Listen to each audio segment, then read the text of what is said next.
huh? What's up, Glenn? Legs of iron and guts of steel.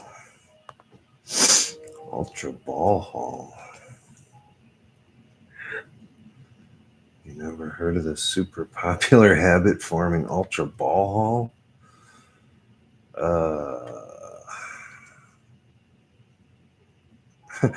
I figured since I'm the only one who ever played it. Yeah. How'd it go? Fine. Terry was the one that took your phone. She was really nice about it. They wanted to know if you were coming back. They just wanted you to call them, or I just said that you're really sick, and she's like, "Yeah, I had the norovirus," and she's like, "It was really, really bad." That's what she had. She said, "Like, she's coming in tomorrow."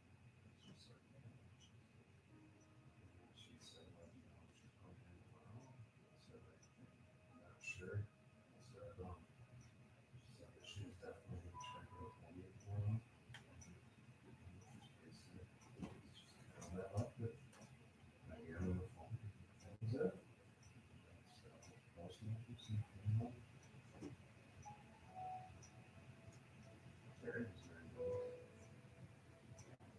Terry was there? Yeah. That's who took it. She wrote call me. That's Terry. Oh, I thought this was Terry.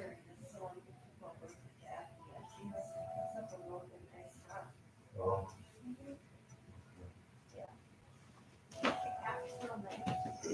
Oh, okay. Yeah, careful, listen down. No, I didn't. I thought she was real nice too till she lied to my face. Oh, really? Yeah. She was really nice. I mean, I thought that was the one that you got along with, so. Well, I do get along with her. Like I said, she's super nice. But she lied right to my face. Oh, really?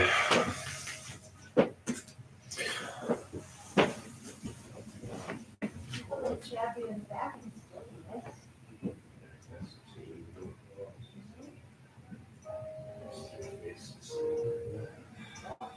Yeah, she's definitely that.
What the fuck?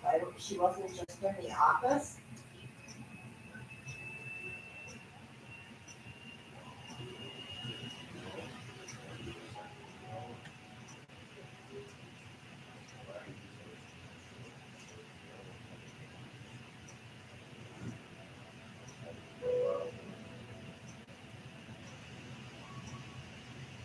What did this lady look like that took this from me? She had long straight hair. Yeah, that's scary. Yeah. Yes. Yep.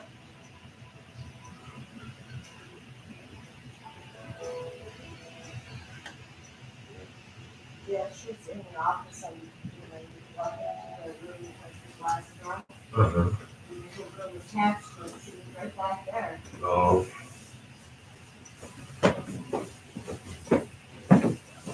All right. Rules are simple. Carry the ball as far as you can before the time runs out. It's up to you how to carry it. Lose the ball, lose the game. The farther you take it, the better your reward. Huh? What? Oh. Oh, fuck, no. I totally forgot. I'll go back up there right now.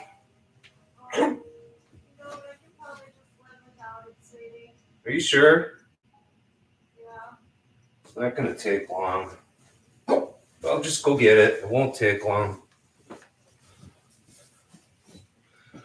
I'll just go up to Walgreens.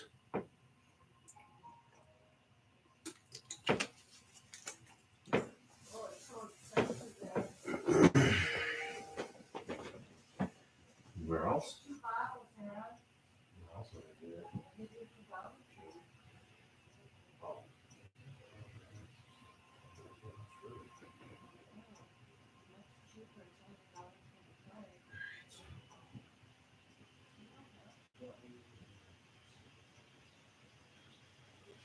We won't get it till sometime tomorrow. So.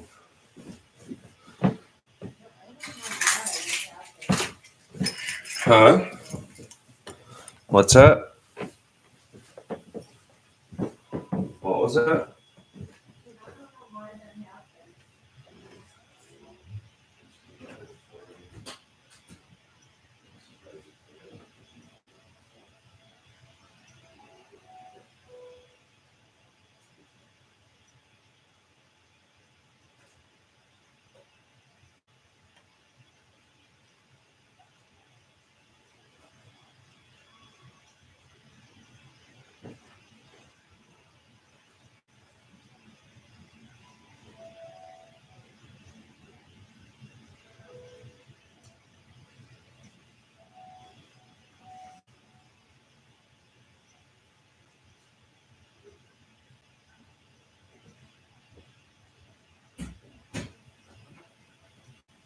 Be right back.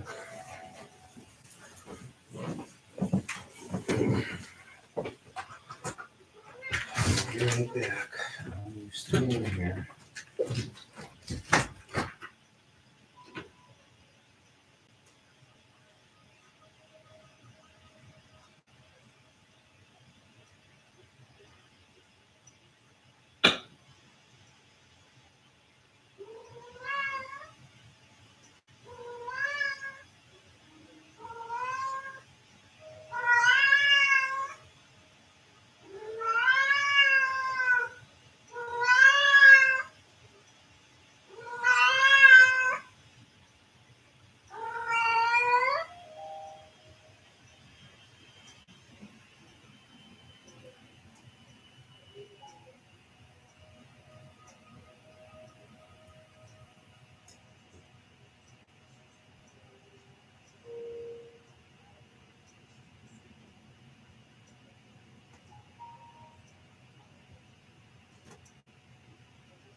I'm sure her huge tits have nothing to do with it, right? Yeah, fucking great, dude. Oh, super attractive to you, right?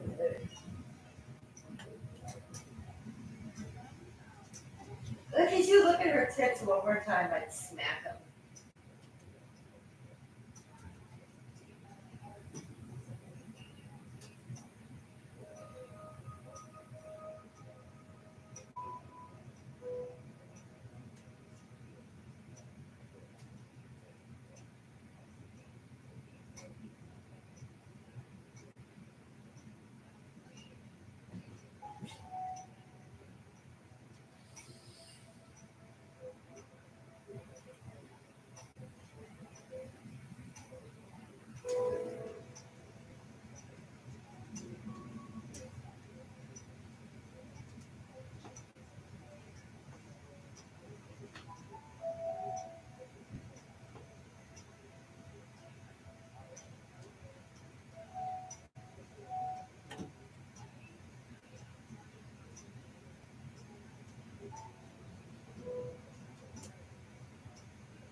Yeah, she's really raised your height. That's why she's leaving in because she's so tall.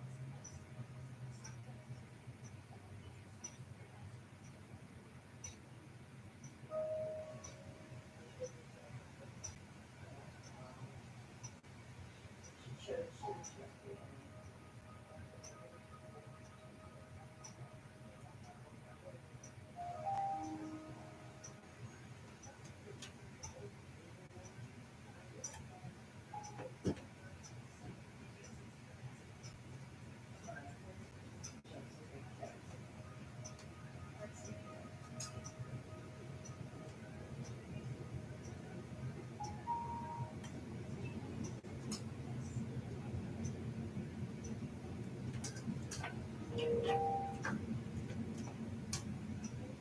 So full of shit, dude.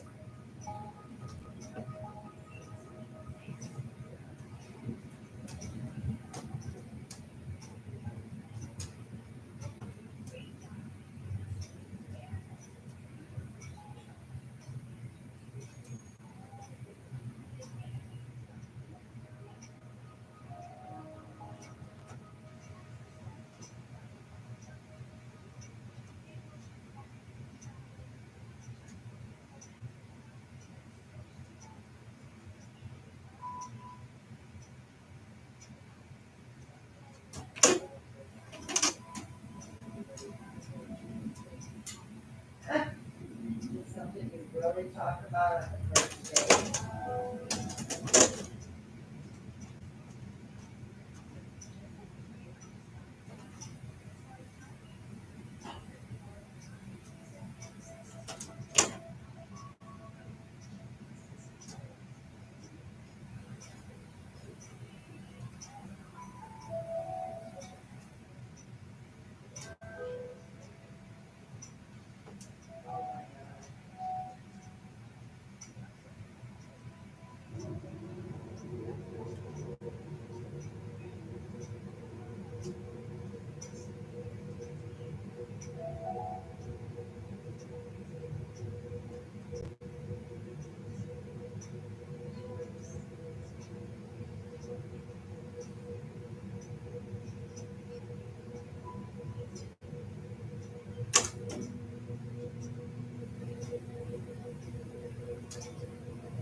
mornings anyways, even though I wasn't gonna. I just wasn't thinking, but I got them for you.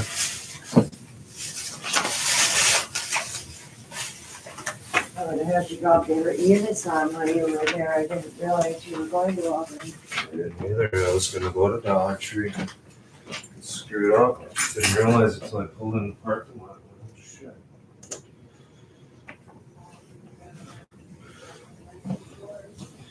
Yeah, I don't know what I was thinking. Well, it should help you sleep a little bit better.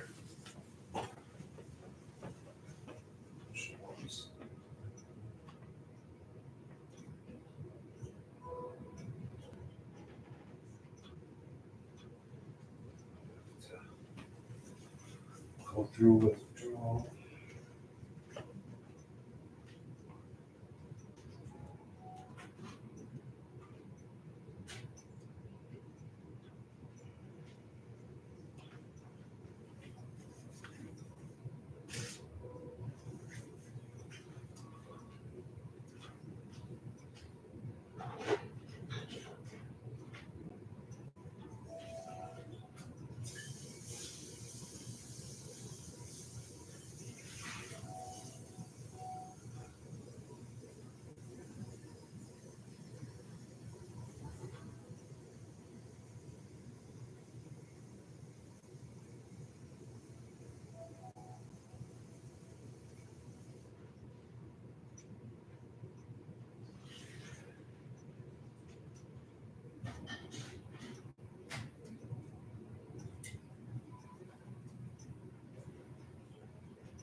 It's like a big golf ball.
Bring something better here.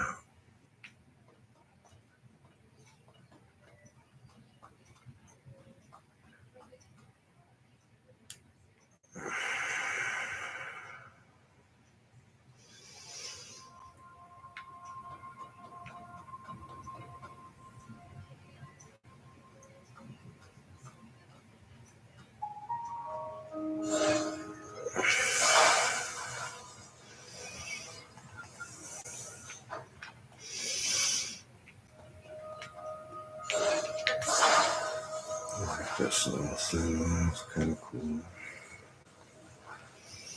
Little two-wheeler.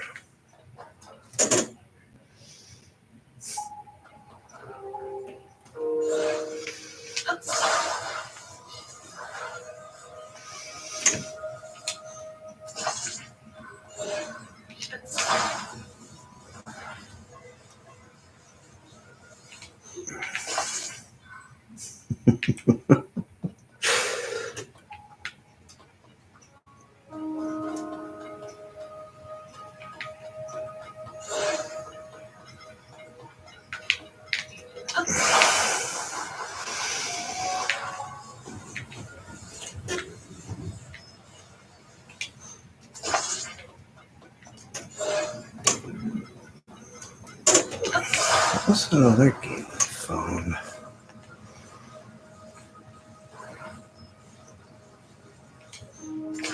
It's like they use something to ring a bell, like a carnival game.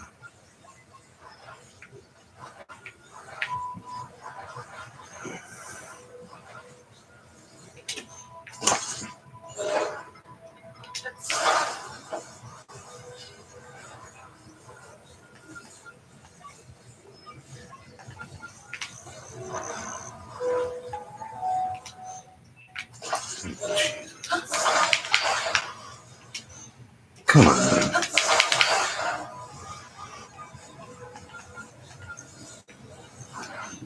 Oh, come on.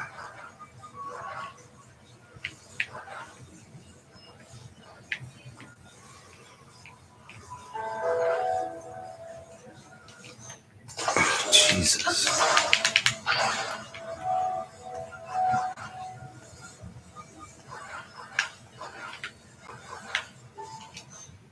There we go.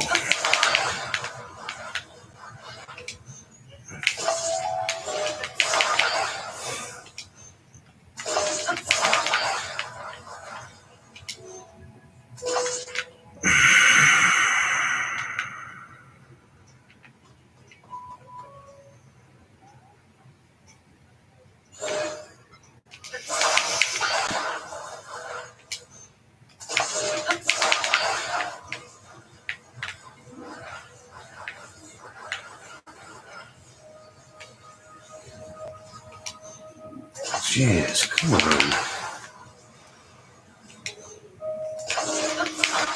Why does it keep doing that?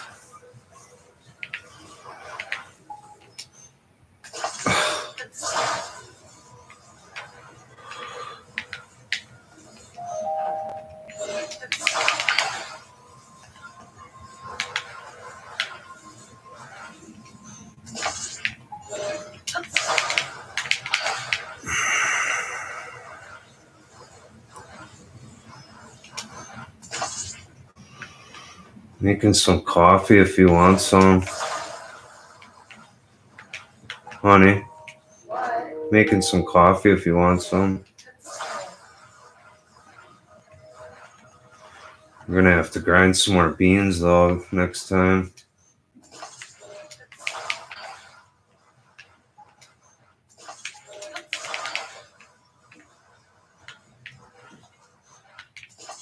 Jesus Christ.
It's already brewing.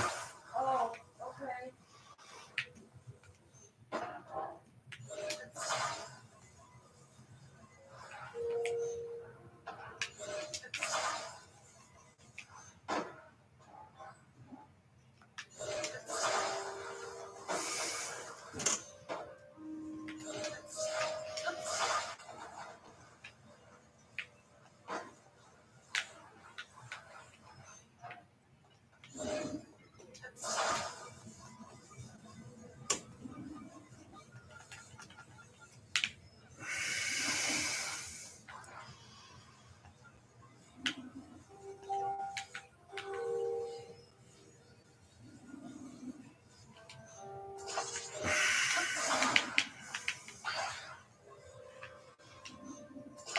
Come on. Oh, is it on there finally? Ouch. Sit back a little bit than the other one, but.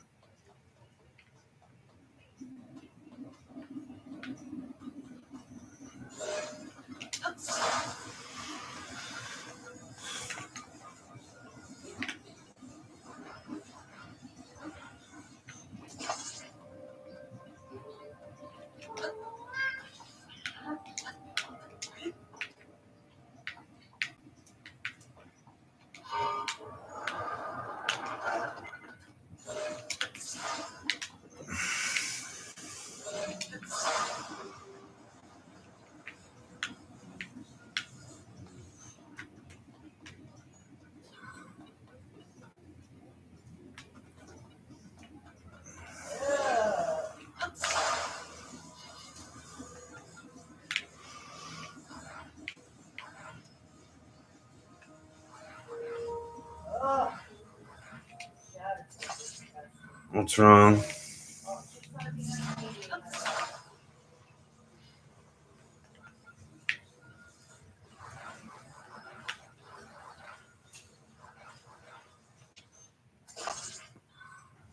Oh, hello, people. I didn't realize anyone was watching.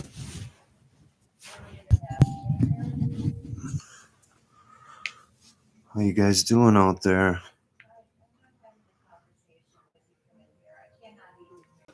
I was talking to these people that are watching me. Someone's actually watching me play for once. I didn't realize it. I looked over.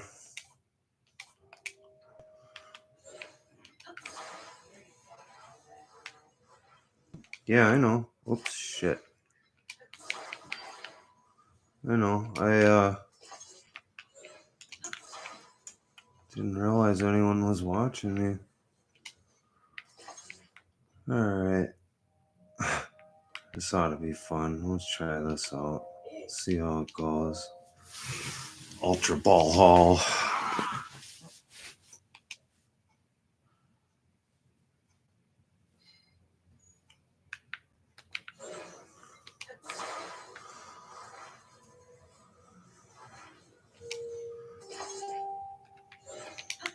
We're gonna put it in the middle just in case. Let's see how this goes. This ought to be fun. I better make it straight.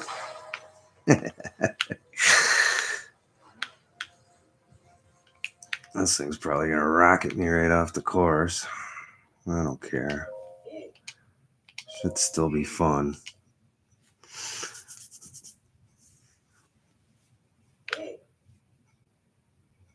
I gotta try to be 250 meters. I got 190.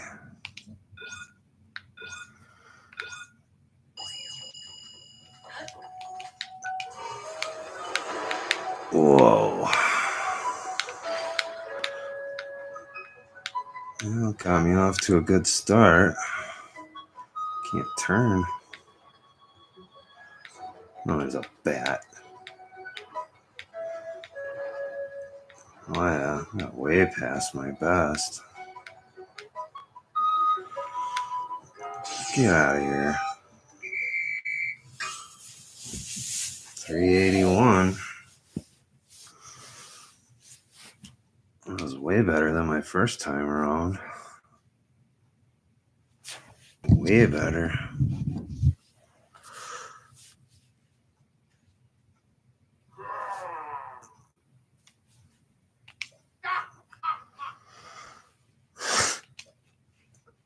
That was a ball haul for the ages. Well, I'm glad you like the way I haul my balls there, Goron. 50. So good, I'll let you try the extended course. You've got twice as much time to play. I wonder if I got time to jump. Oh, I can't probably jump off. I wonder if I can jump off and put 4 more rockets on it.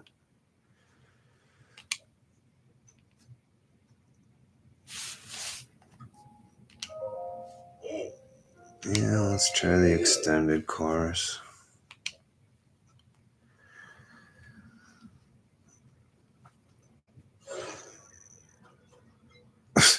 What the hell?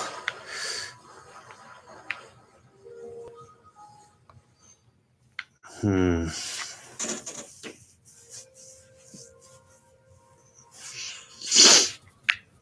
don't think I have enough zonite for this. I've got some other things in here. Tank.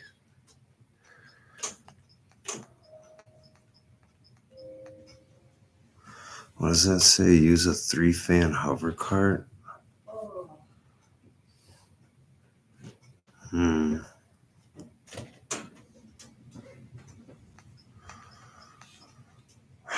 I don't think I have enough zonite to even make this right now. I don't know if it would be any faster or further, though. It might be. A rocket car is kind of fun, though. Let me try once more.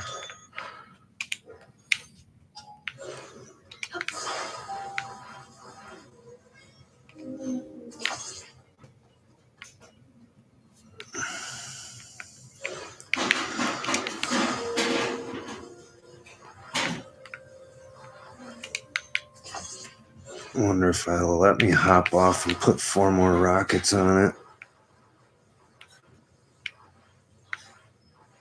I wonder if it'll cancel the game.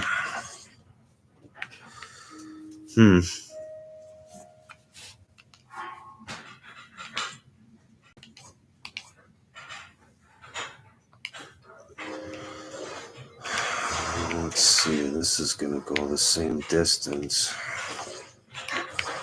I wonder if I'd have enough time to jump off.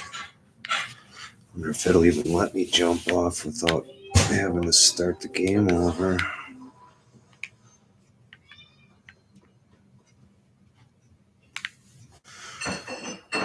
Alright, let's see how far I can haul my balls this time.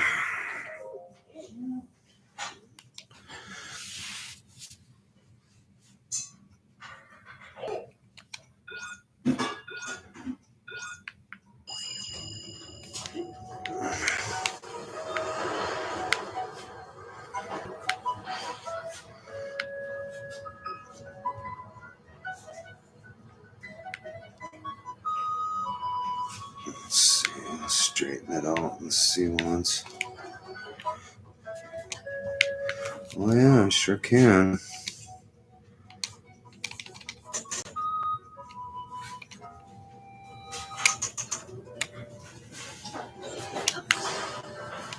Ah, shit.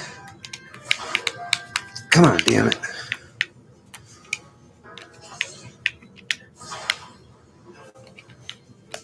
Yeah, this is gonna be too fucking slow. Might get it off. Maybe if I'm lucky. Come on. Maybe. Come on.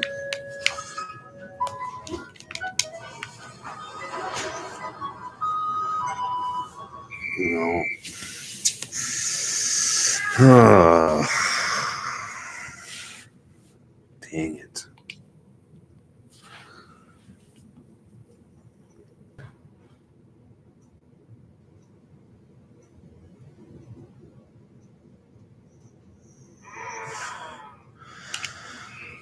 Yeah,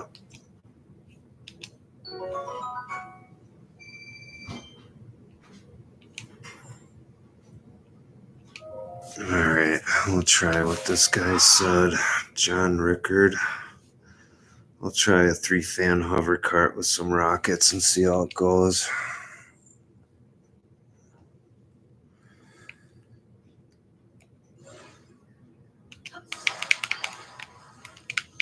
Good to know I can get off of it though.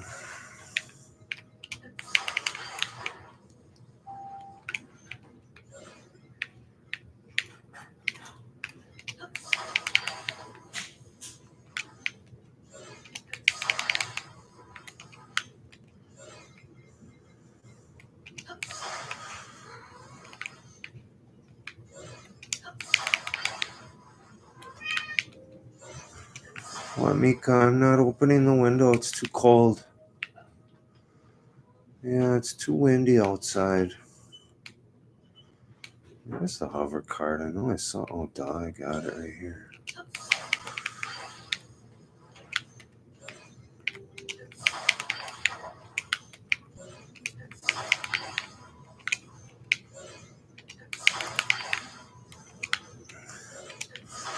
So 3 fans, huh?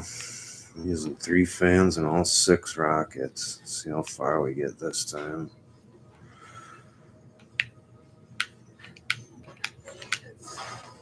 Use the stability thing too. Is there another fan here? Oh, I'll have to take one out. I got a lot of them.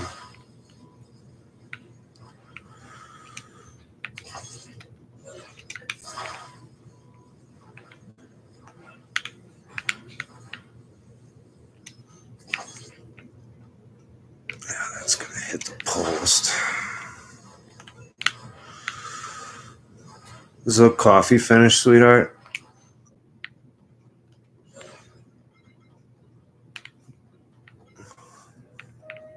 Sweetie? What? Is the coffee finished? What? Is the coffee done?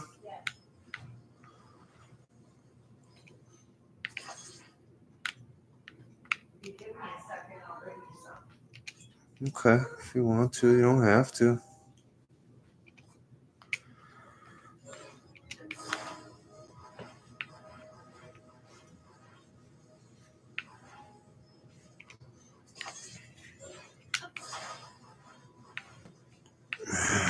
Try this contraption here. This monstrosity.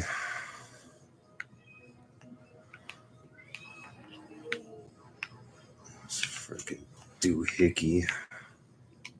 Let's see how this goes. Give it one more try and probably try to move on.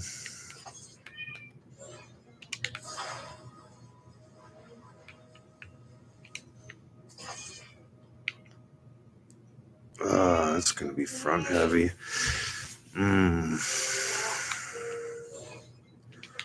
It might even lift off the ground. Oh, shit.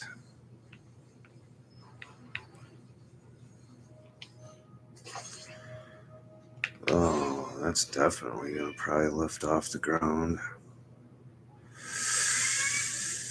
Well, it should stay straight because of the stability thing, though.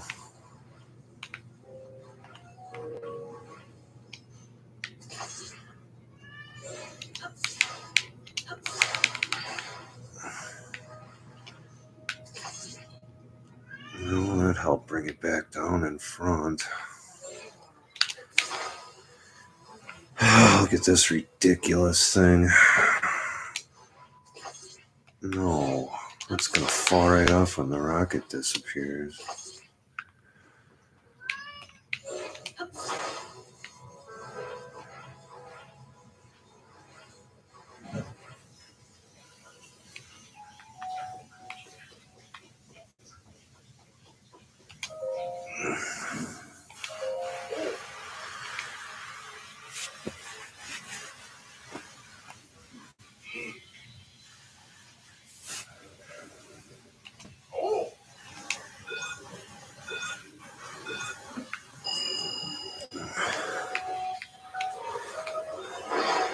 Whoa.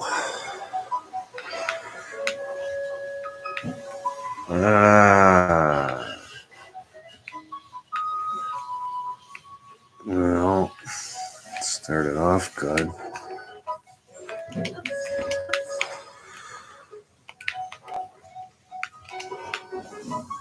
Should put some rockets on it right away.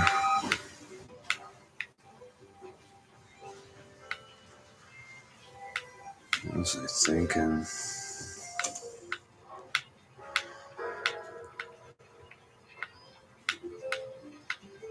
We did get a lot farther. A lot farther. And I even got stuck for a little bit.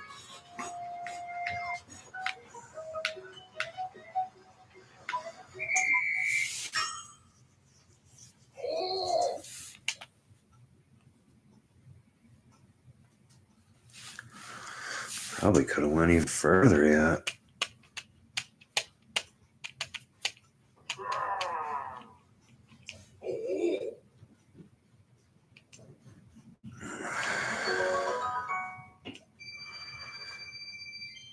$50.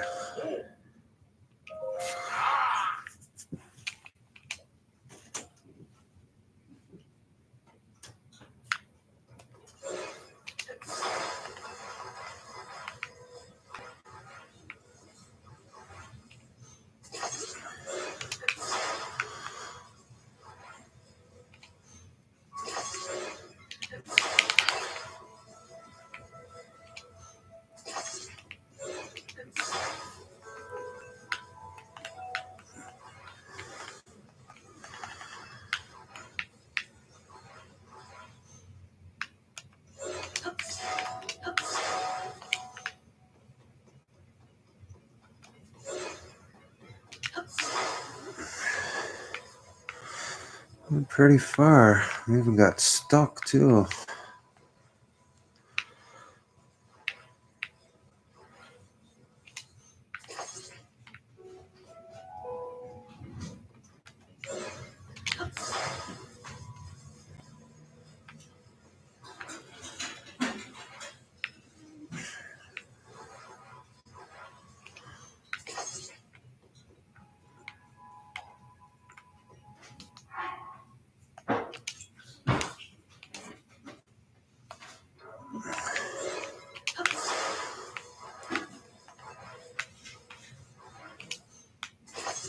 See, if I stall or get stuck, I'm gonna put some more rockets on it again and blast it off.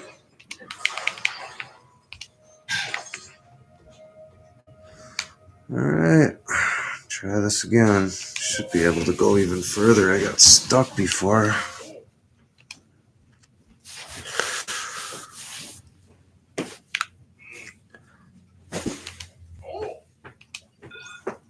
I should have took the garbage out when I left before. I don't know.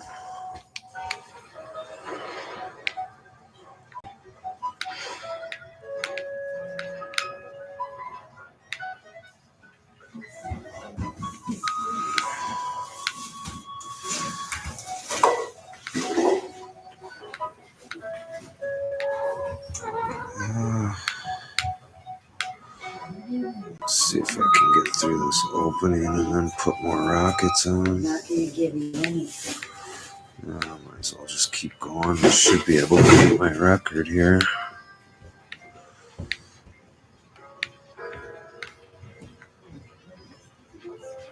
Got pretty far that time. Got real far. Uh-oh, what happened? Oh, I ran out of... Dang it. Oh, now it's going backwards. Oh, come on. Oh, jeez. Oh.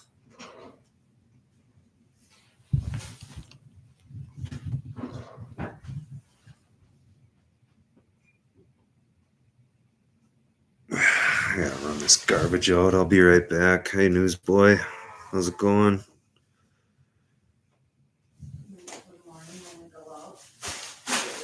Well, if it smells that bad, I mean, it'll only take a second. Well, I'll run it out. It'll only take a second. I'll be right back. Why does it sound different now?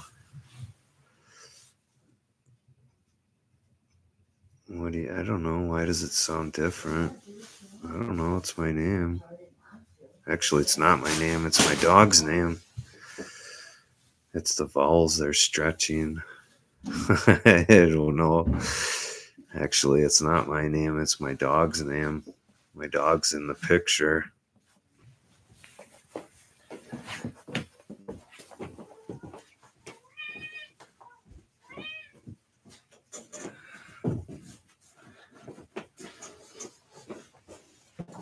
I gotta run this garbage out. I'll be back in 2 seconds.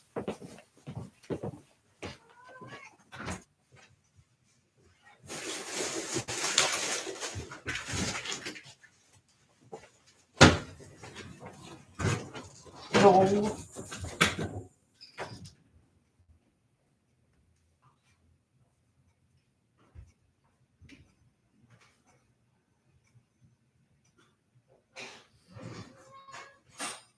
Here you go, Mika.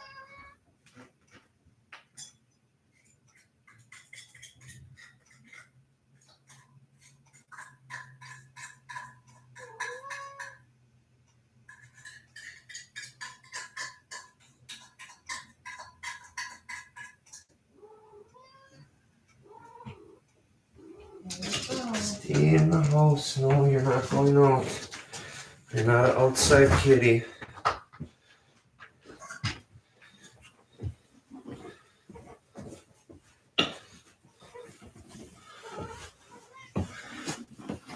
All right.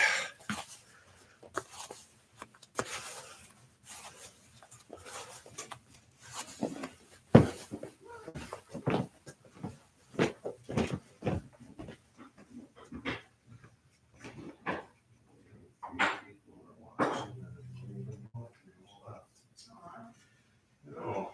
What the hell?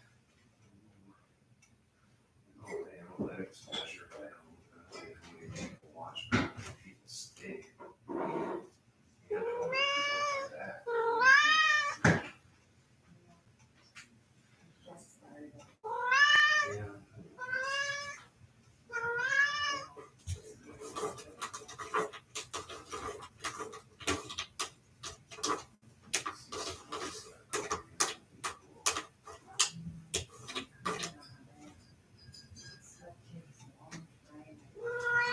YouTube takes. No.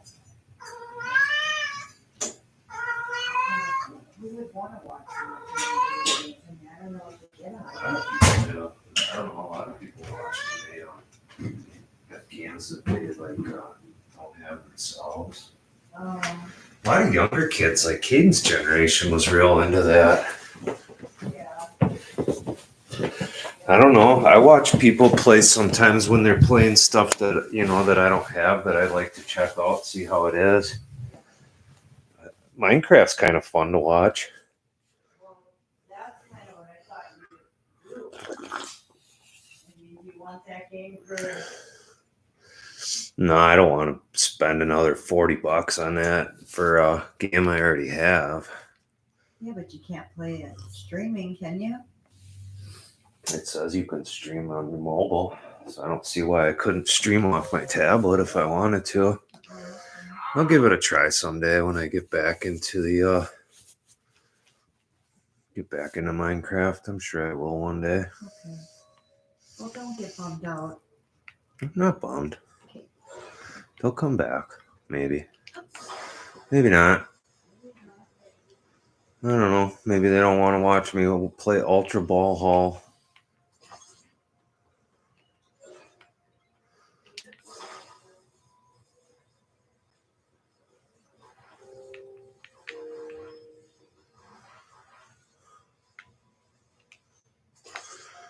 All right, let's see here.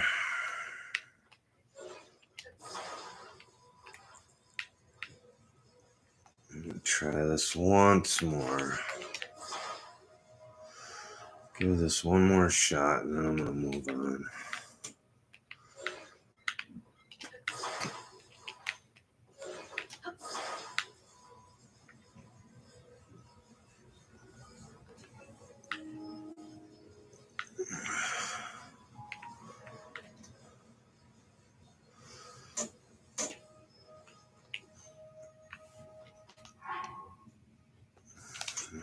that many rockets.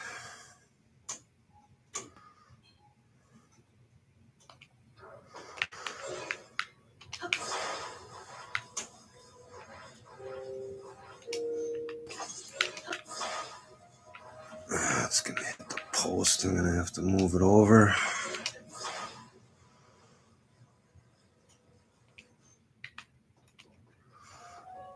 Alright. Modar. I'm ready, Modar.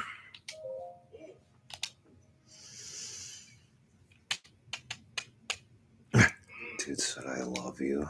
What the fuck?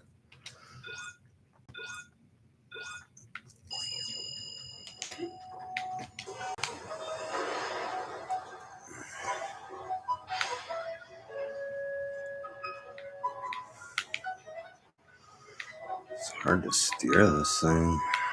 It doesn't want to turn.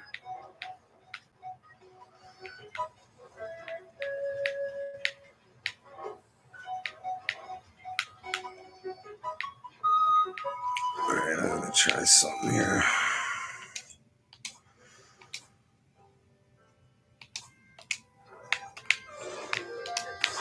Try this out. Ah, come on, don't roll backwards. Whatever, just get them on there. No, don't roll backwards.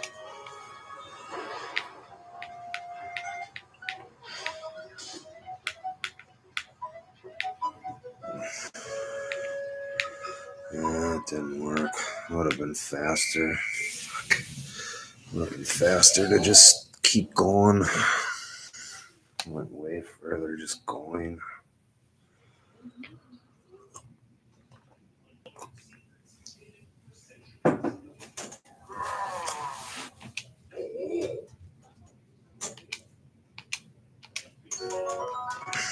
Alright.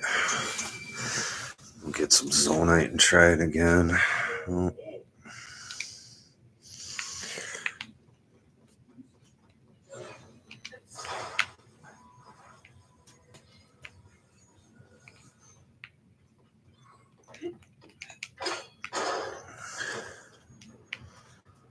Oh, hey, there's what's his face.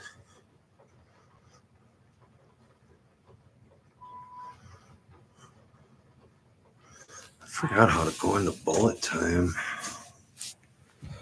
How do you go into bullet time again?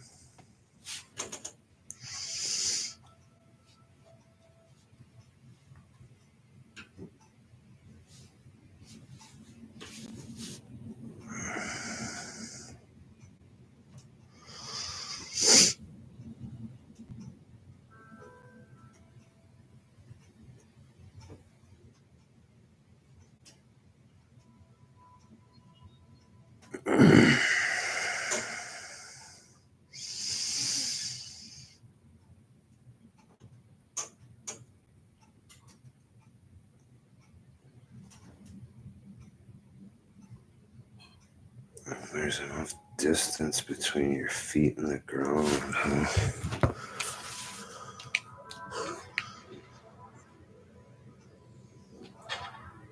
Oh, that was way short. That was bad too.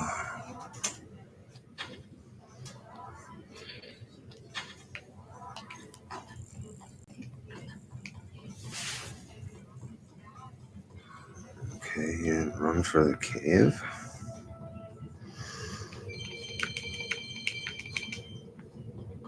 Oh, there it is.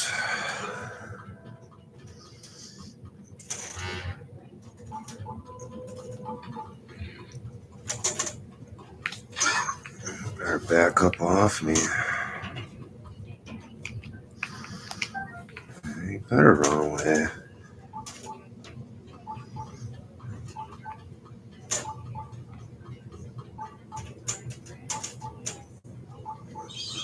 Jeez, that wind's blowing so hard. Tangar Canyon West.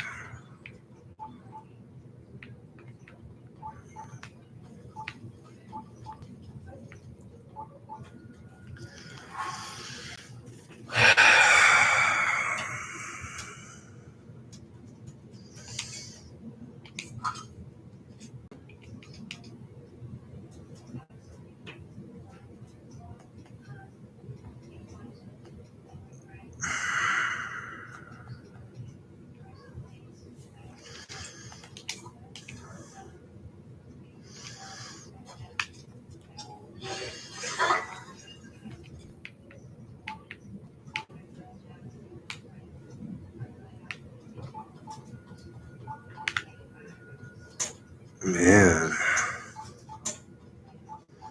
The wind's blowing so hard, honey. It sounds like the window's going to break.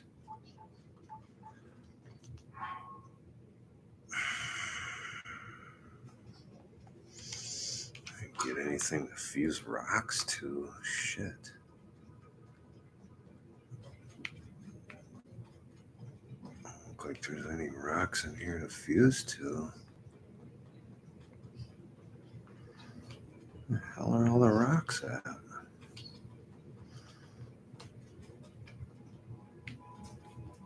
There's one.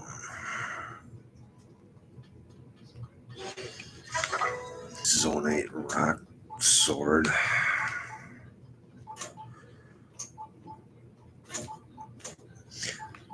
Honey, is that bedroom window still vibrating? No. Good. Good. This one out here sounds like it's gonna break. The wind's blowing so hard.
Come on, pivot.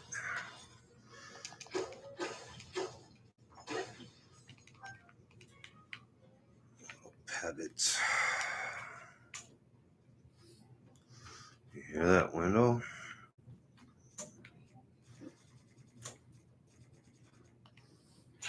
I don't think anyone's watching anymore. No.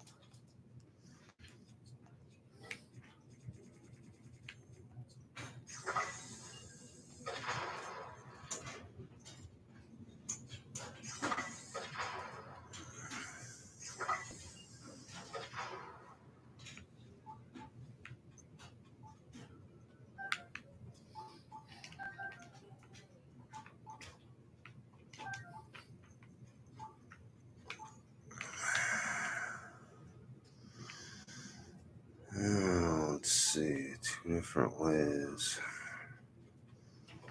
One's got a lake. The other's got what's up here?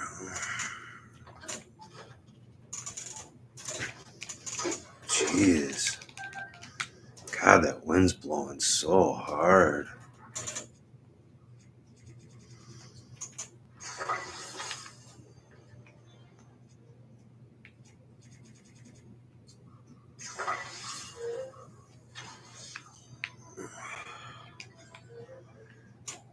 What the hell is he doing?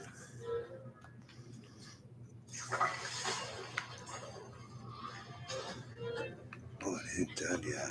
What the fuck? What are you doing, Link? Come on.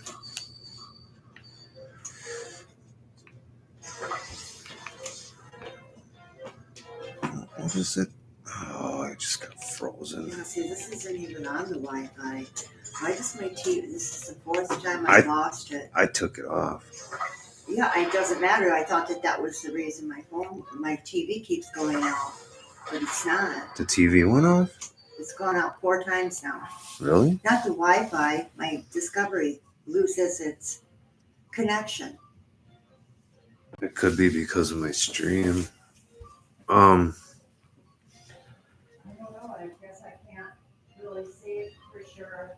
I can't recall. I took my phone off of it. Okay. Is there anything else connected to it? No.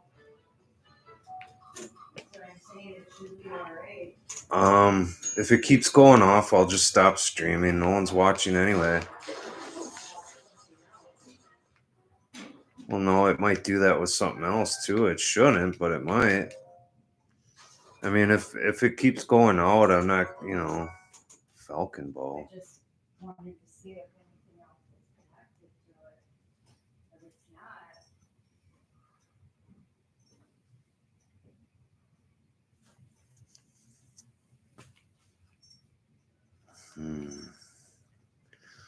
I don't think I have a picture of this one.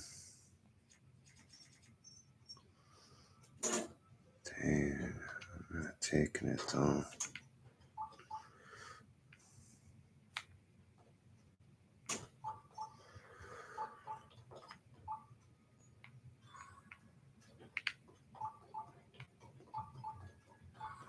I mean, I know that streaming like this takes up a lot of bandwidth, so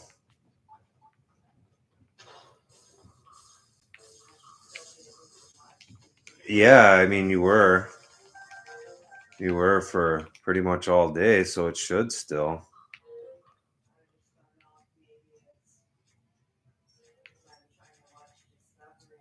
I don't think that really matters because Roku has to stream it too, so.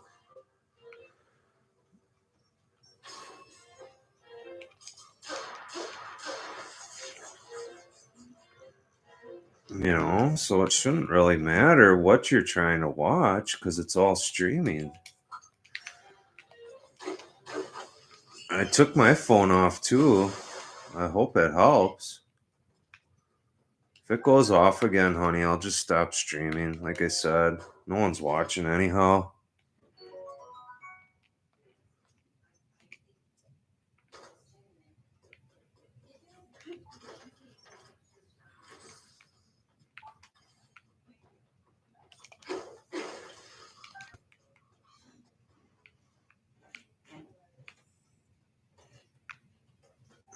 Jeez, there's 2 ways to go now.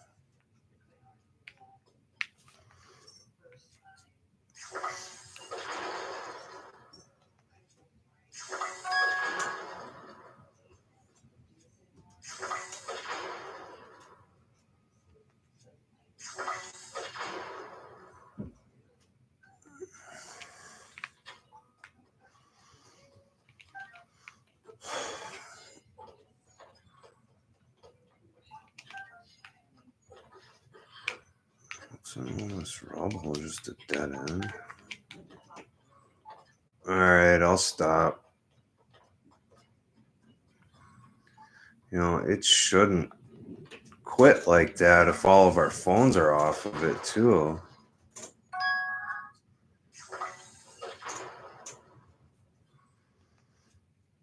Jeez, all these fucking rocks.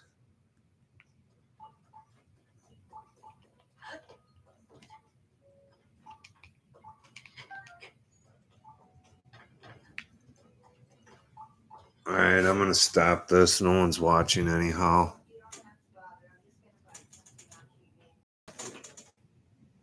You sure?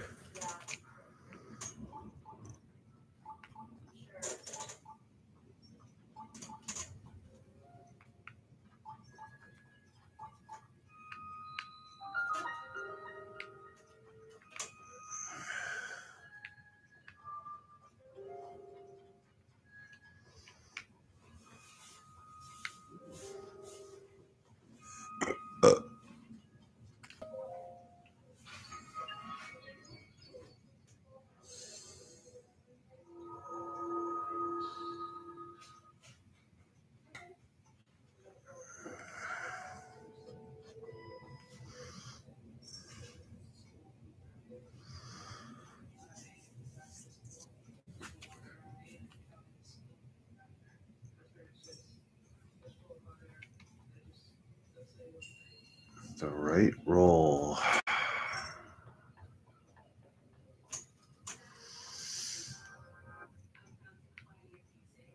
Oh, this looks easy enough.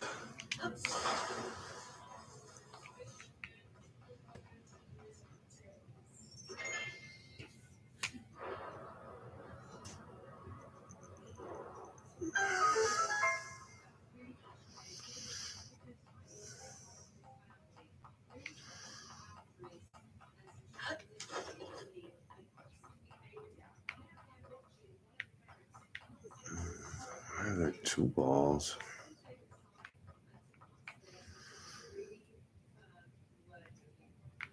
Wow.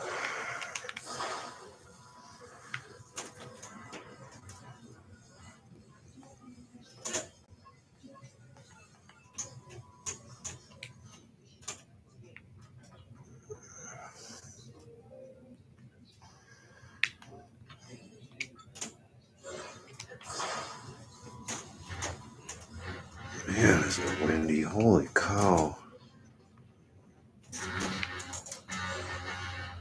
Alright, that didn't work.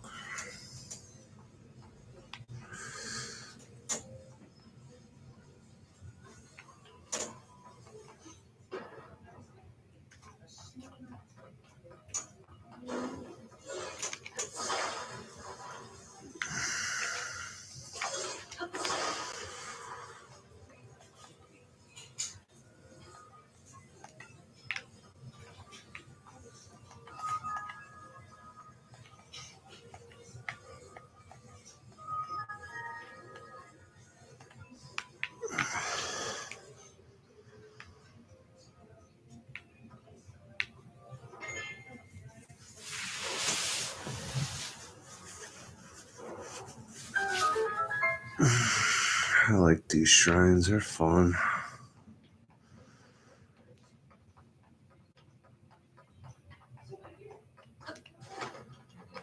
Alright, got 3 balls.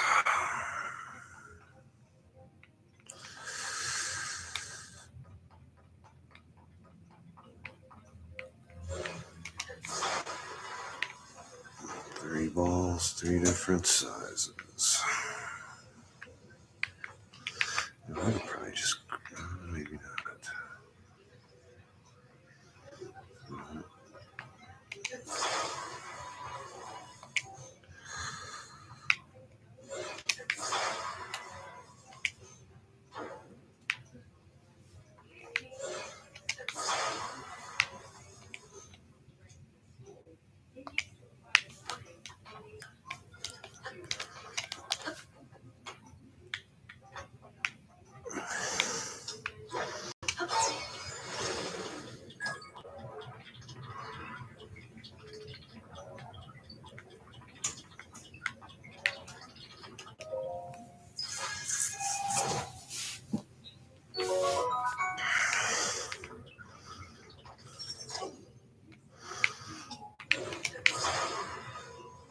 Alright, we got 3 balls, 3 different sizes.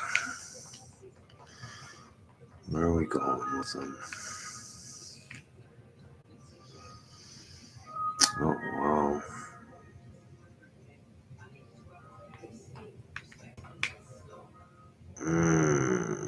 Okay.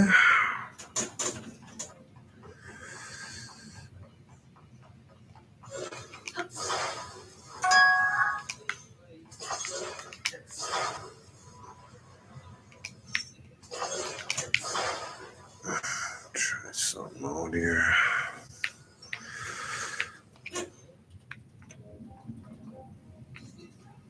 Oh, it's like teetering on the edge. Come on. That's the right idea. Wrong way.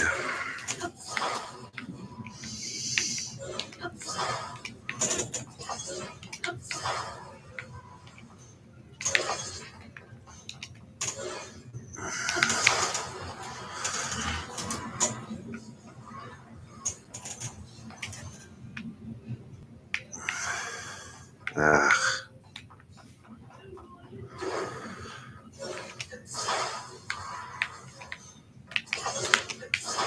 I think I'm gonna need the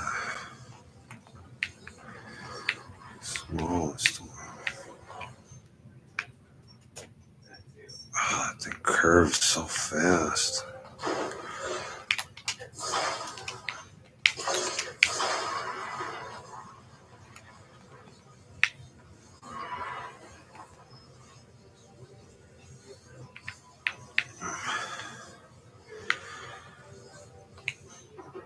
Oh, that's gonna go right off the edge. Damn it.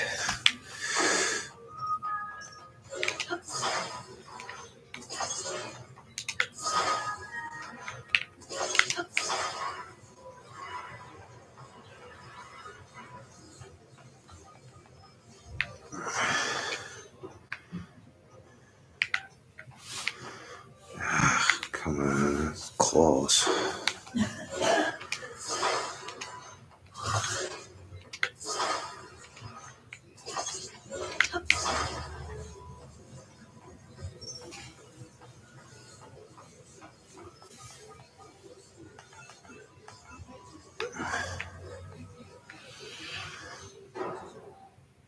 Oh, come on, it bounced.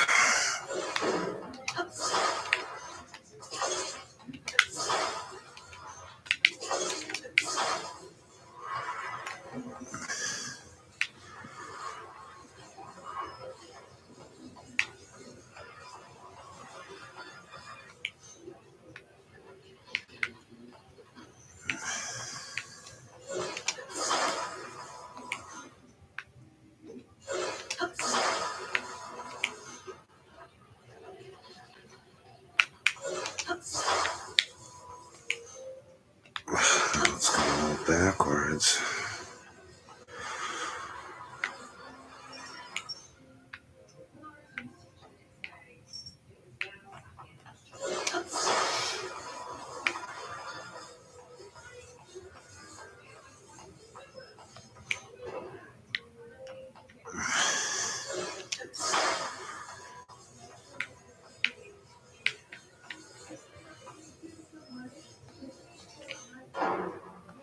Oh, fuck this.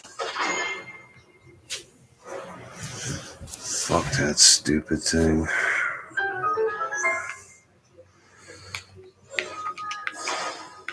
Fuck this dumbass 3-ball setup. Here all day messing with that. Raw stupid games.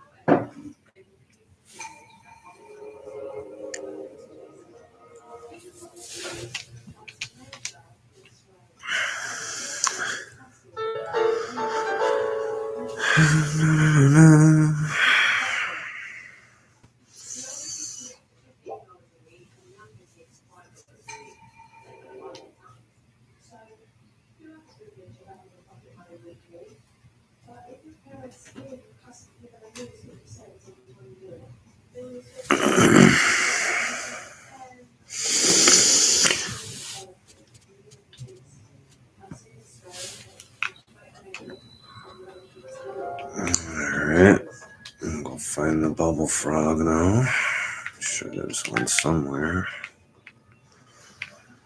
These hardy truffle. Any more hardy truffles?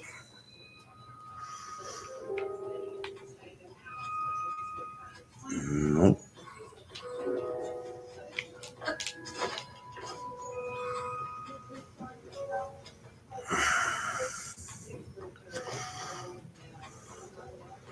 So the Roku's working just fine though, hon? What? I said the Roku's working just fine? Well, what the heck? It won't. It won't let you watch your Discovery though. I don't know. Maybe it's something with the Discovery. I don't know.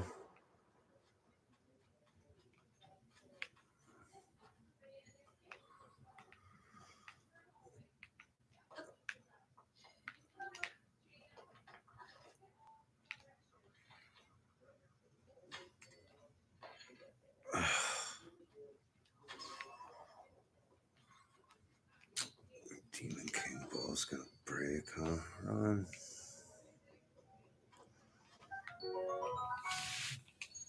Damn it. Didn't even use this that much.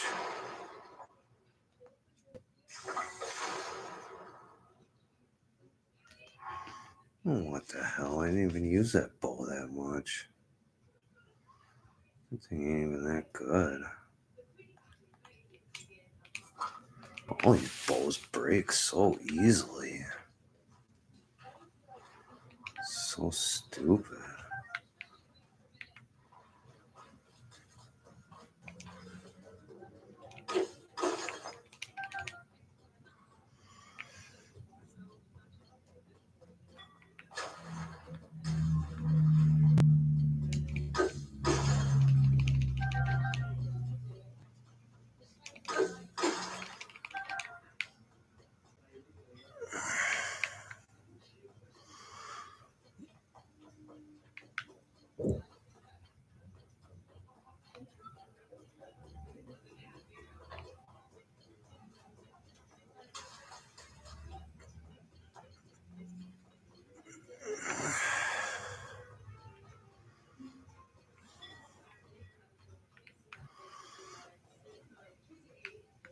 Okay, another way.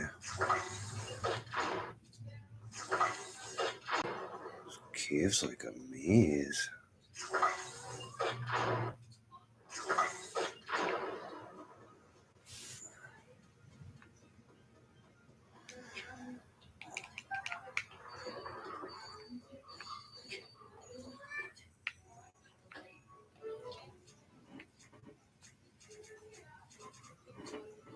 Hi, Mika's.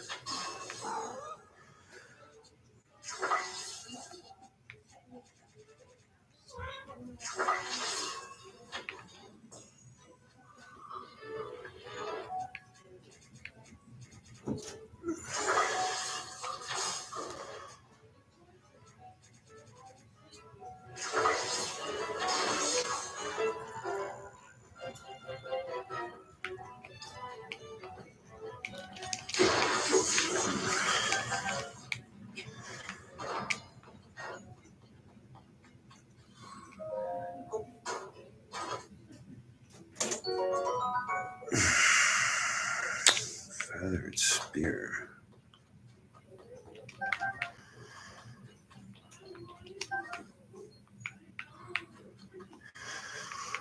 This must have just went back around in a circle. It sure did.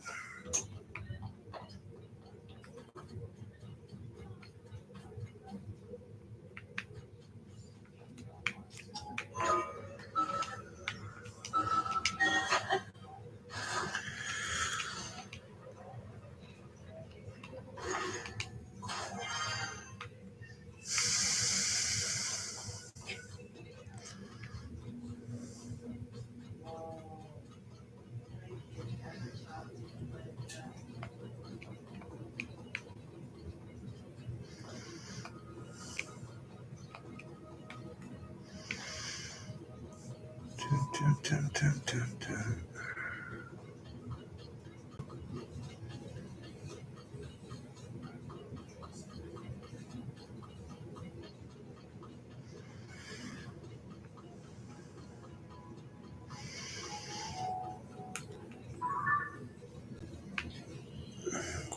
Back up the canyon.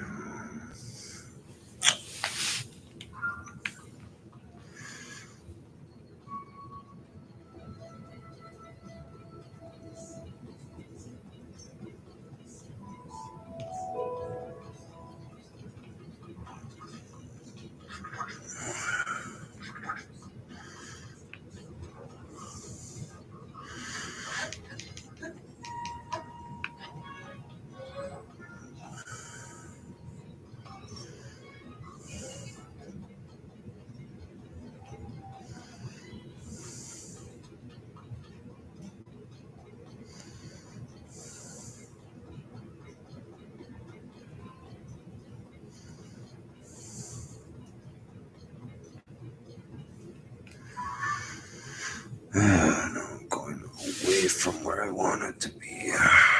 Just this way.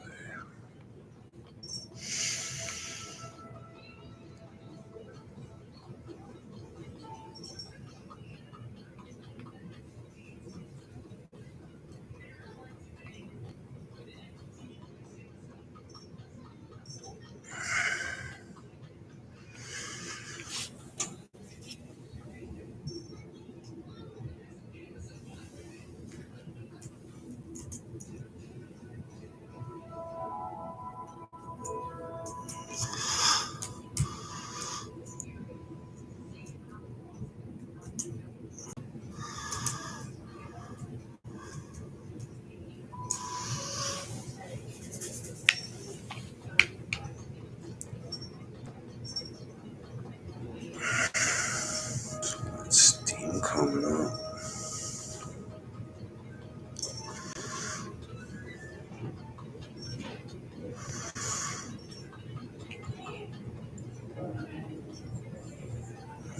Is it from the ball hall? All that steam coming up there?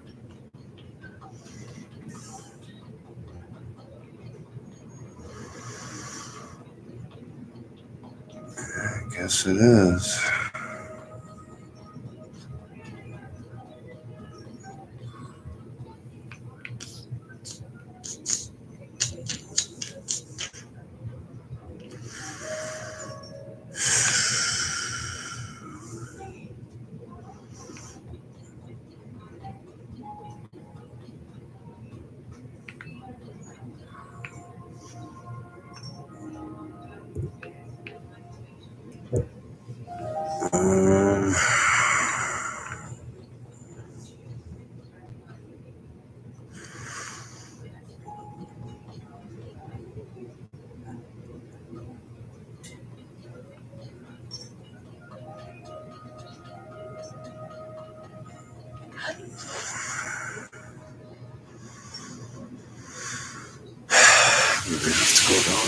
depths again. Better leave me alone. Swear to God. Back up. Back off. I'm telling you.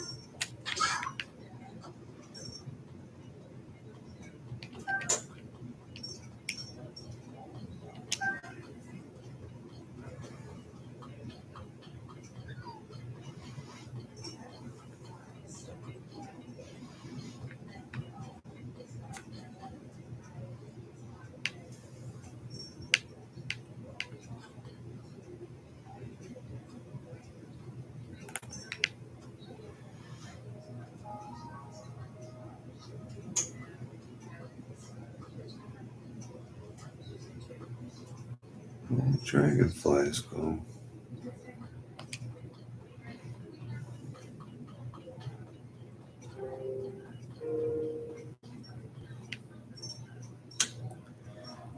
First it was a butterfly. I didn't even see till it was too late.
This isn't going to be like some kind of giant talus, is it?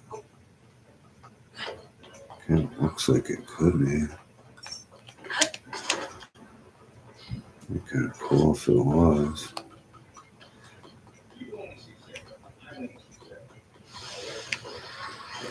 I have a feeling. One is coming pretty soon.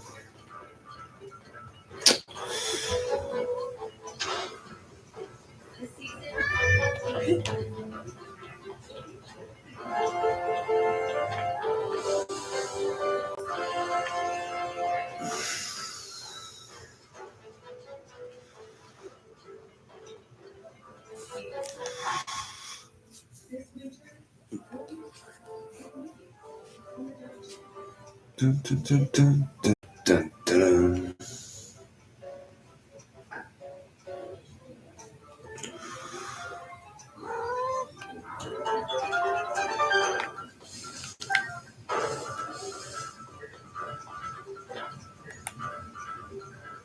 The butterfly.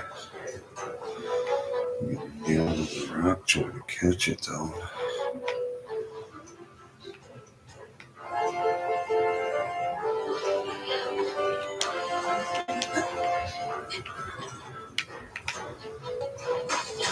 Oh, well, that was close. It's gonna fly off too. Dang it. I want those butterflies.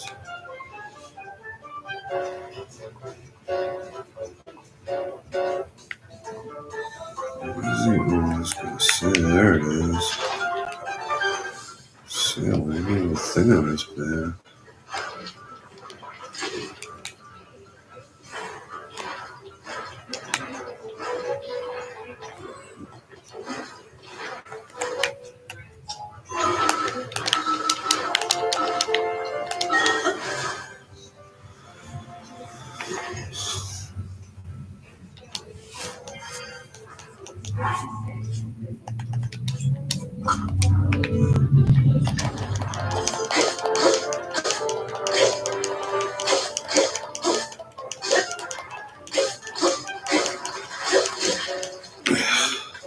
John's phone.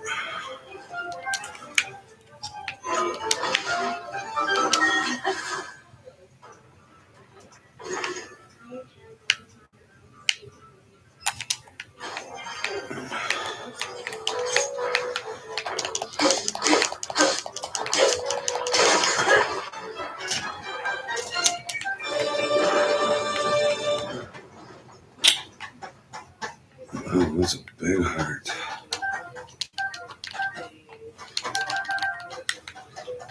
Mika, are you scratching at the window? Will you cut it out?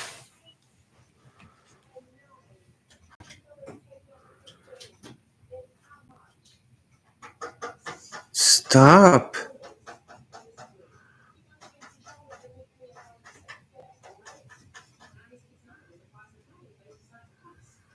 Hey. Are you trying to wave to your friend out there? Huh?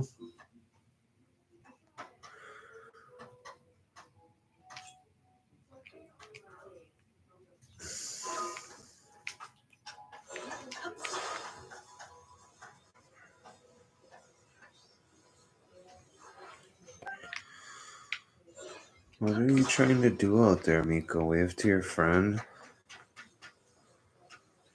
Will you stop?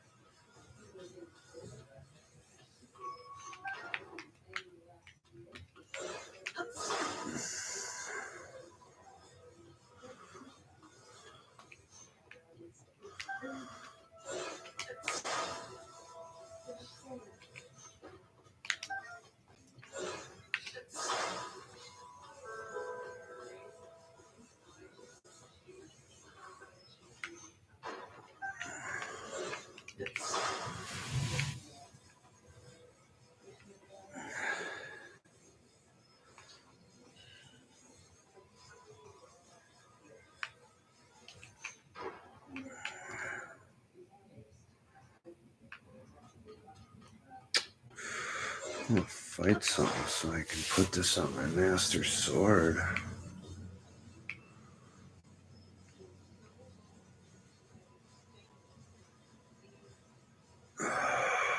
Sucks. This thing's gonna go to waste.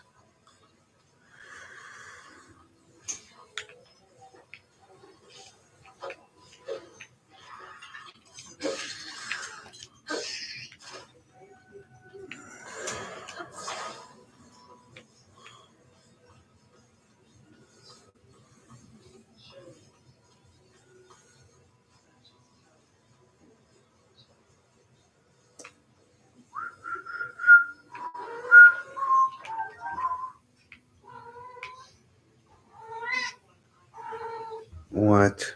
What's outside? What is it? What's out there? Is it a bunny? Is a bunny outside?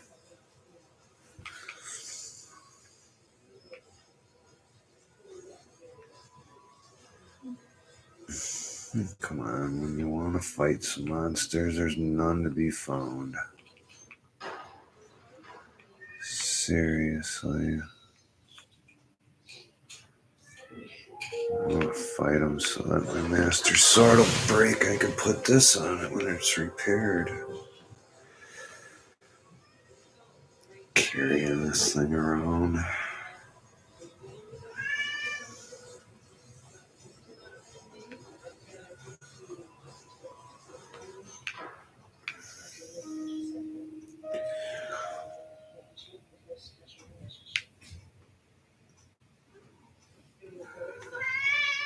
What? You had plenty of soft food.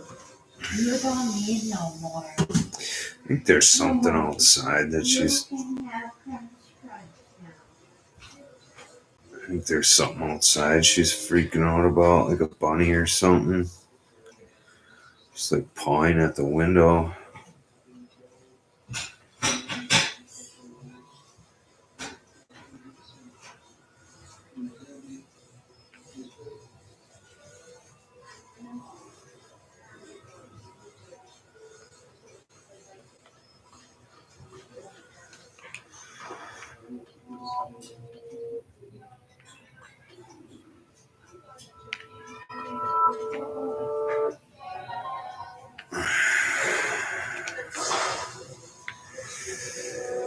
When the glow of the blood-stained moon shines upon the land, the aimless spirits of slain monsters return to flesh.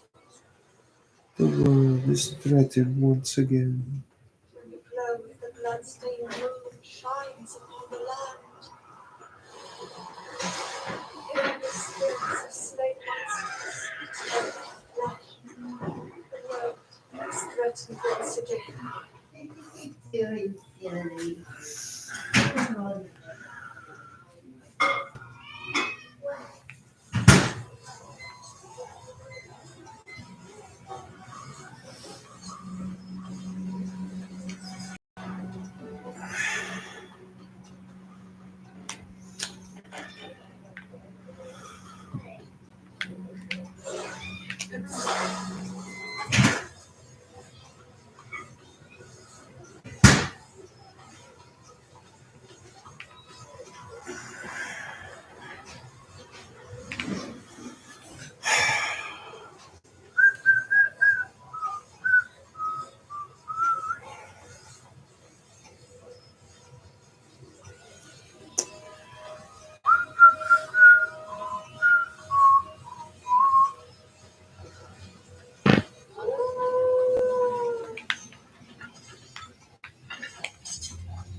Back off. Good shot to him.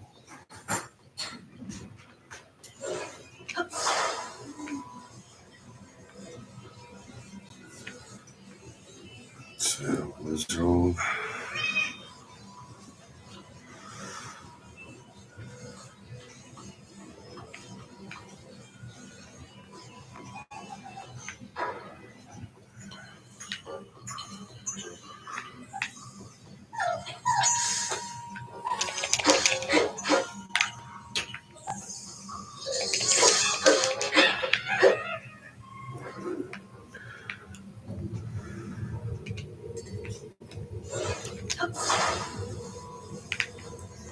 So many wolves. There's wolves down here.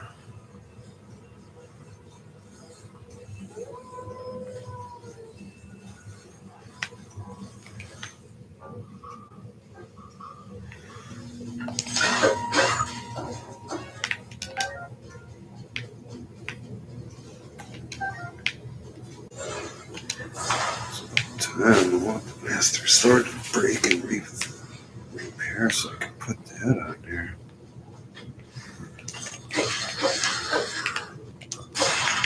Good. I can put that.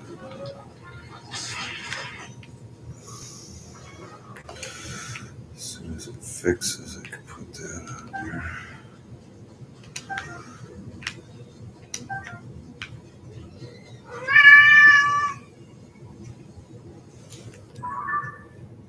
What? What? Because. What? What do you want? What are you trying to tell me? I'm not opening window. It's too windy. Windy window. Window's windy. I'm not opening windy window. The wind's blowing like 80 miles an hour right now. No, I'm not. The wind's blowing like 100 miles an hour.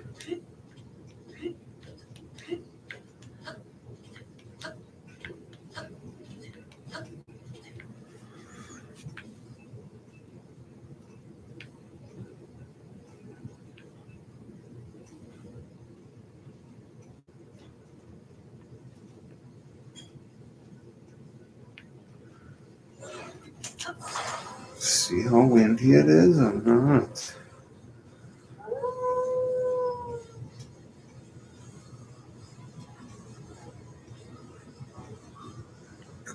Get him, guys. Get him. Good job, Tulin.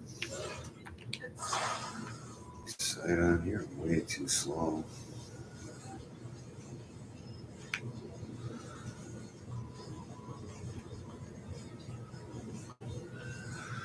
Straight in and slow down.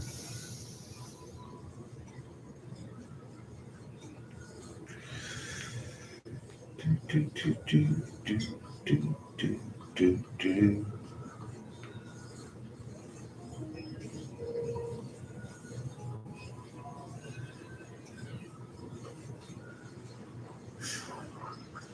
Do, do, do, do, do, do, do.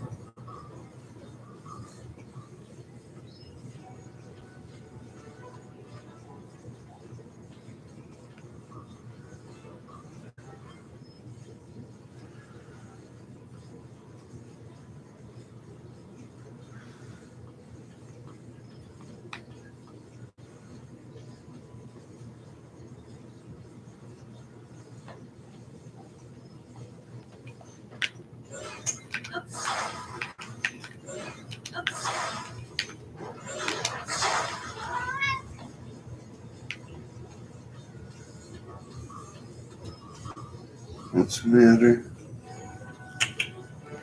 What's wrong, Nikas?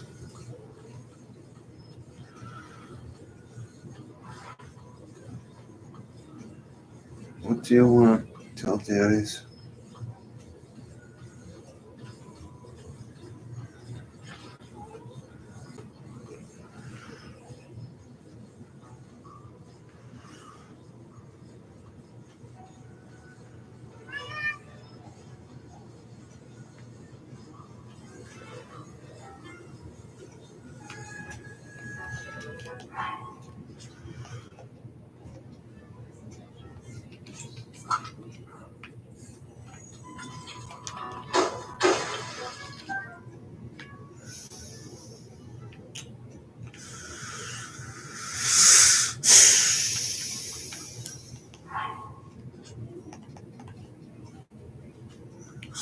It's 6 more minutes, yeah.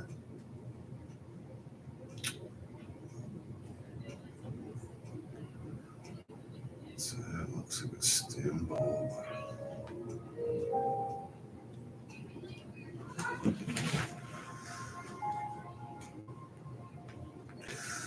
Do, do, do, do, do, do, do, do, do.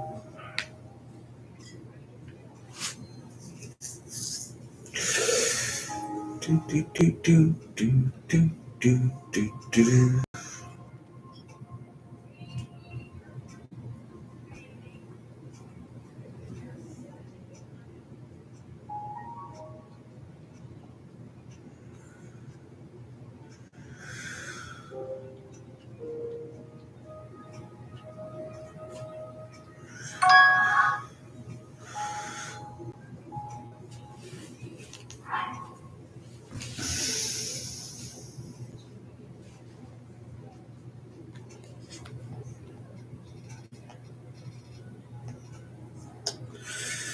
At 15, I could sell 10 of them for 5,500.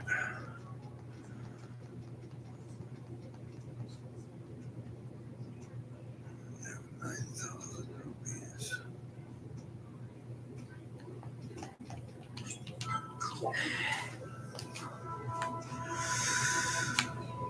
Do, do, do, do, do, do, do, do.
Shit, where'd my heart go?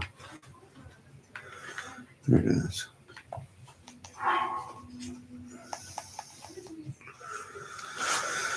$325 yet.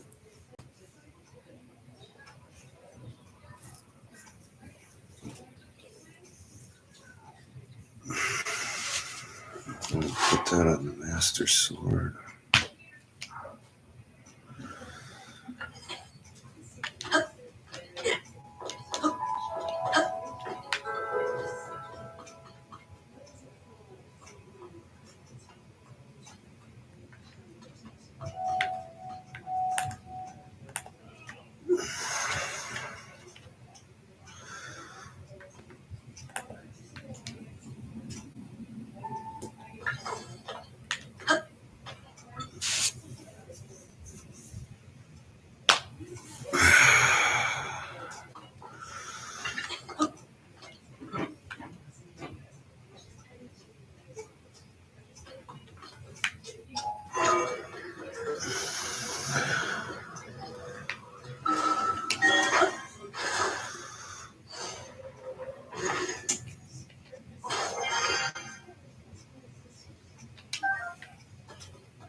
Minute 32.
Jeez.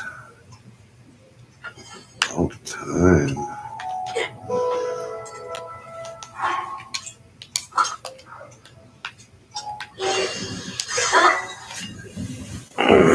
Plus 33. Wow. Pretty strong now.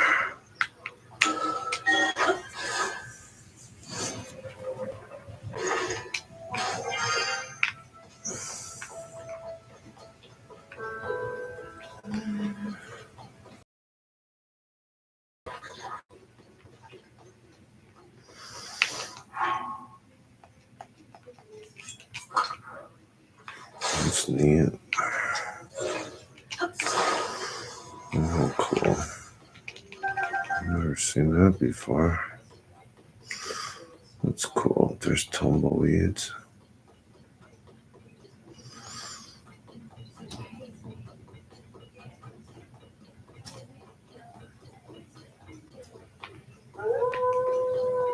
Those are different color wolves, aren't they? Oh. They are coyotes.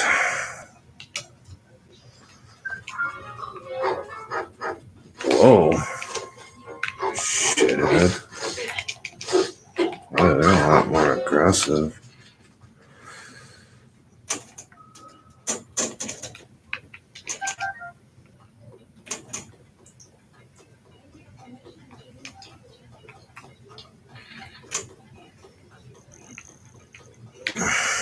Jeez. Oh, he just disappears. What the hell?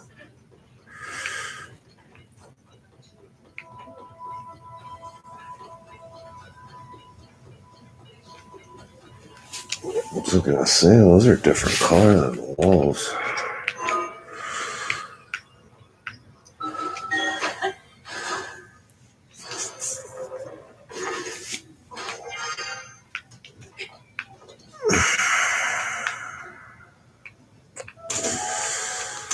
I wonder if I'm gonna make it up this hillside.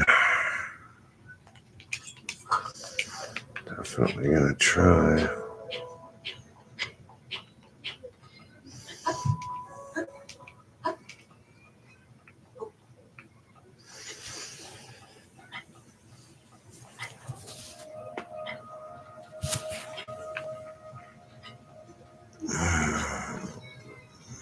Might make it. It's gonna be close.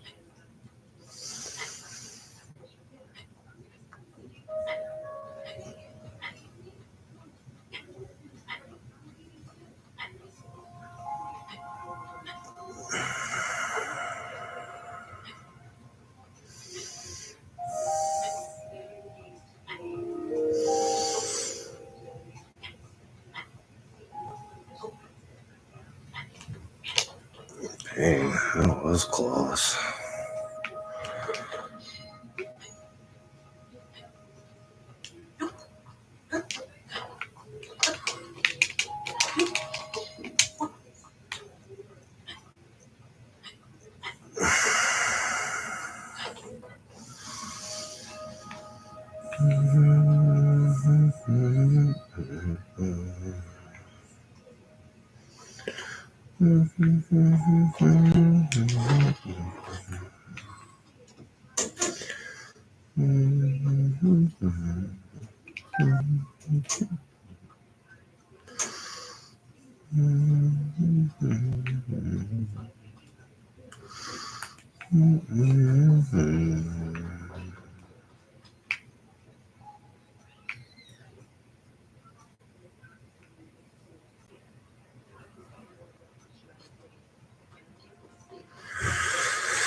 It's cool that there's tumbleweeds. That's pretty awesome.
It's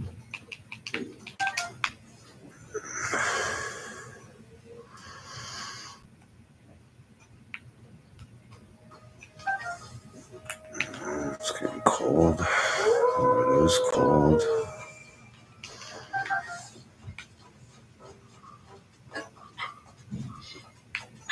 Get them, guys. Come on, get them. Get them, guys. Get them. What are you waiting for? Get them. Where'd they go?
What you doing, baby? I don't hear the TV anymore. What you doing? You sleeping? Oh, I don't hear the TV anymore. What? So I didn't hear the TV anymore. I thought you were sleeping.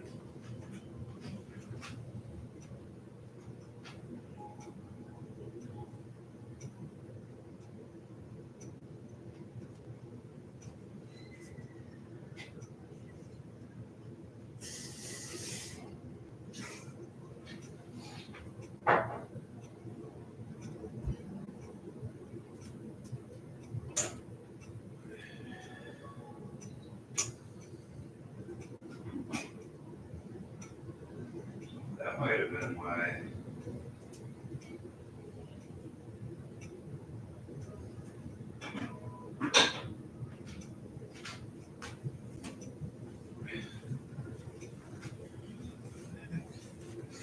That might have been why you're having problems. I didn't realize what the cameras were. They don't use a lot of bandwidth. So,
sure glad we picked up a creamer, huh?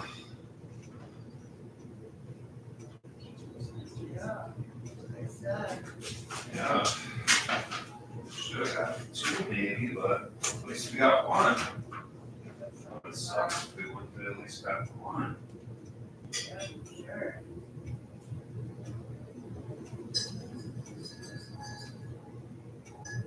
This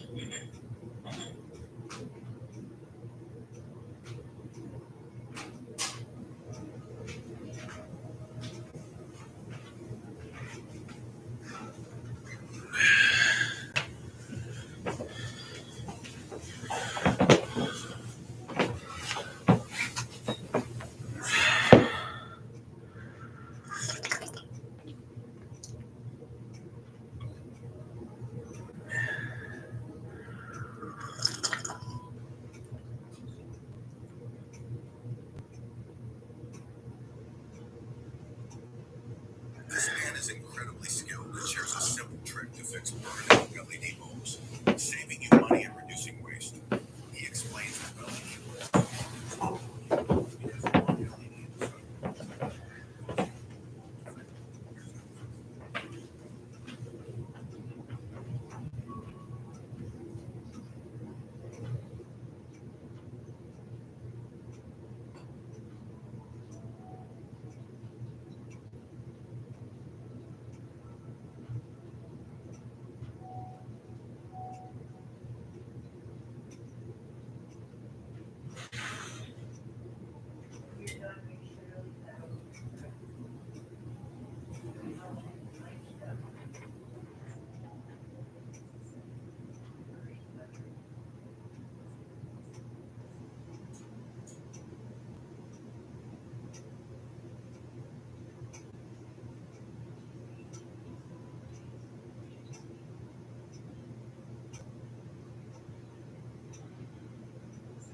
And he's dead.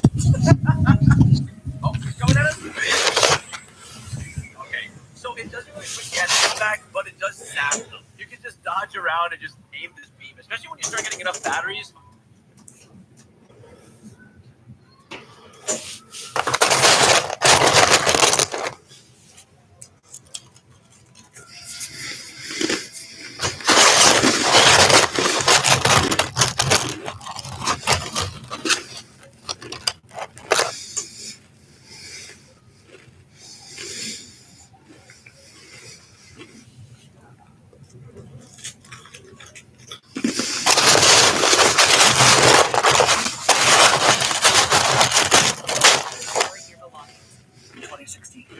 Grainy video surfaced online, a haunting glimpse into an experiment from half a century ago. In it, a man in a white coat places a cat inside a transparent container with 2 mice. The scene begins as nature intended. The cat stalks its prey and strikes with precision. But then, something inexplicable occurs. The cat's primal instincts seem to reverse entirely. It leaps wildly, retreating from the mice as though terrified of them. This strange footage barely scratches the surface of a much darker legacy. Decades before this video surfaced, dozens of unsuspecting civilians endured far more invasive experiments under MKUltra, the CIA's secretive mind control program, a mission so unethical, most records of its existence were destroyed. Still, through the few documents that remain, we can glean some of its horrors. Exposed. On December 22nd, 1974, a disturbing headline dominated the front page of the New York Times Sunday edition, stating, quote, Huge CIA operation reported in U.S. against anti-war forces, other dissidents in Nixon years. The nation, already shaken by the unraveling Watergate scandal, was rocked further by investigative journalist Seymour Hersh's explosive revelations. Hersh, one of the era's most prominent reporters, exposed the CIA's violations, detailing illegal activities that included wiretapping private citizens, intercepting mail, and embedding agents to infiltrate anti-war movements. Americans were horrified to learn their own intelligence agency had begun treating its citizens like enemy combatants. Congressional inquiries followed, uncovering layers of government overreach. Yet, as shocking as Hersh's expose was, it barely scratched the surface. Behind the scenes, panic consumed the CIA. Fearing exposure of their darkest secrets, Director Richard Helms ordered the destruction of classified records. Files were destroyed, evidence of countless covert operations erased forever. But a single misfiled batch of documents survived the purge, leaving a trail that would unravel one of the most sinister chapters in U.S. intelligence history. What emerged from these surviving documents was far more insidious than domestic surveillance. Hidden in the shadows was a program of unimaginable cruelty, MK Ultra. This clandestine project, spanning decades, sought to achieve mastery over the human mind. The surviving files revealed an intricate web of experimentation involving powerful hallucinogens, sensory deprivation, psychological manipulation. Prisoners, psychiatric patients, and everyday citizens served as the test subjects, none agreeing or even knowing what the government was doing to them. The battle for the mind. The origins of these experiments trace back to the aftermath of the Korean War. Returning prisoners of war, once proud defenders of their country, seemed to have turned into entirely different men. They came home preaching communist ideologies, denouncing the U.S. government, and praising the very regimes they had fought against. This eerie transformation left American officials terrified and trying to understand how trained soldiers had been reprogrammed. The answer seemed to be psychological manipulation. The CIA began to consider that a new type of warfare was being developed by the communist bloc, a battle to conquer the human mind. Determined to counter this threat, the CIA launched Project MK Ultra in 1953. At its helm was Sidney Gottlieb, a chemist and spy master who had come to be known as the Poisoner-in-Chief. The agency spared no expense in its pursuit of mind control, pouring an estimated $25 million into the project, equivalent to roughly $250 million today. More than 80 institutions, from prestigious universities to hospitals, were covertly recruited through funding from organizations. In the name of scientific progress, MK Ultra delved into this dark experiment. Test subjects, often unaware of their participation, were subjected to grueling trials that ranged from sensory deprivation to invasive brain implants. Many of these experiments were disguised as treatments for mental health issues, but were in reality trials to observe how the human mind can be manipulated, broken, and reprogrammed. Truth serum. LSD quickly became a cornerstone of MK Ultra's experiments, a substance the CIA believed could act as both a truth serum and an agent of mind control. The agency began its experiments by secretly dosing civilians in public spaces, observing their reactions as they embarked on vivid, disorienting trips. One of the program's most infamous operations involved hiring sex workers to lure men into hotel rooms. Once inside, the unsuspecting targets were administered with LSD. Behind a one-way mirror, CIA agents sat watching, documenting every moment as these men spiraled into hallucinogenic confusion. Even CIA operatives themselves were not safe. On November 19, 1953, Frank Olson, a scientist at the United States Army Biological Warfare Laboratories, was administered LSD during a CIA retreat at Deep Creek Lake in Maryland. He returned home a changed man. Olson became withdrawn. He barely ate, refused to speak about his work, and confided in his wife with cryptic messages, stating, quote, "I've made a terrible mistake." The disorientation followed Olson back to work, where his colleagues noted his erratic behavior. Concerned, the CIA arranged for him to return home under the supervision of a coworker. When Olson arrived home, he justified the situation to his wife, saying, quote, "They're afraid I might hurt you." Plans were made to send Olson to New York for psychiatric treatment with Dr. Harold Abramson, a CIA-connected physician. Yet this attempt to help Olsen would go nowhere. In the early hours of November 28th, Olsen plunged from the 13th floor of his hotel room window. Whether he fell or was pushed remains an unresolved mystery. Years later, the hotel manager reflected on the strange incident, stating, quote, "In all my years in the hotel business, I never encountered a case where someone got up in the middle of the night, ran across a dark room in his underwear, avoiding two beds, and dove through a closed window with the shade and curtains drawn." Mind erasure. As horrifying as the LSD experiments were, these were but a fraction of the sort of obscure operations the CIA set in motion as part of MKUltra.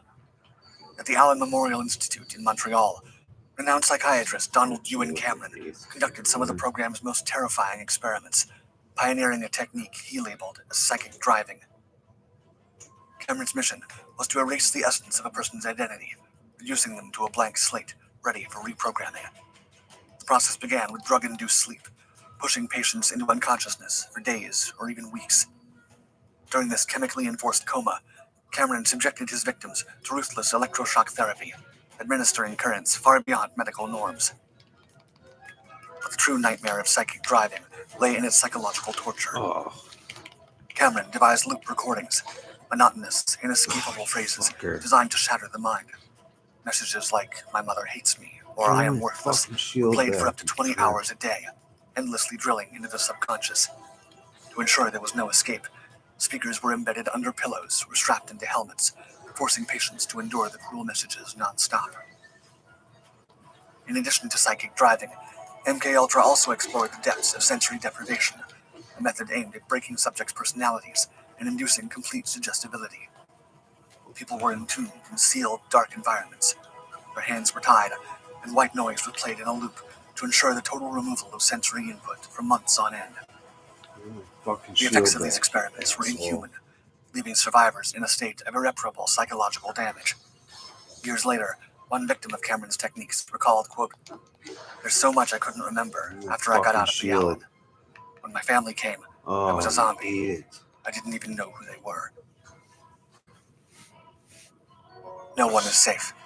gives me a good MKUltra carried on for decades, until the program was abruptly terminated in the early 1970s amidst the fallout of the Watergate scandal. In the purge of official documents that ensued, any possibility to understand the full extent of the experiments carried out against unsuspecting civilians was lost forever. Yet the story didn't end there. The agency's fascination with the human mind and its vulnerabilities persisted. In 1976, the quest to decode the brain's mysteries led Dr. Barry Jacobs to conduct further studies on the effects of LSD, this time not on humans, but on cats. At Princeton University, Jacobs subjected the animals to aerosolized LSD in transparent containers, while observers documented the unfolding scenes. Through the clear walls, they watched as cats were introduced to enclosures containing pairs of mice. Initially, the cats behaved like natural predators, stalking with calculated precision and striking without failure. But as the invisible mist of LSD filled the enclosures, their behavior transformed entirely. The cats began displaying erratic movements, leaping at unseen threats, their pupils dilating as they reacted to imperceptible stimuli. That's terrible. Most striking was their response to the mice.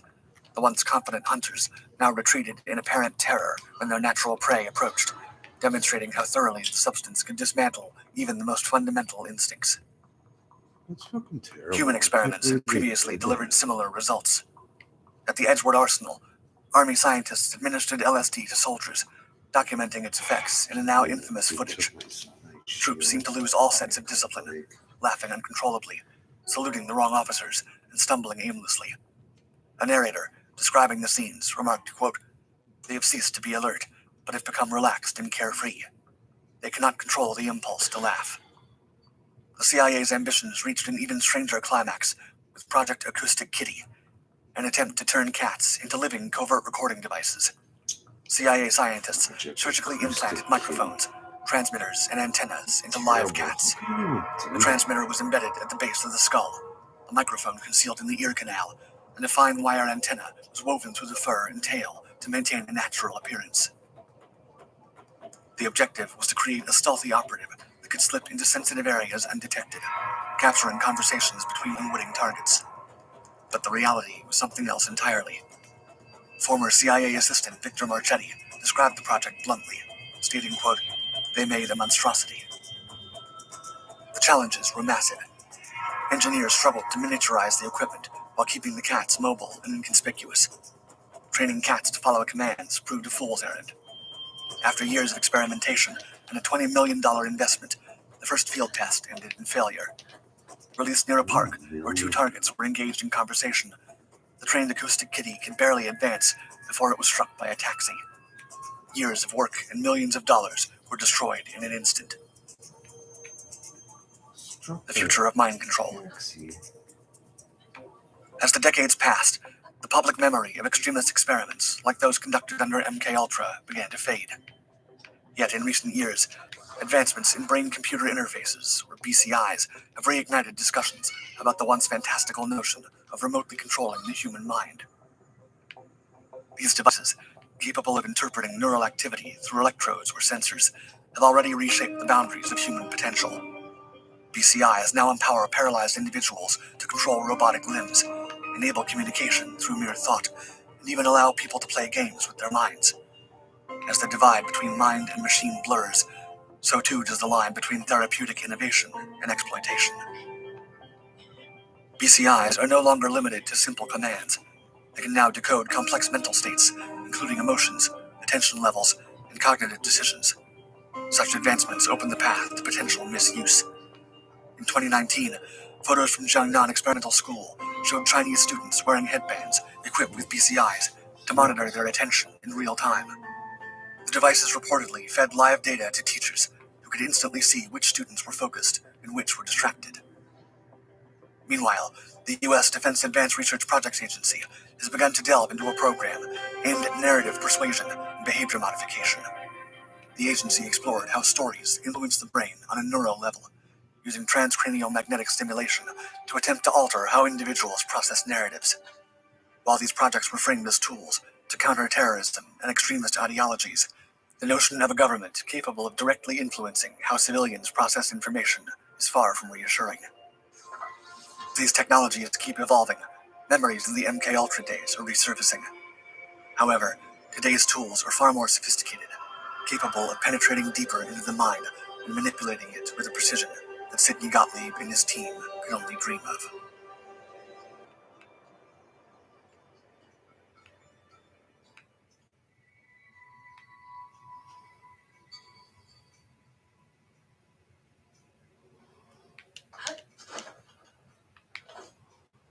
That's awful. Can't believe it's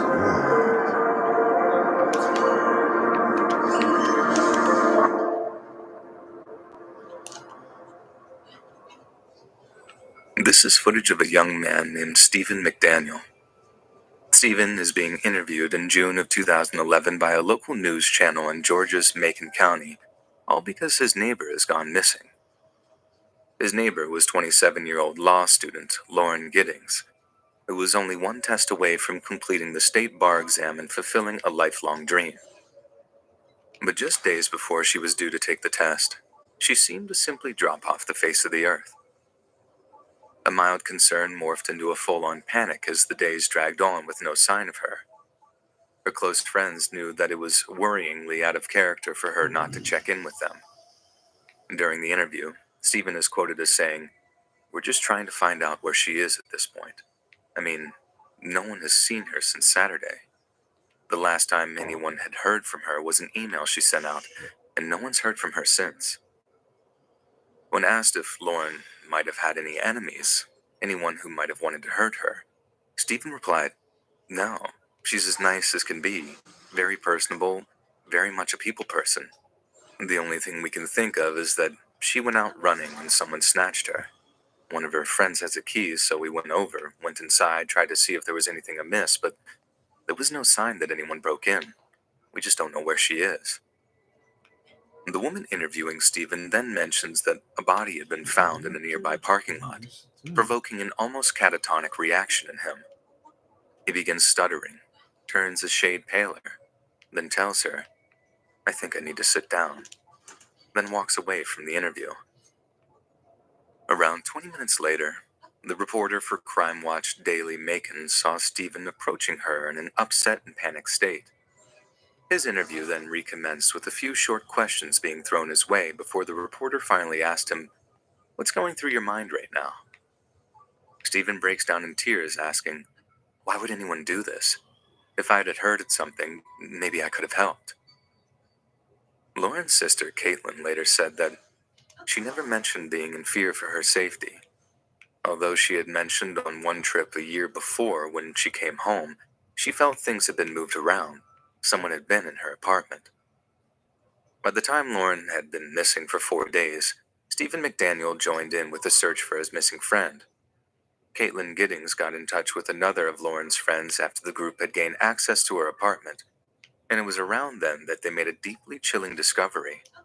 Lauren's purse, keys, wallet, and school ID were still in the apartment. For Caitlin, the news had alarm bells ringing in her head, and she pleaded with Lauren's friends to contact local law enforcement to officially report her missing. Macon Police Sergeant Scott Chapman later said, "There were no witnesses. It was all just a matter of interviewing anybody who lived at that complex, or anybody who associated with Lauren." During the course of their investigation, the police began to search the area surrounding Lauren and Stephen's apartments.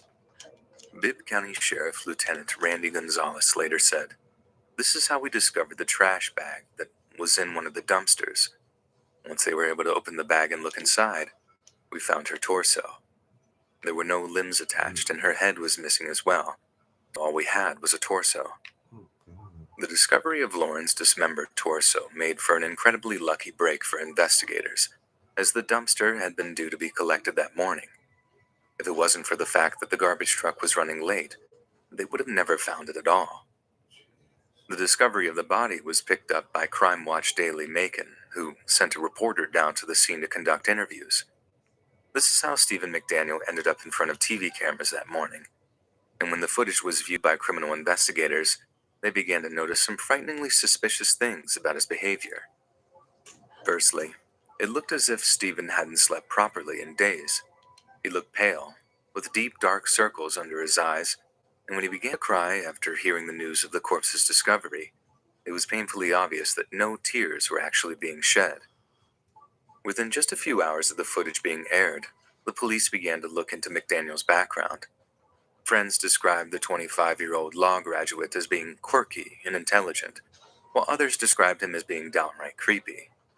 McDaniel had joint obsessions in firearms and zombies, and had often asked his fellow law graduates how they would go about committing the perfect murder. It was also discovered that McDaniel had once asked Lauren to go on a date with him, but she had refused, citing the fact that she was already in a relationship. Bibb County District Attorney David Cook later said that Stephen had both a master key and key to Lauren's apartment in his possession. He also had a flash drive that belonged to her that contained hundreds of her personal photos, along with a pair of her underwear. Her computer history showed an interest in her Facebook and LinkedIn pages, and sometimes he would be searching for images of her around the same time that he was looking up violent pornography. Investigators also found a deleted video taken from a video camera, one which appeared to show McDaniel's method of stalking Lauren. He had taken a wooden pole, duct taped the camera to it, then used it to peek inside one of Lauren's open windows. "That was the straw which broke the camel's back," said DA David Cook. The video appeared to be from the same night she went missing. The police still couldn't prove that McDaniel had murdered Lauren, but they could prove that he had burglarized her apartment on a number of different occasions. He was arrested and charged for the incidents, and during the subsequent police interviews, he was put under increasing pressure to admit to Lauren's murder. It's during these interviews that McDaniel displays some incredibly disturbing behavior. He seems almost catatonic, sitting emotionlessly at the interview table while giving monosyllabic answers to the detective's questions. He stares blankly at the detective when asked, "Look at me while I'm talking to you." And it's honestly extremely disturbing how he seemed to go from a grieving, highly emotional person in his TV interview to a cold, unfeeling automaton when questioned by the police. When asked why he's shutting down, why he refuses to talk to the detective, Stephen replies, "I don't know. in a way that's so monotone and chilling that it's almost difficult to listen to. He's clearly going through some kind of mental breakdown, possibly resigned to the fact that he's going to be caught and convicted of murdering the innocent Lauren Giddings. It's worth noting that one of the police techniques used to intimidate a suspect into a confession is to stare directly into their eyes as a way of inducing introspective thoughts, making the suspect feel overanalyzed, almost as if though they're being read like a book. Yet McDaniel's stare is so intense, unfeeling, and terrifying that the detective who attempts this technique is actually the first to break the staring contest, obviously so unnerved by the suspect that he can't possibly continue the attempt. Over the coming weeks, detectives broke McDaniel down by employing what's known as the futility technique. They told Stephen over and over that they knew he'd murdered Lauren, and it was just a matter of time before they accrued enough evidence to be able to convict him. It took a long time to actually collect that evidence, as it required numerous DNA tests, but in the end, it was enough to convince McDaniel to accept a plea deal. During his trial, Stephen openly recounted the sickening details of the murder in the courtroom, saying he entered Lauren's apartment at around 4:30 a.m. while wearing a mask, the same mask that police had showed they were in possession of. She saw me and said very calmly, "Get the hell out," he said. Then, I leaped across the bed onto her and grabbed her around the throat. In the struggle that ensued,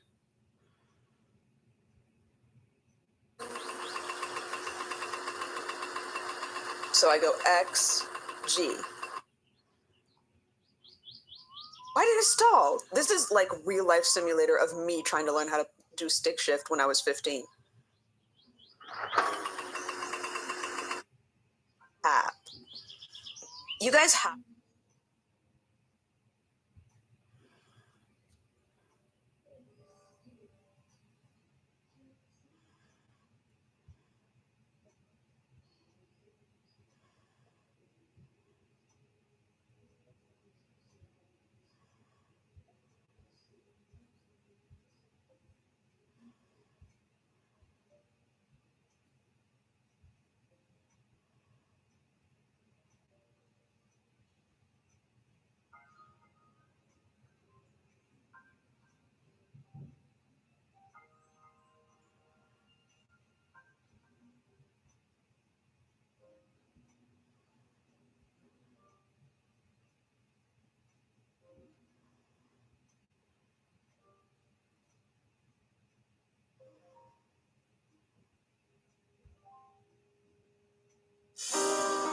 A natural diamond for every milestone and every moment. Secret word is? You know I do, Conky. Today's secret word is cool. Now, you all remember what to do whenever anyone says a secret word, right? Scream! That's right. The rest of the day, if anyone says a secret word, scream real loud. Okay. Okay. I love that about you. Come on, let's try it.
I can't believe it ate my shield, man.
Owie.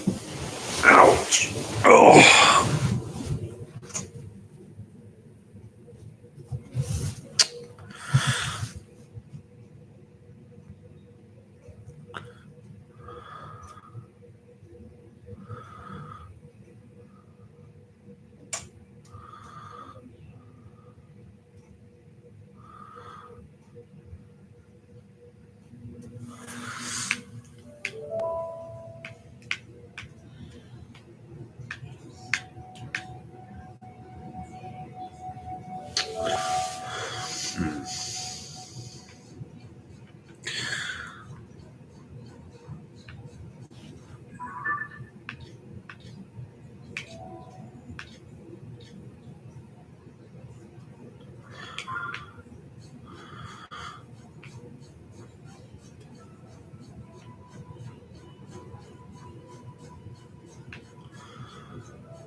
Oh, my leg's asleep.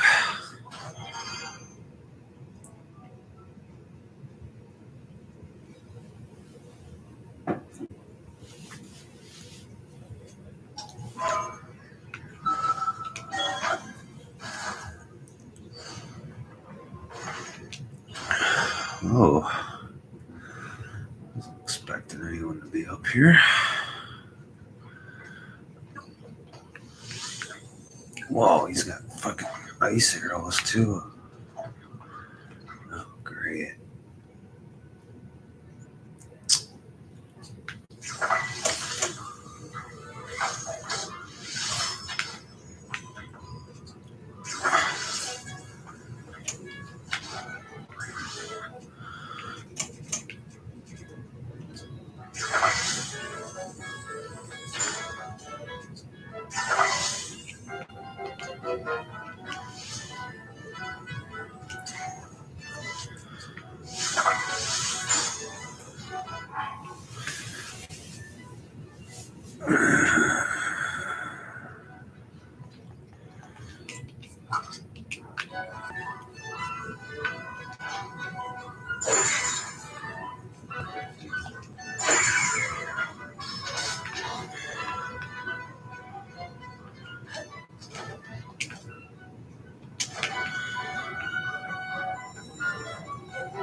Oh.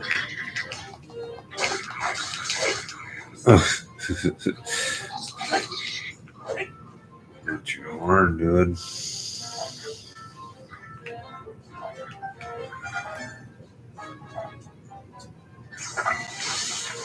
Oh, Come on, side. You finally do something and you fucking move them out of the way.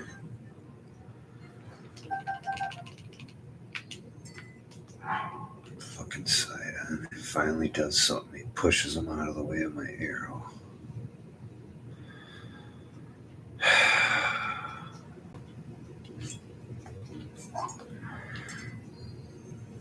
What do you mean you can't take that out here? The fuck you talking about?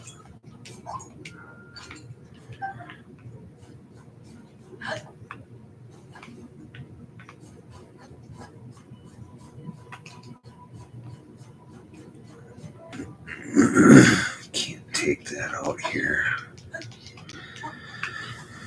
Oh, this armor's weak, man. He did a lot of damage to me.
Dun, dun, dun, dun, dun, dun.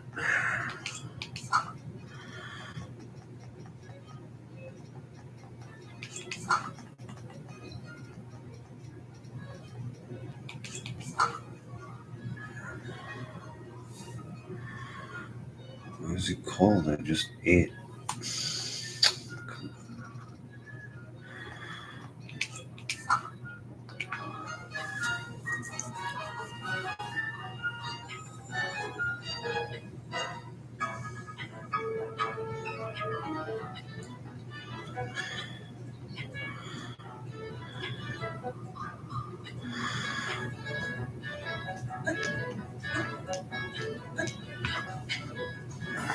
Oh.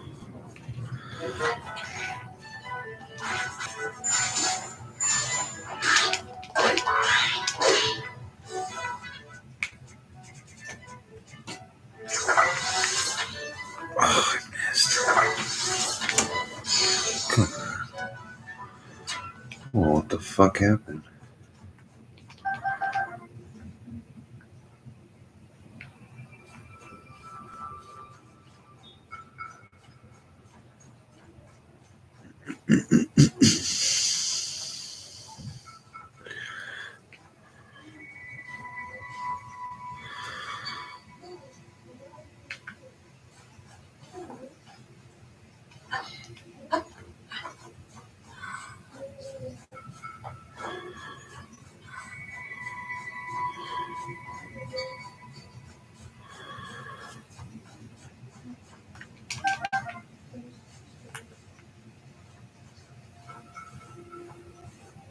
Whoa. Dude.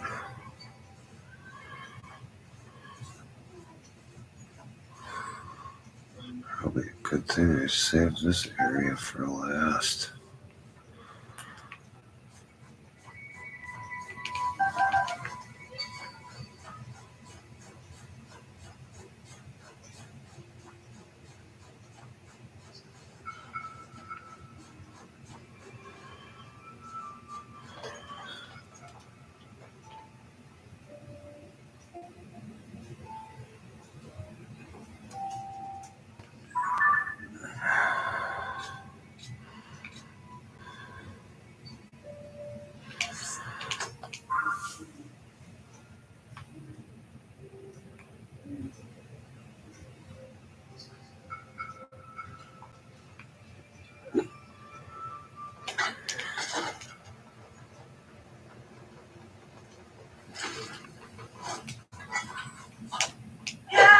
Oh, wrong button. I waste my good weapon.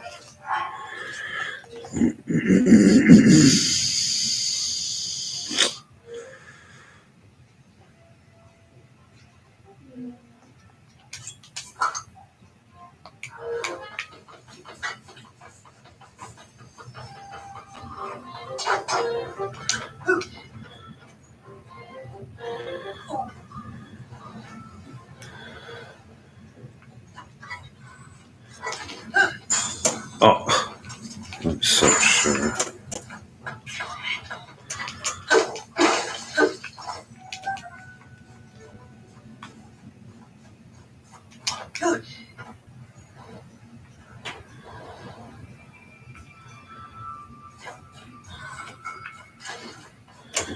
Oh, why do you run backwards?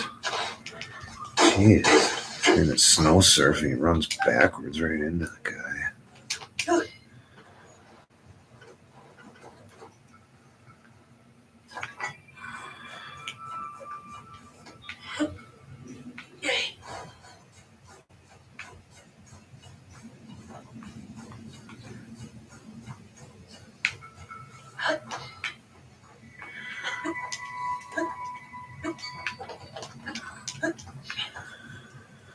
What the heck? Giant sword.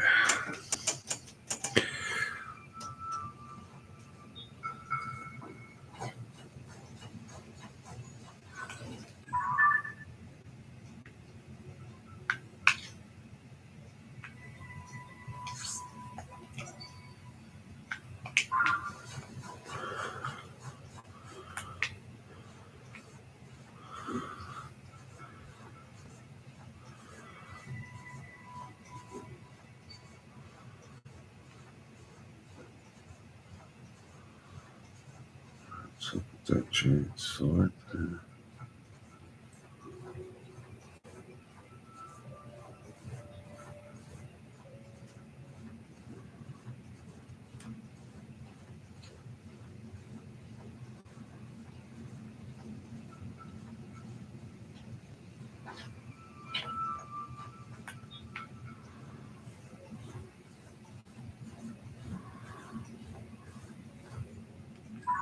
Uh-oh, it sees me.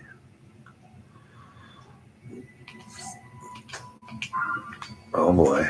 Ah, shit.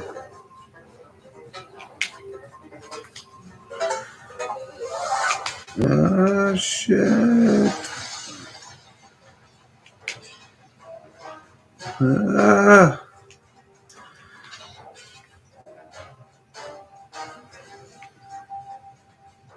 Ah, shit.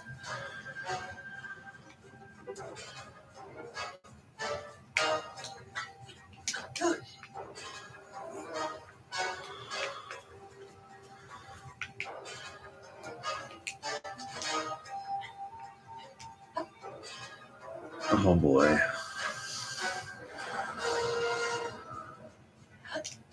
See ya. Oh shit.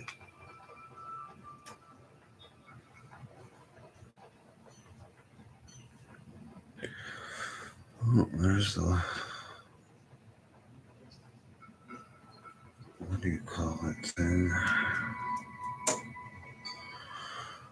Sky Tower, whatever the hell it's called.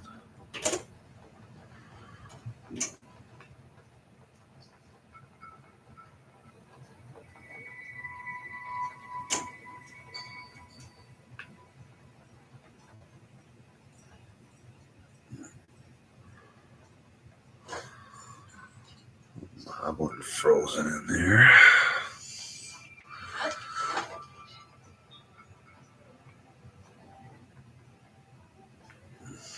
Goblin frozen in there.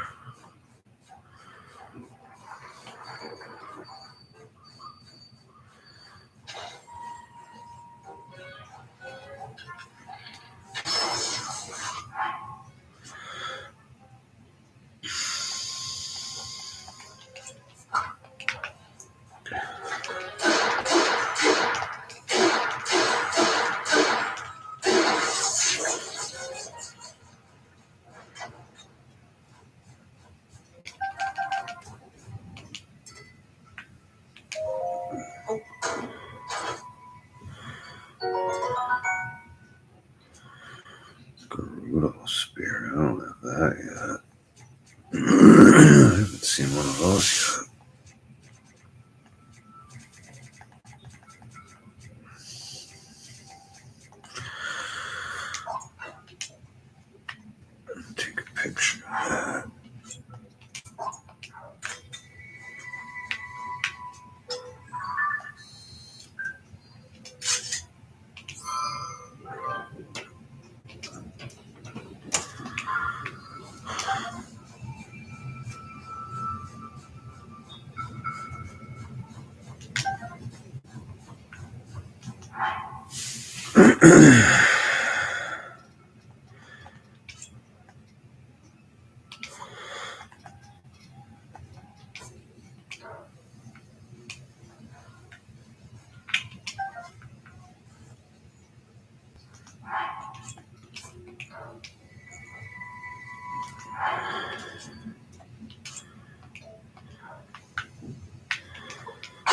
Oh.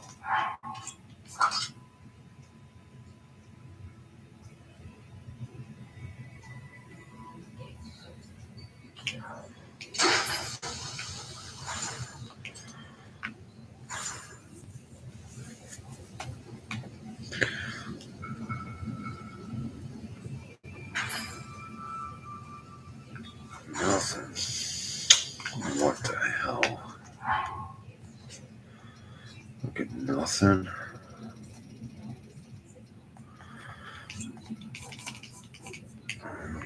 I'll cook some apples on it. I can get it close enough.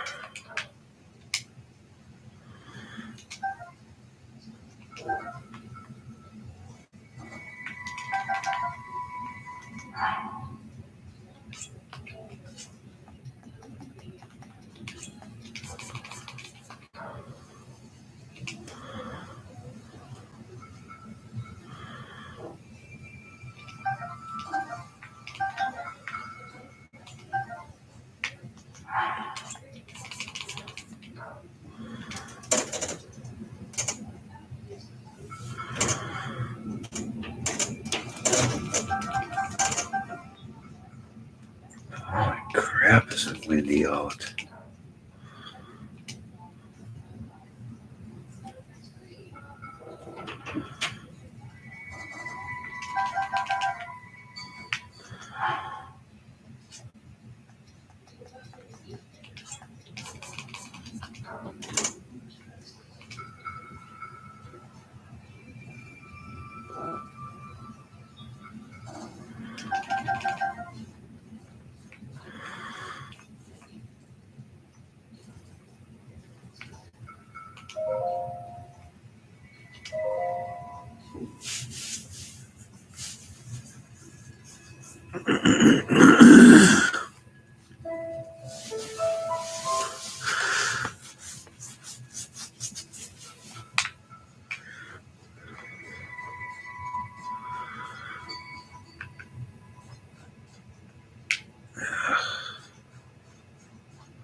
My truffle.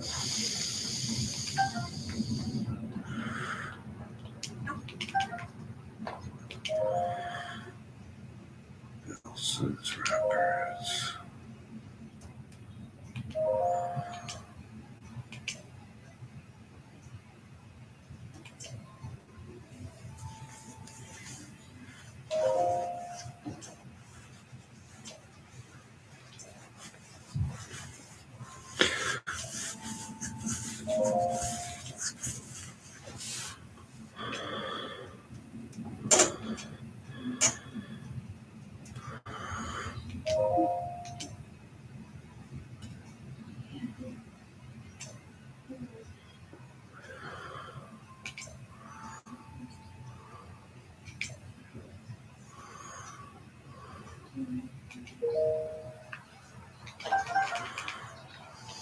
Okay.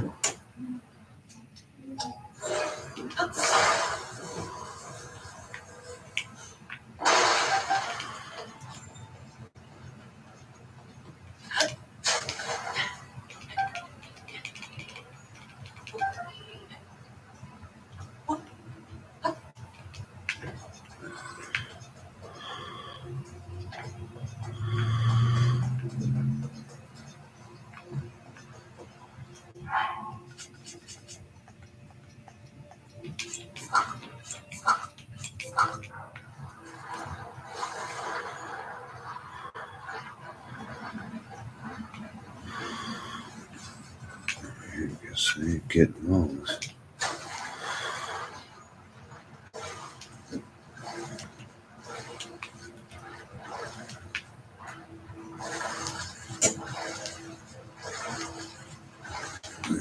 No chance of getting those.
I have to go into the depths and get some more Zonite.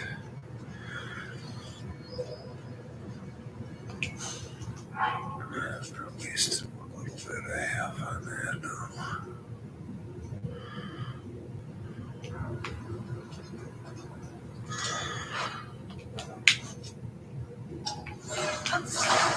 Just use one of these for now.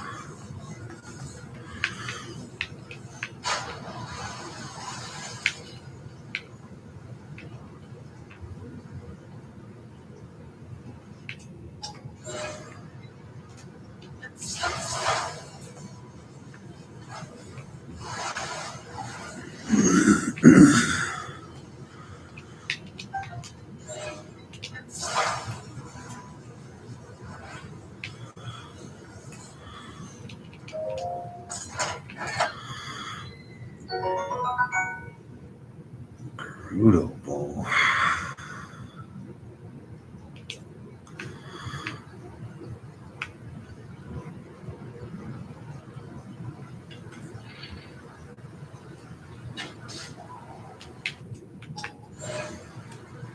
Oh.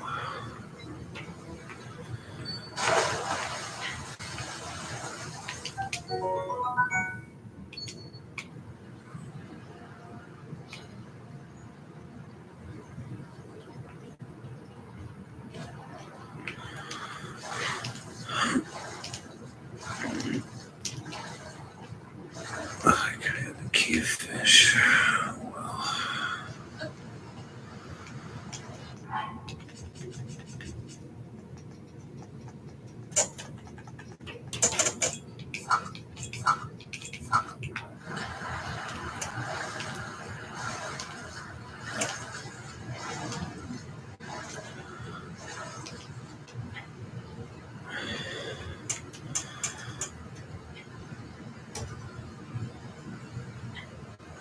I'm gonna drown on the way back, I guarantee it.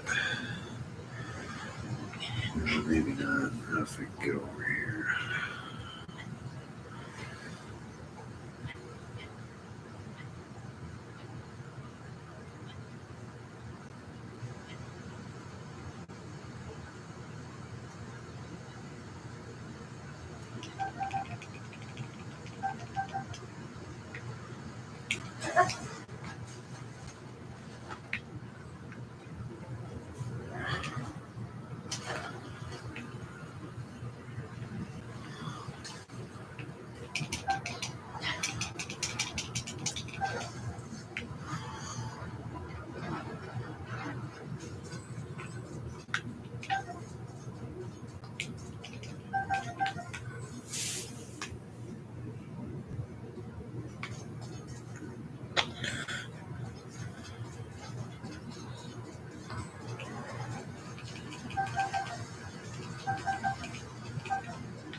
I'll figure the one waterfall that I didn't check out has something behind it.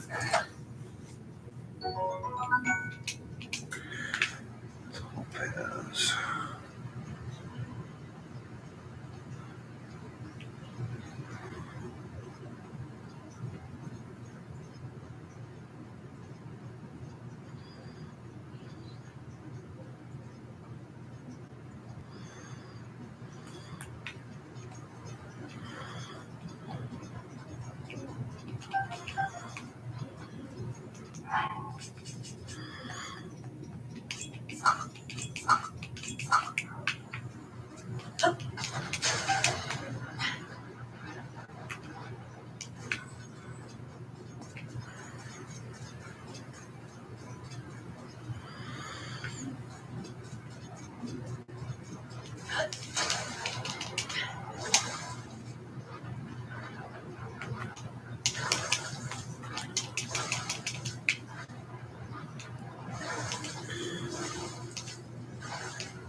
Blowfish.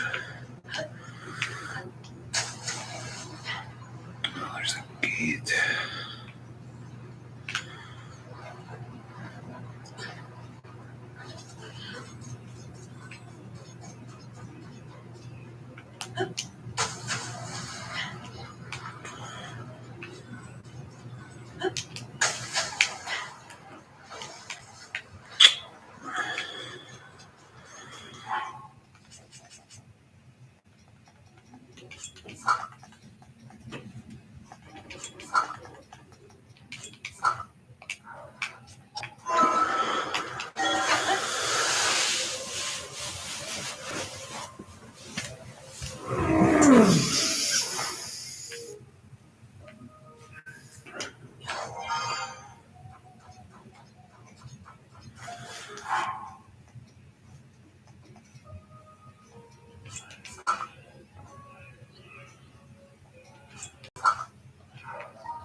Holy crap.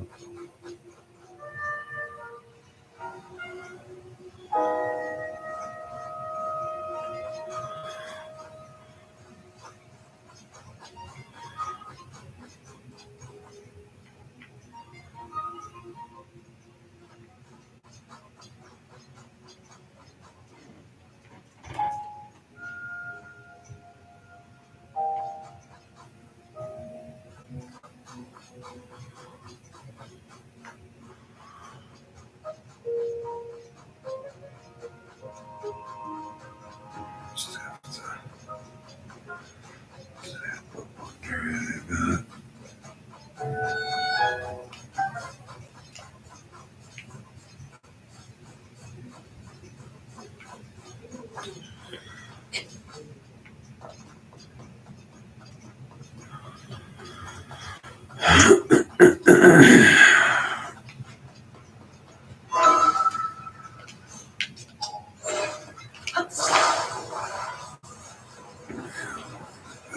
Find a way to zap up under it.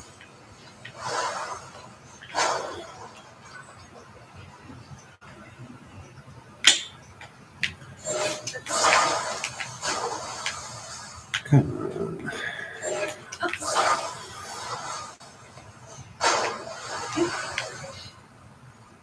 Jesus.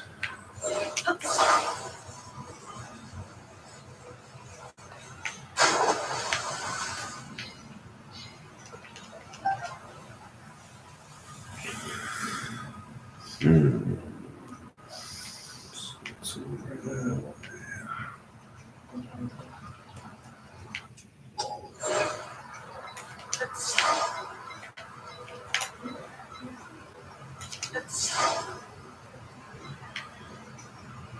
dang it.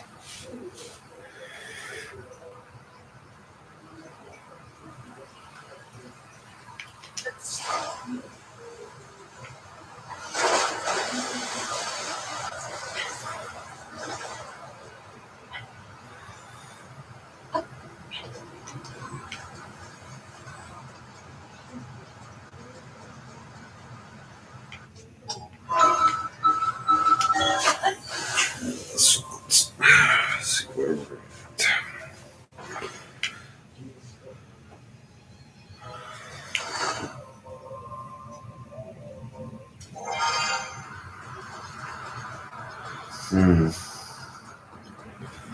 We must have to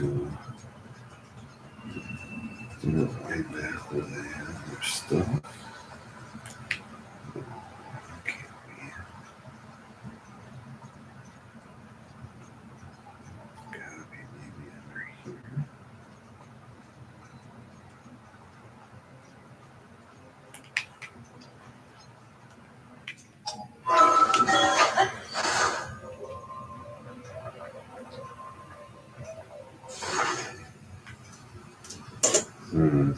Well, this ain't gonna work.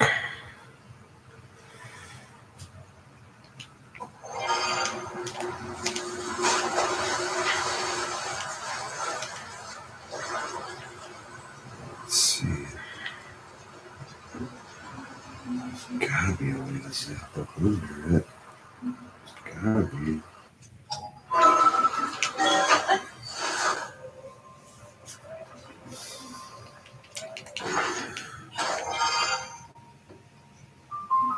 Closer.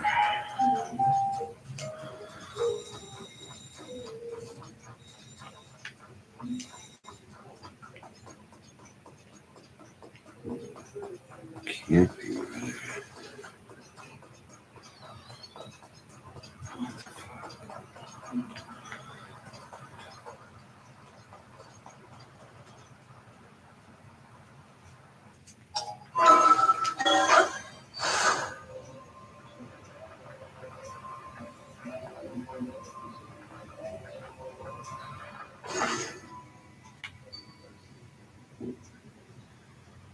Wow, way far away from it now.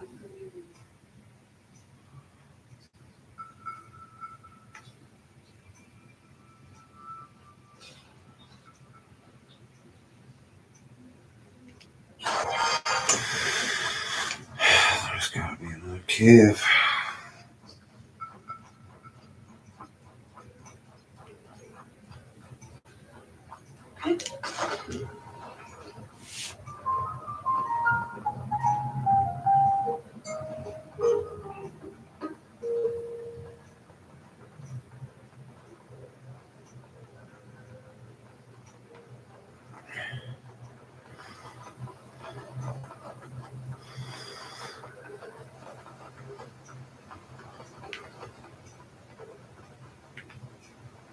Not.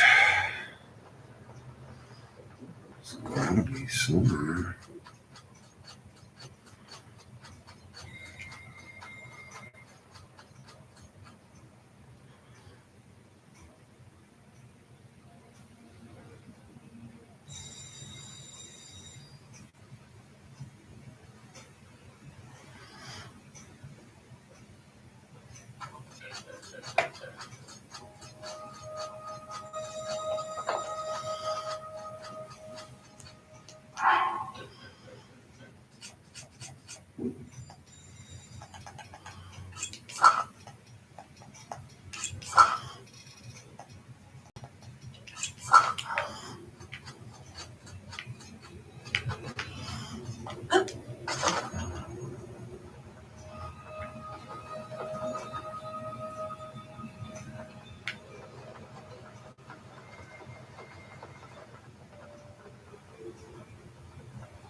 Oops, gotta be somewhere.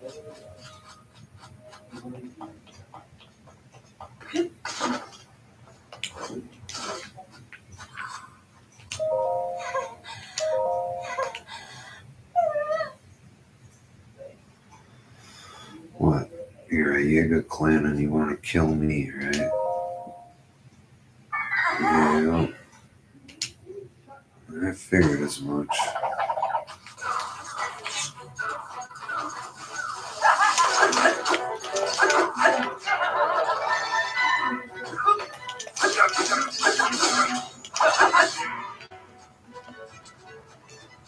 Well, not happening today.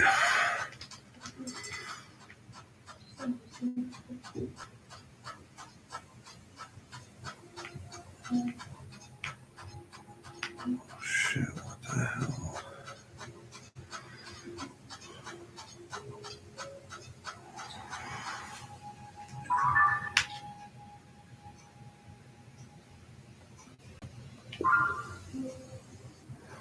Oh, all of a sudden just get real cold. Heck was that all about? Standing in desert sand, but it gets cold.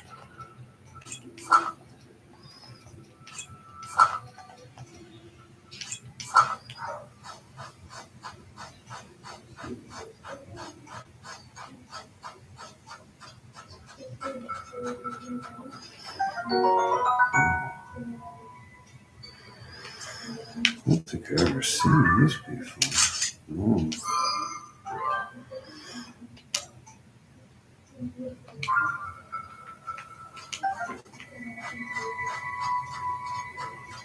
How can watermelons grow if it's unbearably cold? That doesn't make sense.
What does he want here?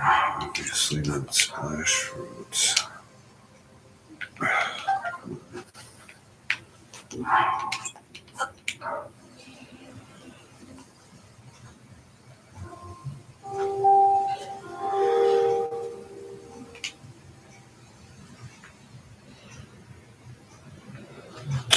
What the hell are you there?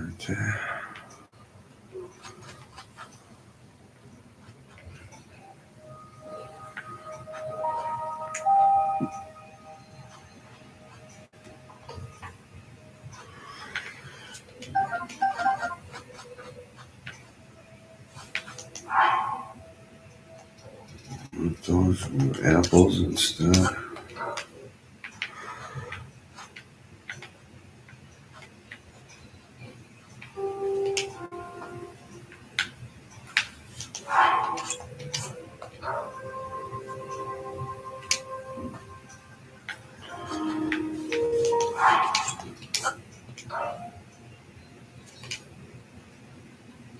Well, I don't want apples either, huh? I don't think I have enough melons.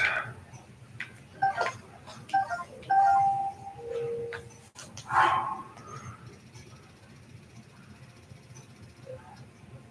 only got 2 melons. I can't do that.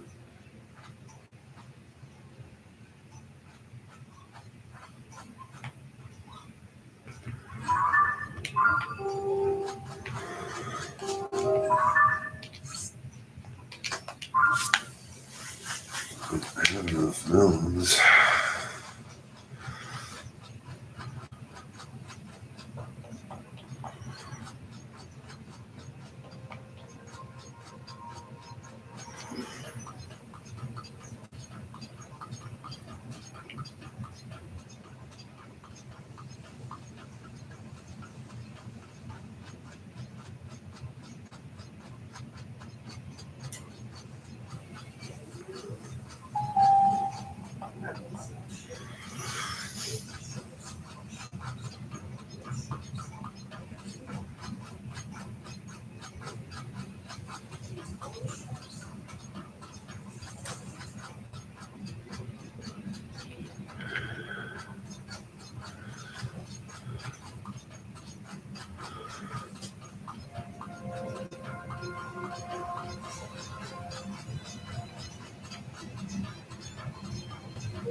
Fuck is that?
What the heck?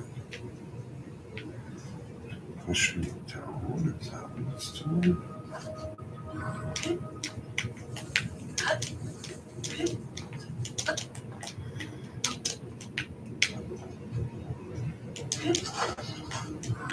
I guess so.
Give me it before I get hit by a rock.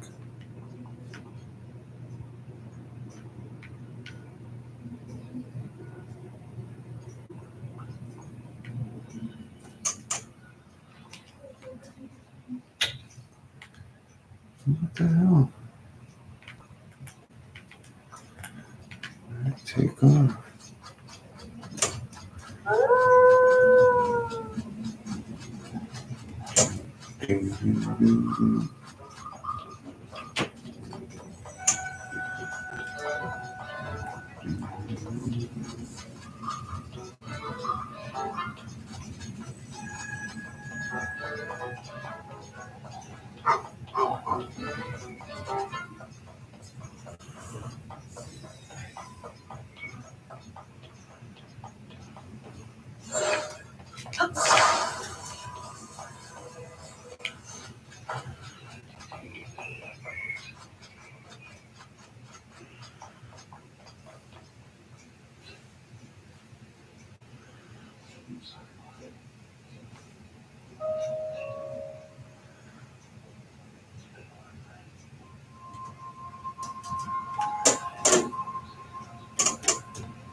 Finish this one.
Shit, I'm falling asleep.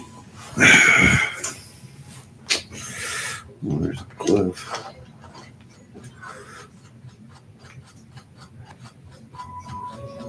So we'll get that.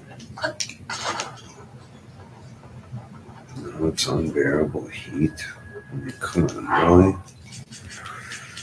First it's unbearable cold, now it's unbearable heat.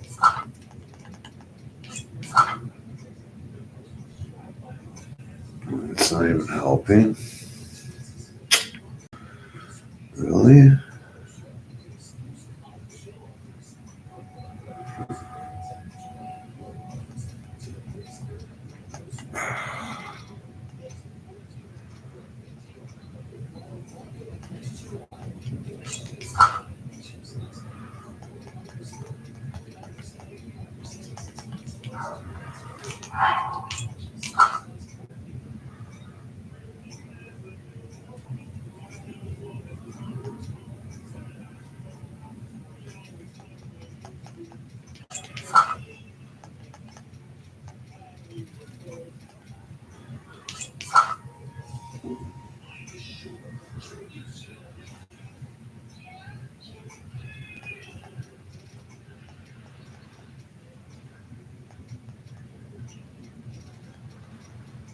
So like that.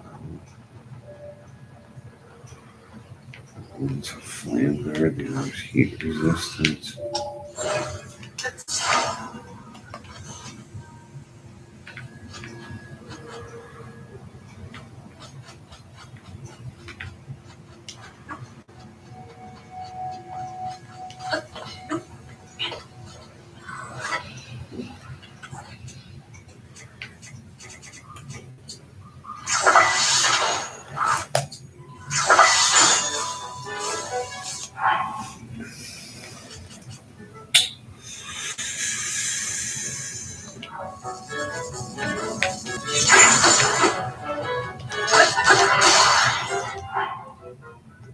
Dun, dun, dun, dun, dun, dun.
keeps going from hot to cold.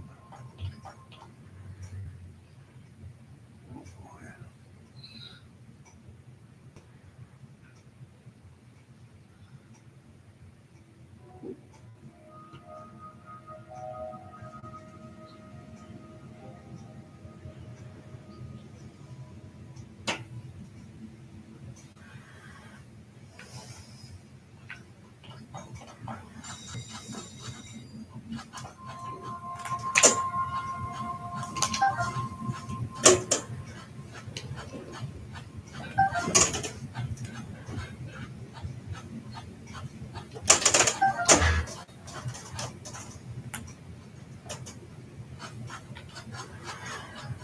Did I see an interest?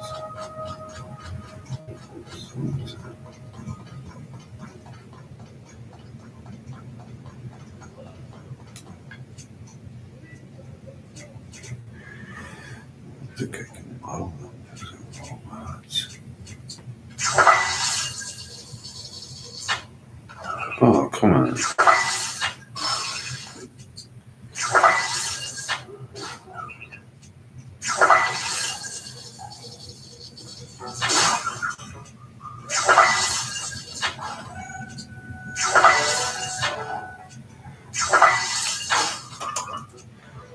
What's out there? What kind of shit is that?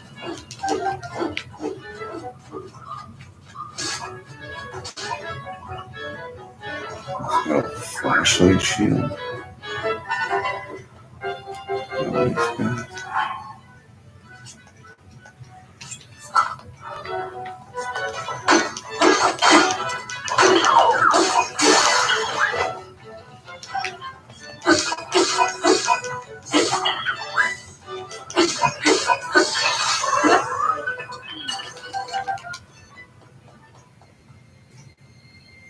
I guess so. Flashlight shield.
Shield.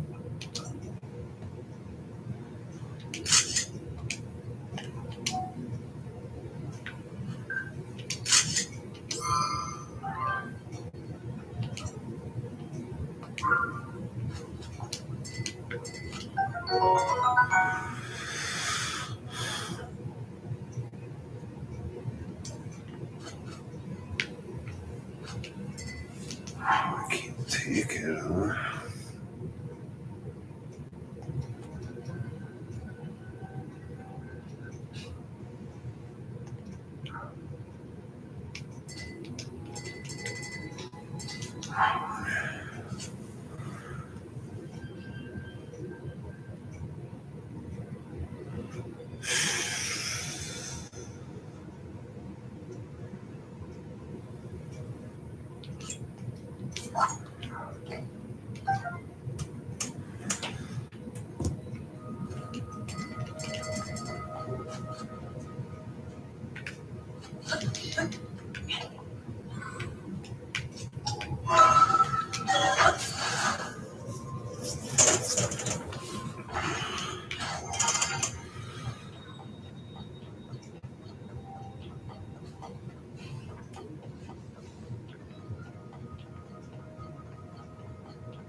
Another Yiga clan.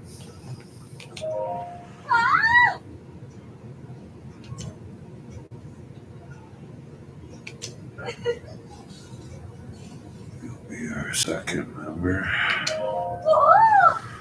Yeah, that's Fred. You wants to kill me, right?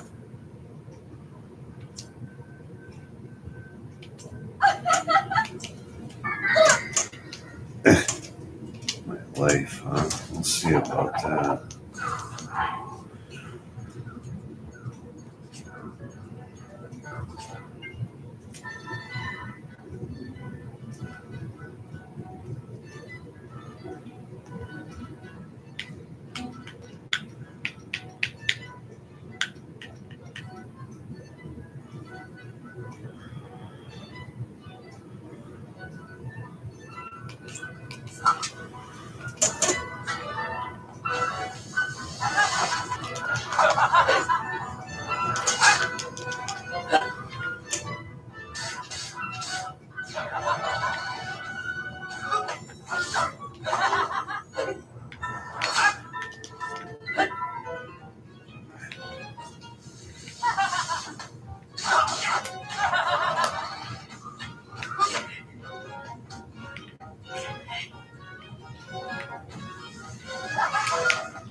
Oh, there's gotta be.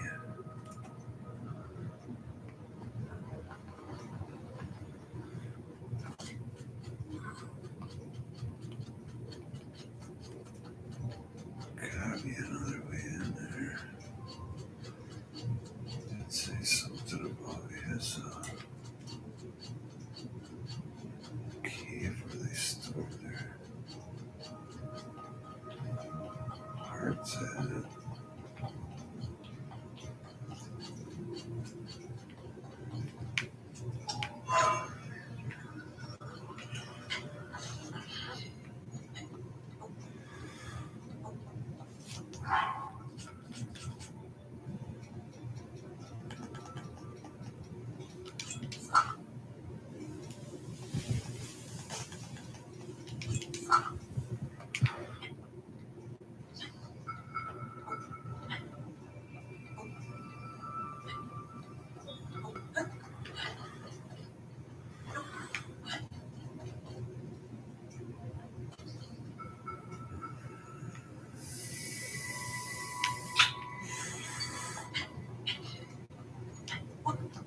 Got us one more shot to get in here. Fuck, it's 8 o'clock.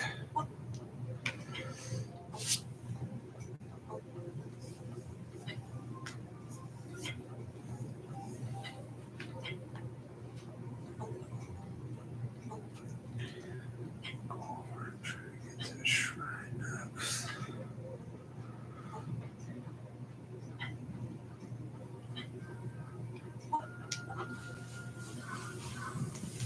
Oh, I gotta pee.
Okay,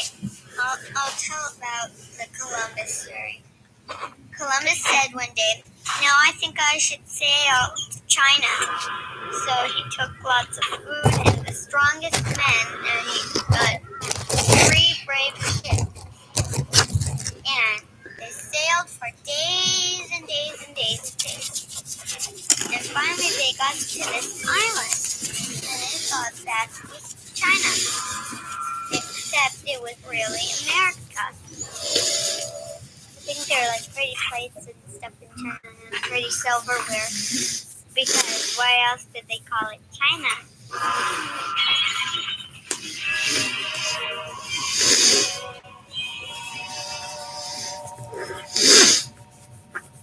Well, it certainly doesn't look like Kansas. There's not a sign alive. No, wait! Over there! Here comes someone or something now! Quickly! You must hide! Hide? From what? Oh no! My name is Zelda. I have just escaped the terrible clutches of Dizzy Galuga.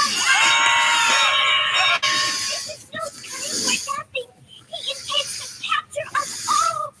I ran here to warn you. Quickly! We must leave at once. That'd be great, Miss. Zelda! Are you sure we haven't met before? Positive! Come, please! He must not catch us! We must flee! Oh, I can't move! Me neither. Let's go! It must be some sort of force field! Harry! Fly! Fly really fast! Maybe you can make it through the force field and fly for help! All right.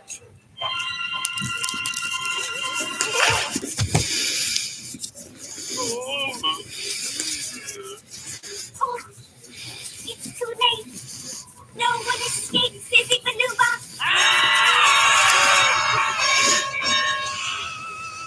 Well, I am Sissy Bayoba. I'm so very flattered to have the secret word be my name.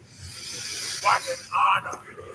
You know, I've been watching you in your playhouse for some time. You seem to have so much fun here. So much fun. I said to myself, Sissy Baluba. As I was saying, I said to myself, wouldn't it be fun for me to have as much fun as you seem to have? So I brought you here to be my new friend. So, let's have fun!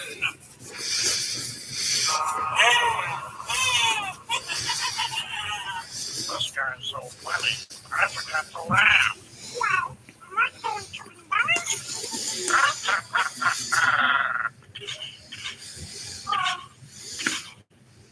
You'll get used to the force field after a while. It's always been like this.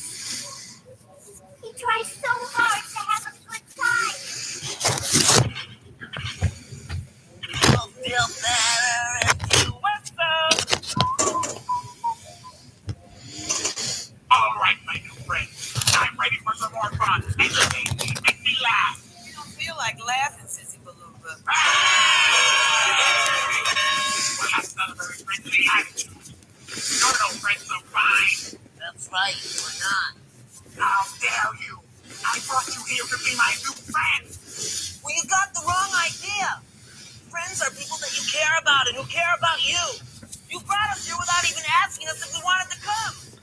And you haven't exactly been treating us the way friends should be treated. You're right. I don't have any friends. The reason I didn't ask you to come is because I knew you'd say no.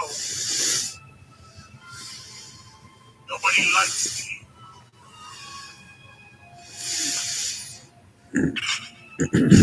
I'll tell you what. If you'll turn off the force field, we'll show you how to make friends.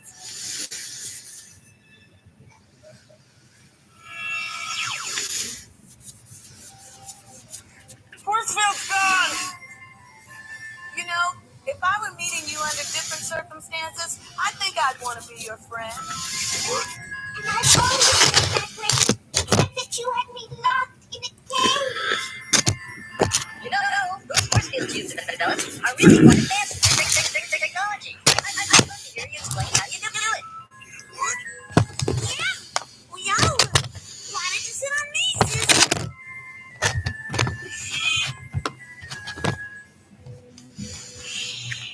Really comfortable, Jerry.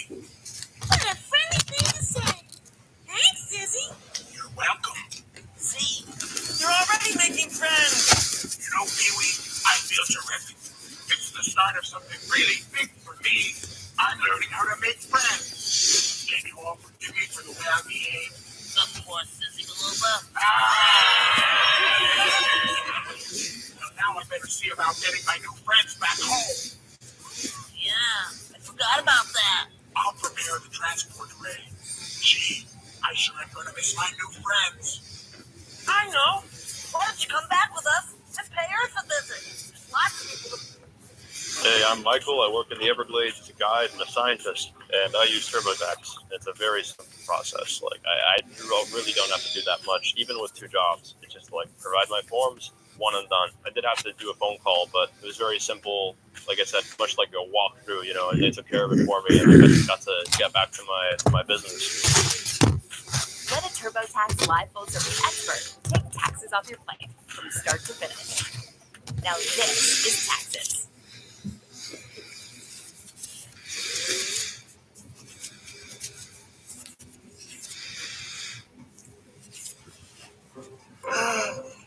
Tax season. The unwanted guest that keeps coming back every single year. And if you're like me, juggling a side hustle, it's like this guest comes with extra bags of chaos and confusion. But not this year. This year, I invited a different guest. Free Tax USA. Federal filing, totally free. And it's actually built for people like us. Freelancers, side hustlers. They guide you through step by step. Even the most tricky things, like freelance income. Made easy. So yeah, tax season tried showing up uninvited, but this time, I'm handling it on my own terms. Goodbye, tax season. Don't call me. I'll call you. Visit freetaxusa.com and file your taxes the easy way.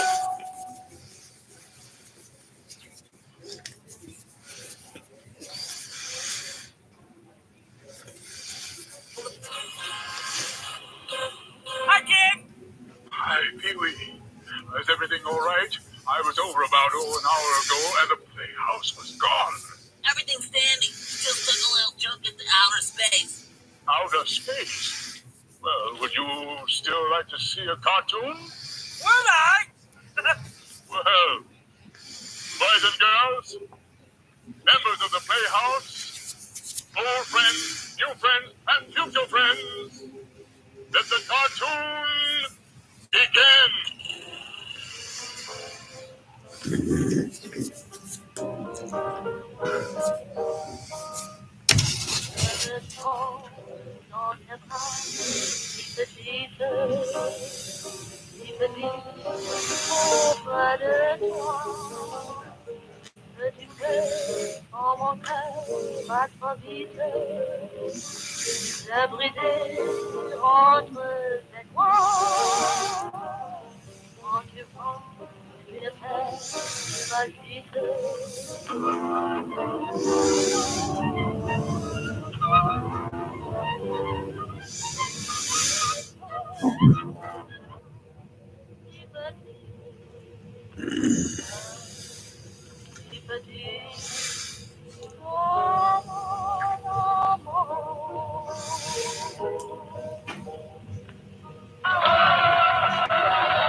This is Billy Baloney.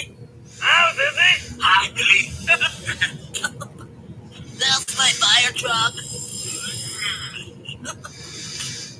I don't know what this is. This is broken.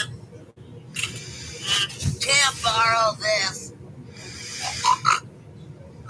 No, I'm just kidding. You can borrow it. That's one of the cool things friends can do together. Well, Pee-wee, this has been a long day and one I'll never forget. Bye, Flory. It was very nice meeting you, and I hope we'll be friends for a long time. Bye-bye.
God, you're so beautiful, I can hardly stand it. Maybe you should sit down, Pee-wee.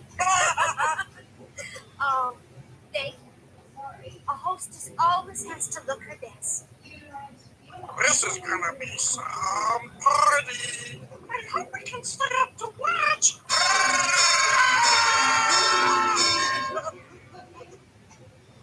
And we come from Burma just to sell you bananas. See, my name is Corny, and my wife's name is Cutie, and we come from Cucamonga just to sell you confetti. Yay! Oh, excuse me. See, my name is Hi, Pee-wee. Hi, Hi, Pee-wee. Oh, howdy. Hey, why don't you join your hostess, Miss Yvonne? Party games. I don't know. Why don't we? Excuse me.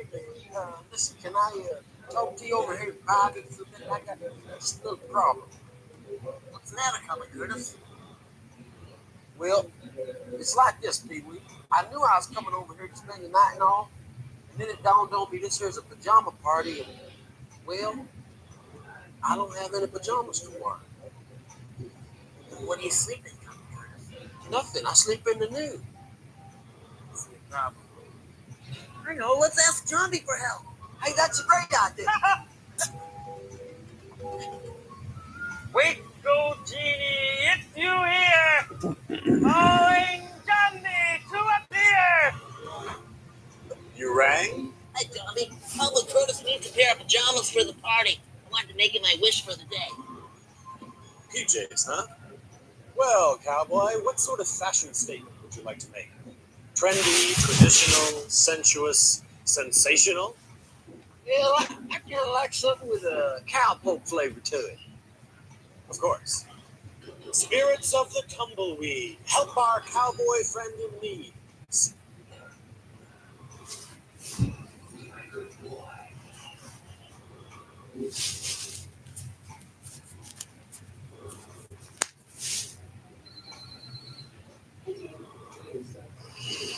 It's always been there. This love of the outdoors.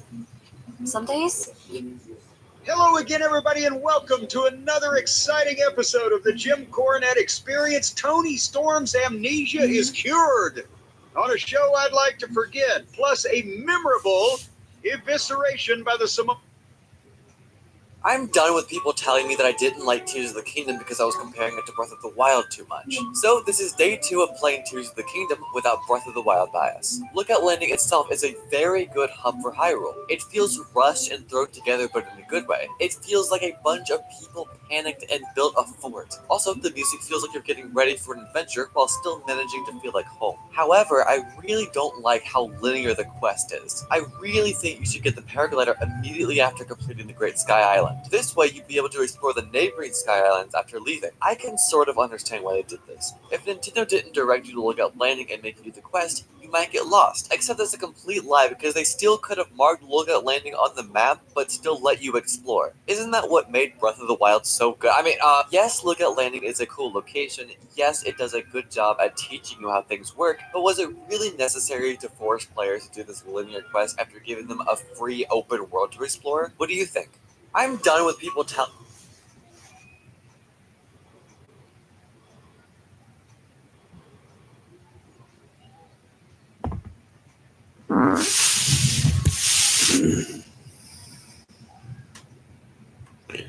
Samoan werewolf himself on Saturday night's main event. All that and more, and joining me, Hawaiian Brian, the podcasting lion, the king of the Arcadian Vanguard Podcast Network, Mr. Co-host to you. I can't remember the last time he forgot something. The great Brian Last, everybody. Aloha, Jim. I have arrived. I am here. It's a pleasure to be back here once again. Let's have fun today. I think you need to get Vic Mizzy to punch that theme up for you. Maybe put in a couple of slide whistles and a fucking cowbell. I think I could do all of that, but again, I'm doing it live. I'm doing it on the go with one hand crooked to the side because I'm facing the microphone. It's a mess. I'm probably doing damage to my shoulder. but it's all for the people. You're suffering for your art. How do you know Vic Mizzy couldn't do that live? Google Vic Mizzy, kids. How do you know he couldn't do that stuff live? Did you ever see him? Huh? Well, it takes a lot of practice to do what I do. I don't just think anyone could pick it up and do it. Well, you're comparing yourself to the incomparable musical genius of Vic Mizzy. Well, Some people think I play like Vic Morrow. Well, Don't Google that, kids. It's too soon. Too soon. It's too soon. All right, headless horseman. Jeez, that was worse than anything I said. That was. Well, I had to top it. The snow is melting. Do you know a statistic, Brian, that I know that I bet you don't know that I know and you don't know? I don't know what that statistic is, though. There has been more snow this past month and maybe this past winter, the one that we're in Pensacola, Florida, than there has been in New York City. Think about that now. You know what they said on the news last night? I don't remember when the last time it would have happened or if it was the first time, but just the fact itself jumped out at me and I looked up. Every state, all 50 states had snow on the ground. Yes. Even Hawaii. Oh, because of the mountains and the volcanoes out there. Yes. And Bourbon Street got 9 inches. And that's not the first time somebody's got 9 inches on Bourbon Street, but still it's unprecedented it'd be snow. But no, more snow. No, it ain't. Well, maybe, yeah, you're correct there, Bourbon Street. But no, more snow in Pensacola than in New York. And just like the territory days.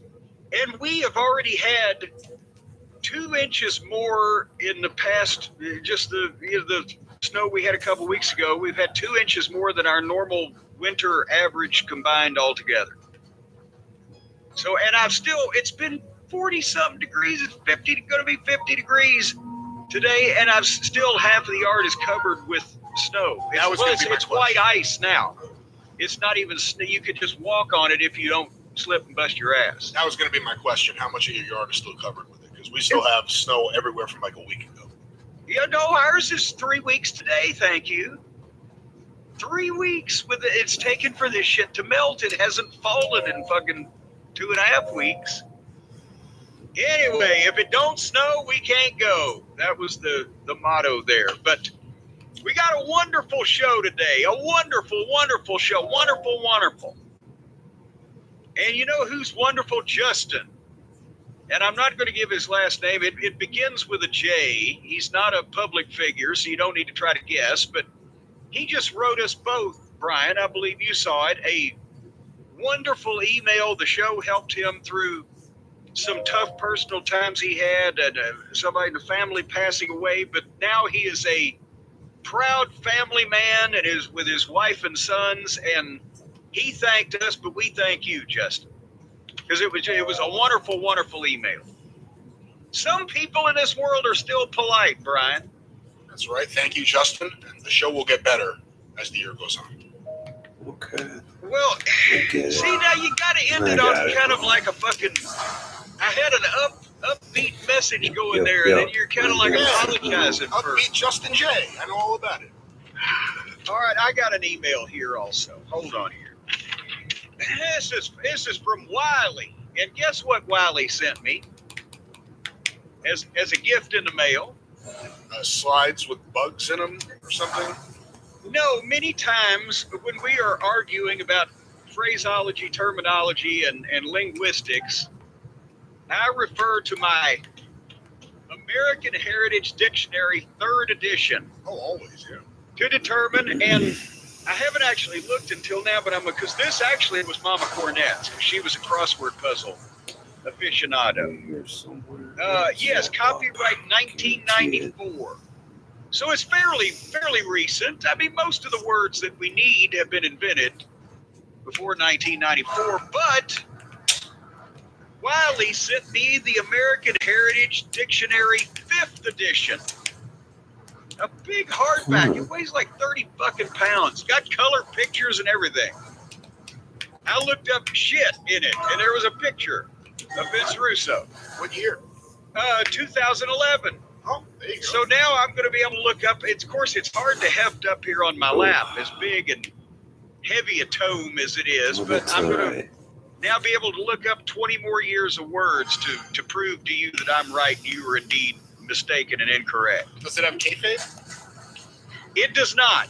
Kayfabe is not, at least as of the 5th edition in 2011, but I think it's on one of the online pretenders to the. But unless you're Merriam-Webster, and she was a lovely old lady, or American Heritage, you don't get to be a dictionary in my book.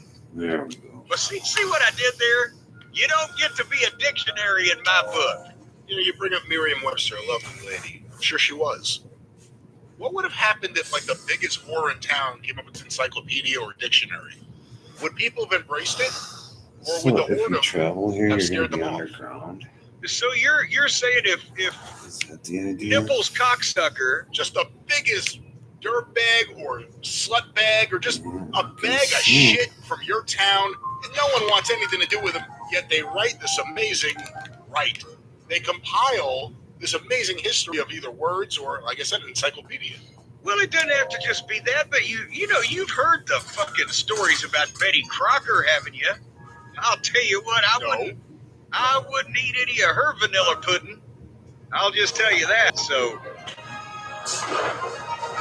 Is this it? Maybe I have to read this. well, no, you gotta know people to get the inside stories on some of these things. But boy, I tell you what, Betty Crocker bit him more laps than a napkin.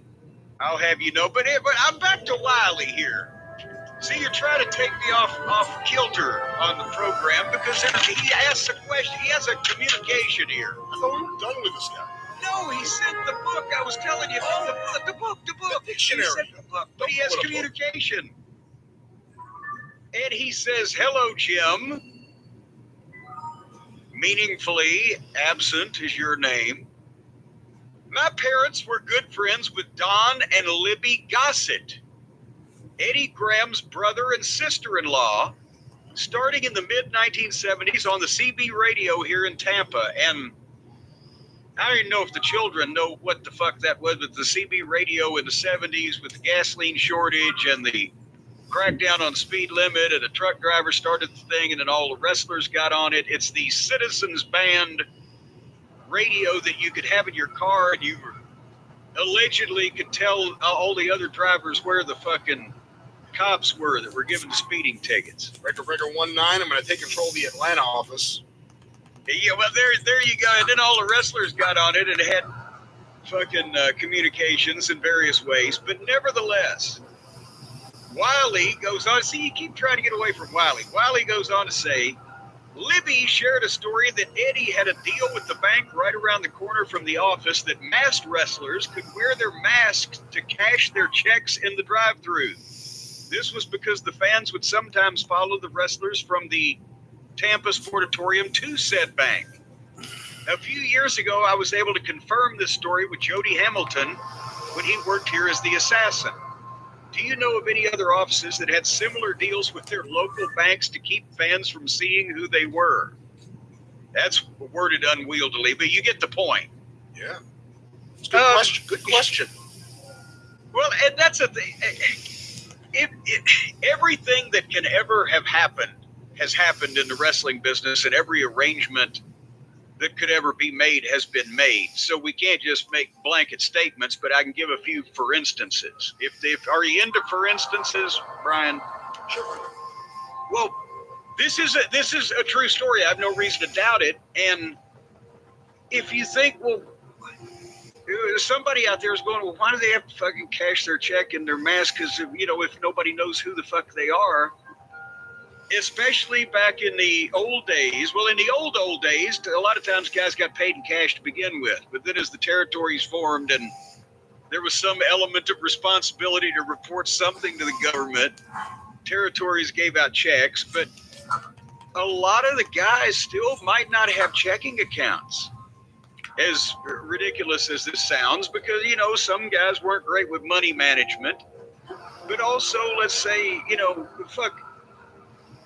there was such an element of distrust. If a guy came into a territory and worked a weekend or a week or 2 weeks or whatever and got his fucking check before he goes halfway across the country to where he's actually working regularly and puts it in his checking account, and it takes in those days, what was it, 5 business days to go back to the...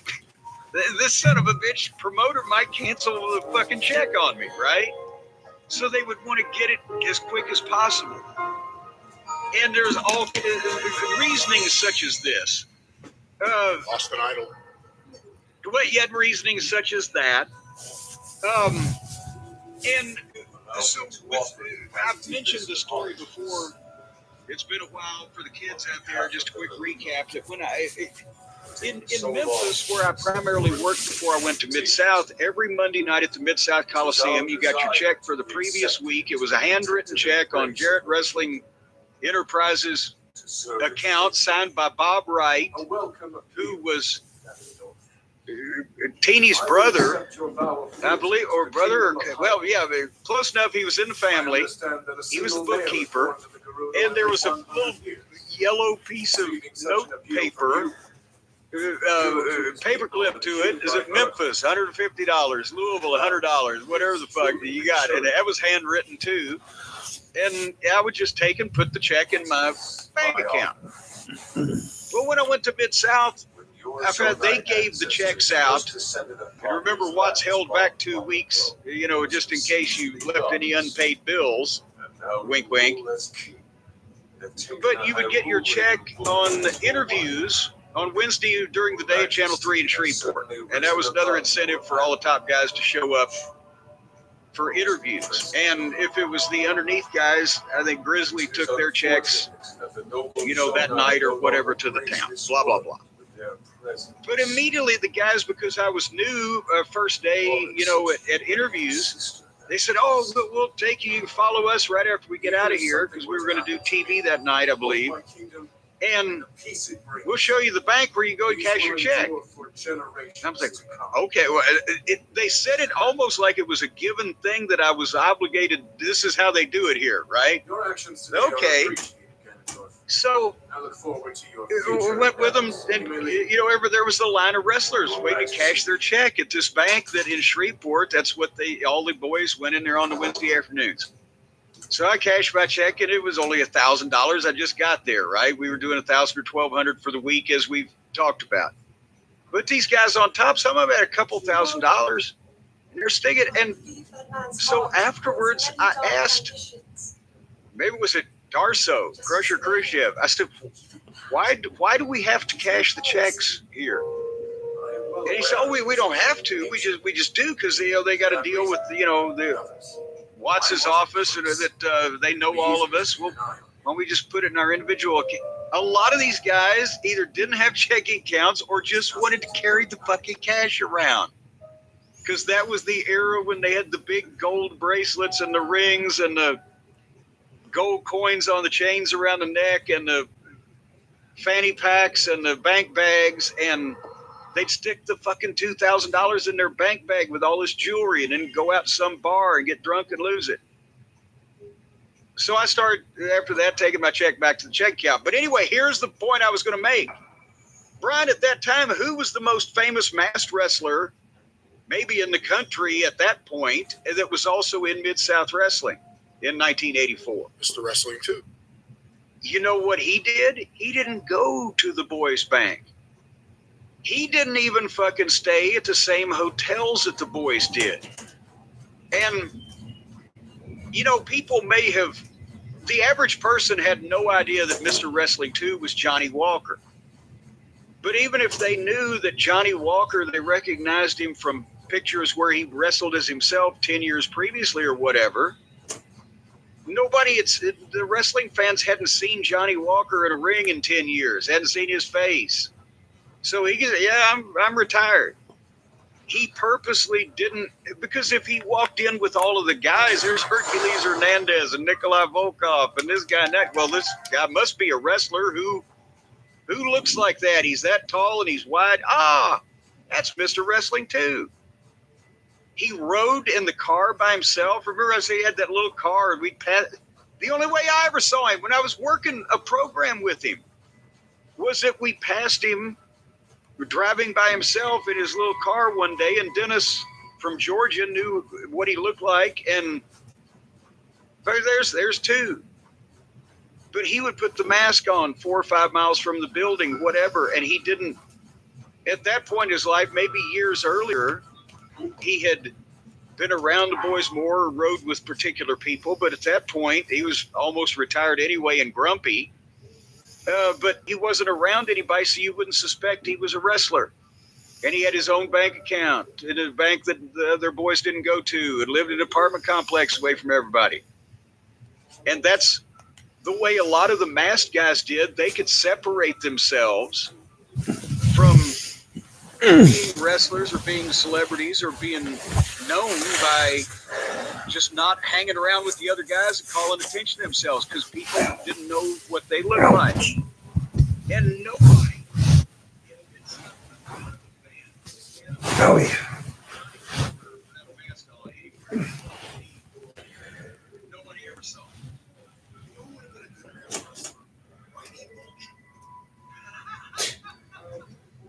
What? He kept his own fucking gimmick, right? He burrowed in and stayed away from everybody and attracted no attention for, was it 20 years or whatever? Was it a kid time? Just spoken word thing. That was great. Stories about how he had these really nice neighbors, these old, retirees, sweet, I really liked them. And then one day he's coming over to the FBI, like, that's Whitey Bulger, we need you to help us get him out. But yeah, Bill Eadie, the Masked Superstar, he was very protective of his face, and that way he could, even though he was a big guy, because Bill looks like a distinguished gentleman, especially in his, youthful prime. You would think, well, that's some big former football coach or something. But, that's the point is, he was able to stay away also from the spotlight when he was out personally with his family or whatever, because people didn't know what he fucking looked like. But that, and as a matter of fact, with remember Jimmy Carter just passed away. Everybody's seen the picture. Everybody knows the story. Wrestling, and Tool was her favorite, and he got invited to, Georgia, the governor's mansion, right, is where he met Miss Lillian, and they had those pictures taken. It wasn't a White House. No, because that's the thing is he was invited to the inauguration. They worked with him on the mask at the governor's mansion in Georgia, and he sat there and not only took the publicity pictures and everything else, but had a meeting with Miss Lillian, the president's mother, one-on-one, never took the mask off. And she was polite enough, apparently, and respectful enough to not ask him who he was. But they had a nice talk.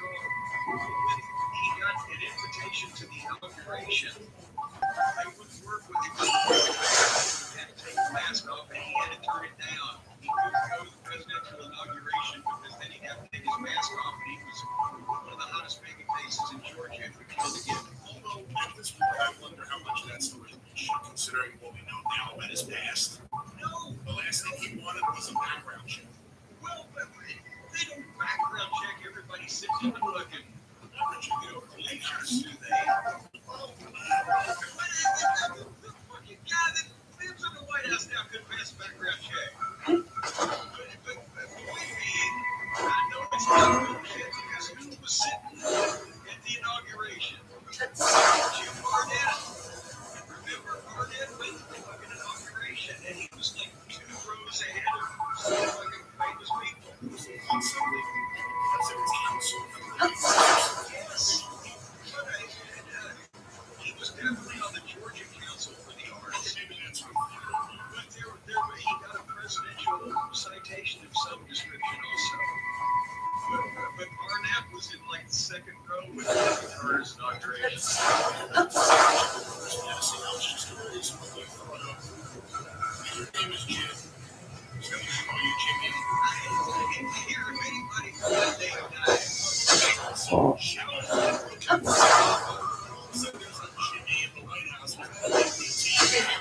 Damn it.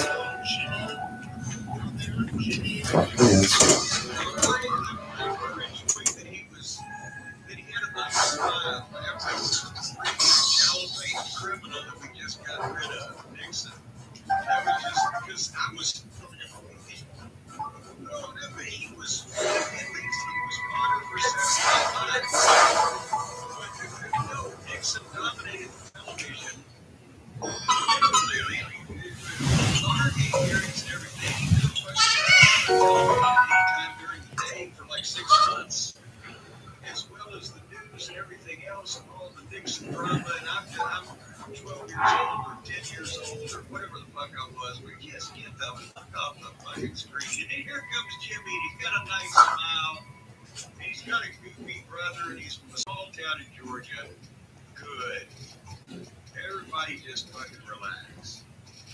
Me and Brother Bigger found a Ford on Saturday Night Live. I just saw this movie. I don't know about it.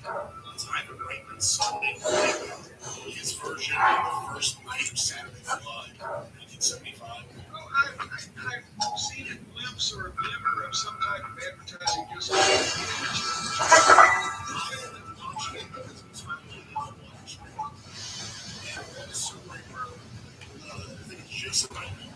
said that he had a showing of the film, and after a Chevy Chase came over, and there's not a hill of Chevy Chase's in the film on him personally. Yes. And Chevy just said, you should be embarrassed. And what he said was, well, now I got my Chevy Chase story, now I got my Chevy Chase movie. So I decided to watch this movie, and I have to say, Chevy Chase is fucking right. Oh my God. This movie is such a distortion of facts and things that happen. I can't jam everything in one movie, but it was really not well done. And some of the actors were not the right people for the role. Some were. Lord Michaels was really good, but Jim Henson was atrocious. The Chevy was bad. This is just not Chevy's noted grumpiness and misery in his middle and old age. He's actually got a point here. Yeah, I mean, the portrayal of Michael Donahue is pretty awful. It seemed that he read every Saturday Night Live book that everyone else read, and he tried to jam every story about behind the scenes for the first season in one episode.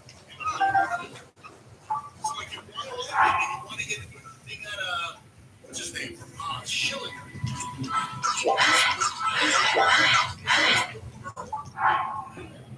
Famously on the debut Saturday Night Live showed up to hit on Chevy Chase's girlfriend. That never happened. So there's a whole bunch of just bizarre shit. I wanted to like this movie. It was such a mark for like movies that take place in Rockefeller Center while live shows are happening. This sucked. I hated it. I should say I hated it. I wanted to like it, and I thought at times it looked alright, and then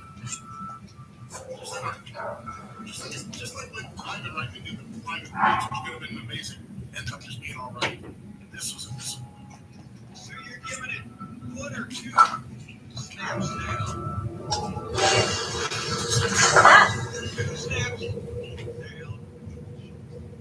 I'm glad we got that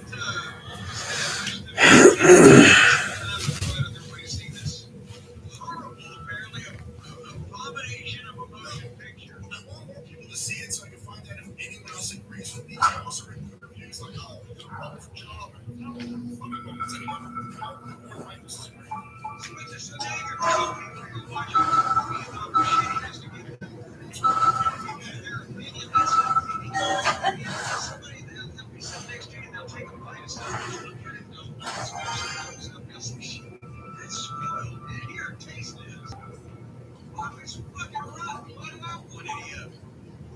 Smells bad, smells. Yeah. Well, no, I actually take a sip and see what happens. See, that's the thing. So you need to direct people, right? You need to direct people to a movie that they're going to want to see. A movie that they're going to be gratified and entertained and enlightened. And higher plane of consciousness. That kind of movie where it uplift them and inspire them and take them on an action-packed thrill ride. According to the comic reviews that have yet to be written.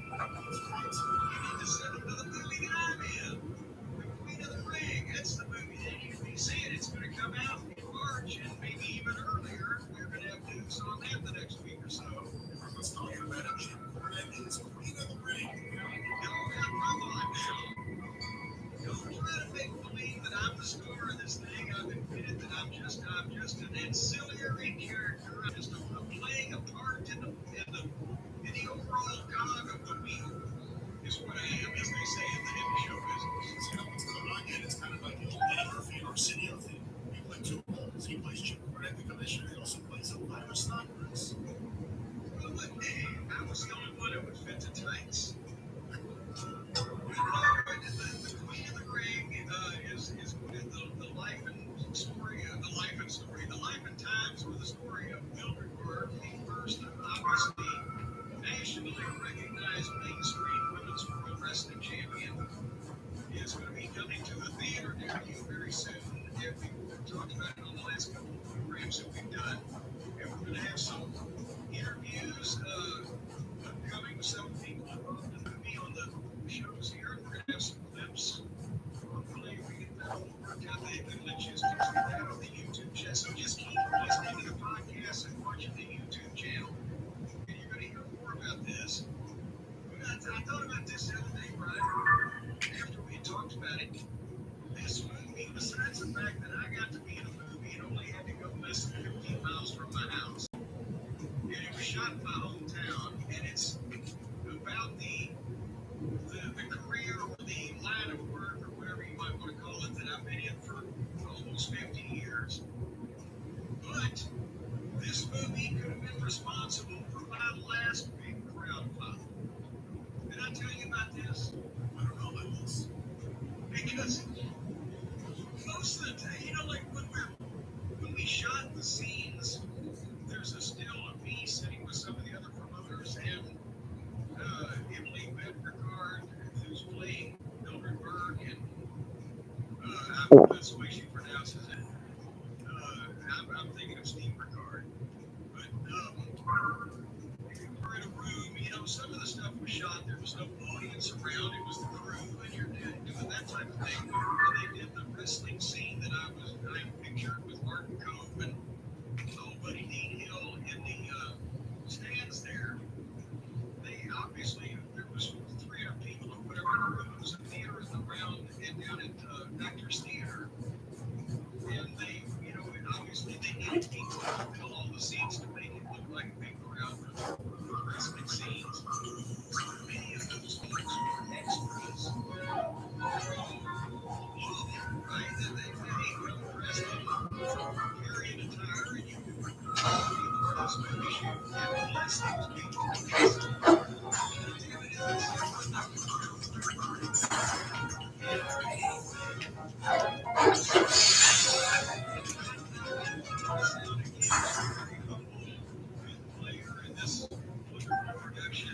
I don't want to sound like I got the big head, but try and think about this. Here's a bunch of actors, professional movie people, but they're in the middle of 250 people from local, and I've been on television and I've been moving for the past 3 years almost. So they kind of knew who the fuck I was more than anybody else. Can I say that without sounding like a dick?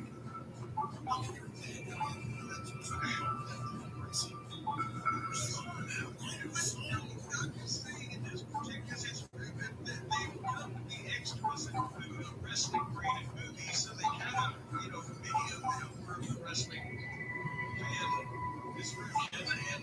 And so anyway, without giving anything away, at the end of the climactic scene of this whole thing or whatever, the point is, while they're shooting this match, I, as a representative of the Athletic Commission, have to get up and make a pronouncement. And in the pronouncement that I made, I mentioned both Mildred Burke and June Byers' name. And there's 2 B's there, right? And we've done it 5 or 6 times.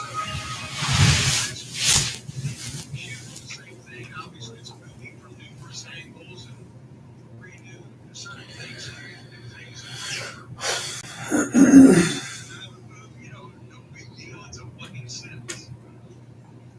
But then they're doing it again, and right when I started, I got to the point of no return, and I realized in my mind a millisecond before I did that I was going to transpose the names I was supposed to mention, and they had to be in a certain order.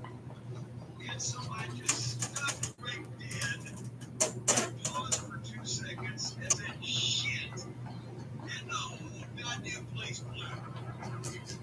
Because they've been fucking sitting there for 4 hours or whatever watching the same thing, and they were very respectful, but it was time for a little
You said, everybody said, you gotta see this with Rhea May and Tony Storm. You gotta see, what do you gotta say about this? What do you think about this? They were in a war. There was some outpouring of demand, popular demand. I do not agree with that. For that specific situation. Okay, well, I have to fucking find it. So I went through a few of the other things.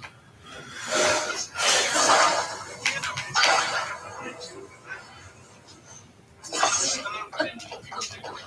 Happening here and go replace it. But we'll get to it.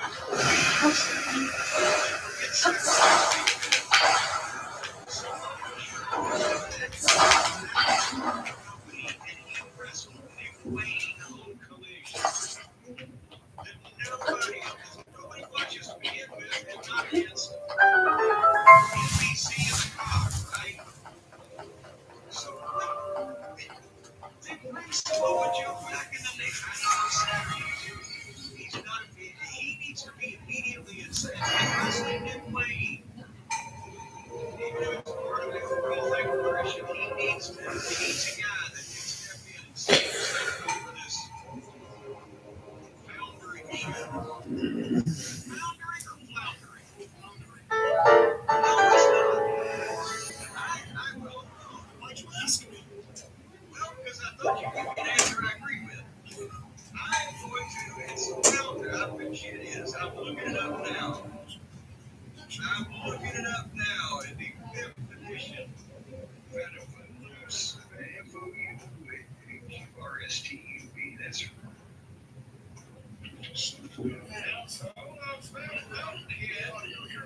Foundation founder. Founder to sink or cause to sink below the water to fail, a collapse, to go lame as a horse. Now, flounder, founder in usage, founder means to fail utterly and collapse. Flounder means to proceed in confusion.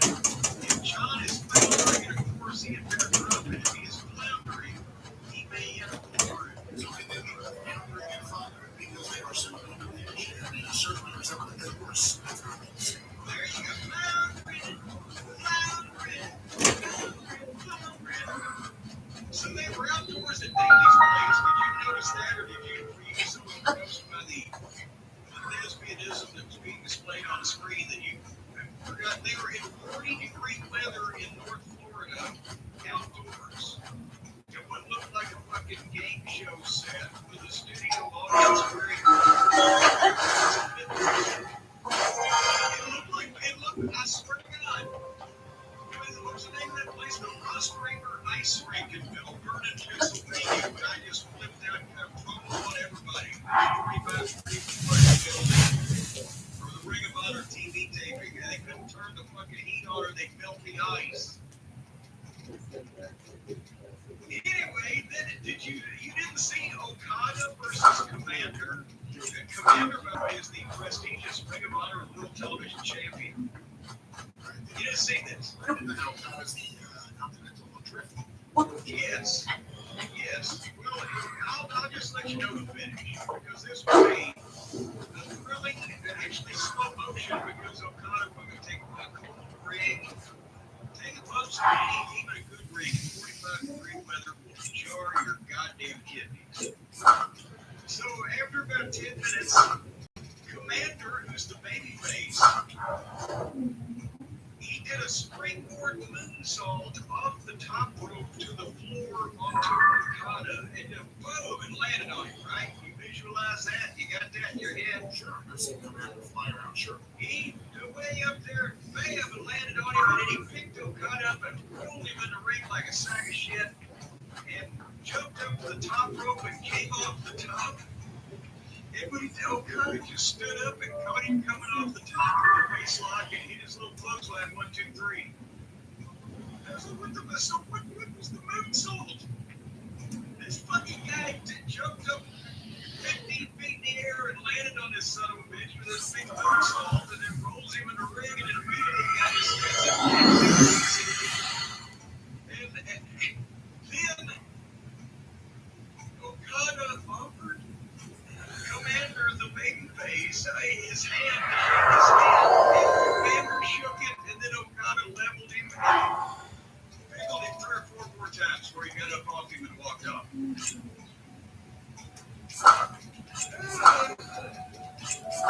I didn't watch this, so I missed my game.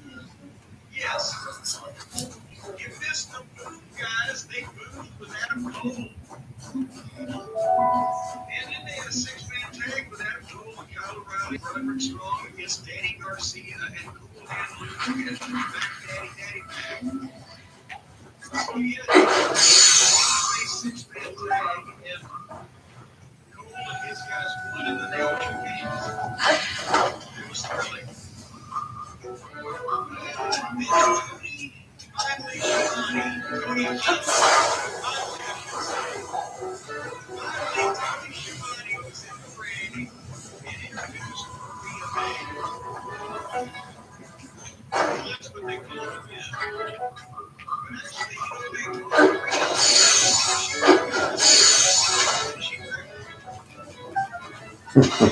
Maria's opening line when she gets in the ring with Tony was, okay, Tony, let's get this shit over with.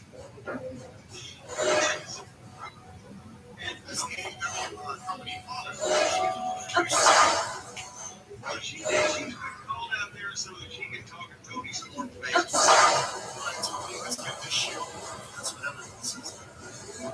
And they will, as a matter of fact, that Tony Schiavone introduces Tony's court so she can come out in this fiasco company owned by Tony Khan. Tony. That was an underrated group. I didn't ask you. That was the name of the song. Anyway, so now we should mention at this point. Let me try to get this straight out so we get more detail. Tony Storm was gone for a few months, and then several weeks ago she showed back up, but she wasn't fabulous. Tony Storm didn't like the fight. She wasn't overly dramatic. Whatever the fuck she was. She tailed like Tony Storm. She didn't remember ever being in AEW. She didn't remember ever beating any of these people that she didn't put friends with or been fighting. She was just thrilled to be here, but herself right there, complete amnesia. It's great work when you've gone on for a couple of years. That's basically what was going on with them. That's what she was. That's what we is. She was in here. That's the way that she is presenting it. And that's and Nigel here, and then this is all going to go into this is my presentation now. Disputing this case, this is all going to go into my questioning here in a minute. Now the commentator was mentioning, let's play the Memphis Tony Storm's facade. So there's been some mention on the facade. It's the same way people can play along with it. You know, they played along with it when she was down with Tony Storm. And so everybody was okay. I'm in black and white. Oh shit, where is that?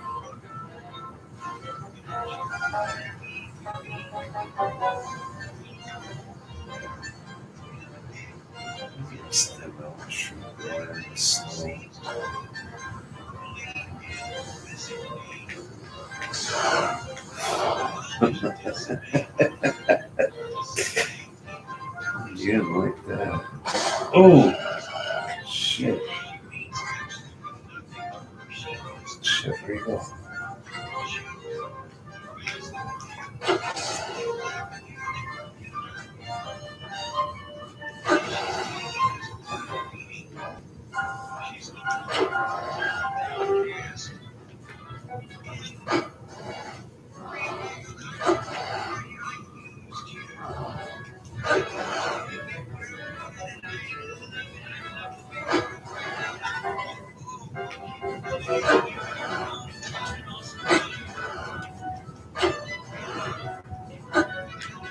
Jeez, how many fireballs does it take?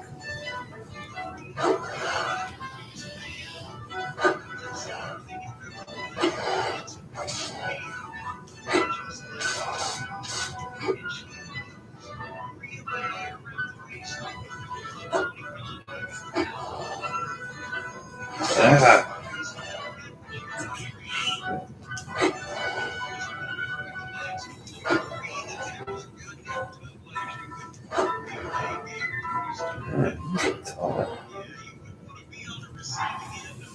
Jeez.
Ah.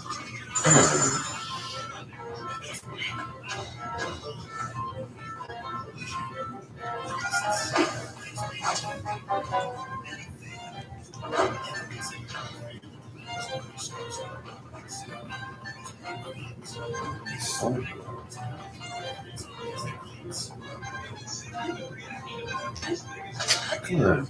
Come on, Link. Jeez. What the fuck? Climb the tree. Jesus.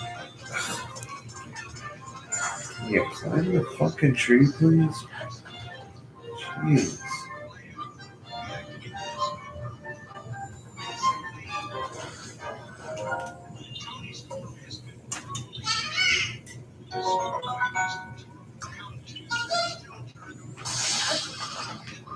That's slacker.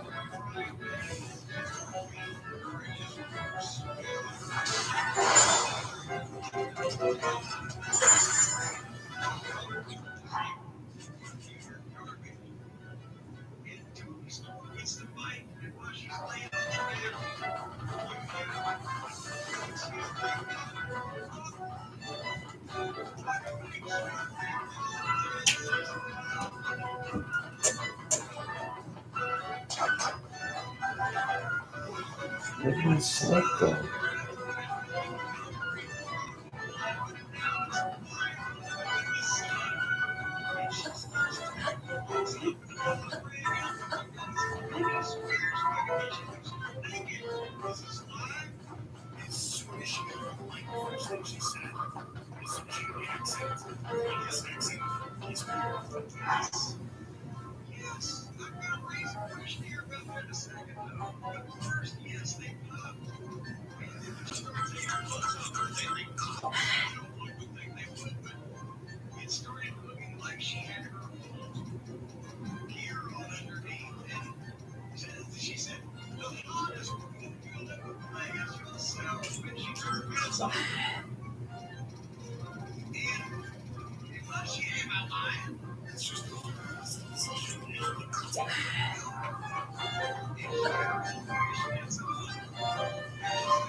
Get him, Sidon.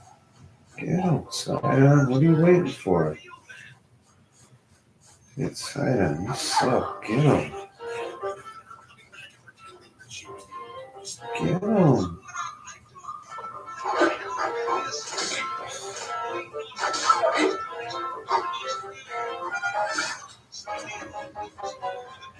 Jesus.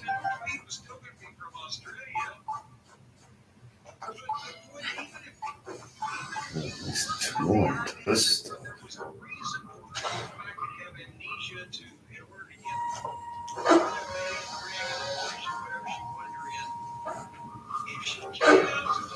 just like they did here. Let the heel get the heat by giving her the verbal dissection. And then her saying, well, I just want to be your friend. You're not what is for you. If you want to be my friend, if you want to be my stooge or whatever the fuck it's called, people with the accents. Kiss my kiss. Get down and then all of a sudden she fucking like that. Take her shoe off and start beating Ryan May over the head with her fucking shoe because Tony Stormy is throwing the shoe. Watch the shoe, right? Or was it watch the tits and not the shoe? Whatever it was, she was throwing shoes, right? So she beat Ryan May with the fucking shoe and Ryan May rolled out like, oh shit, what did you do the fucking promo? I'm back. It was all the plan to be able to hit you in the head with the shoe. Get the shit kicked out of her. It's like the Undertaker was rose from the dead. Except she just started getting a rose from the dead. I don't know if this show is risen from the dead. trouble. Usually, they've been waiting for something to happen. So I didn't have this match.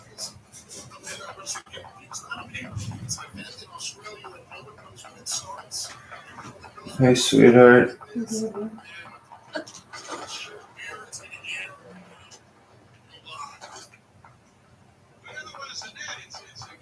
Doing okay? Huh? And one more thing on this program, okay? You should have seen the last segment where we said, my God, Hobbs, the star, waiting to happen. He's been so mismanaged. And they bring back mismanaged again. Begging anybody who has a contact in the new TKO, it ain't Titan Sports no more, but somebody in the office up there in Connecticut, please tamper with this son of a bitch's contract. Please get him out. I can't say that to your team. I'm not tampering with shit. They're tampering with him. And AEW is tampering with Hobbs to me, pretty much tampered out. I mean, somebody please buy him away from this servitude he's in. Because do you know what they did? No, you know. You didn't see it, but I'll tell you what they did.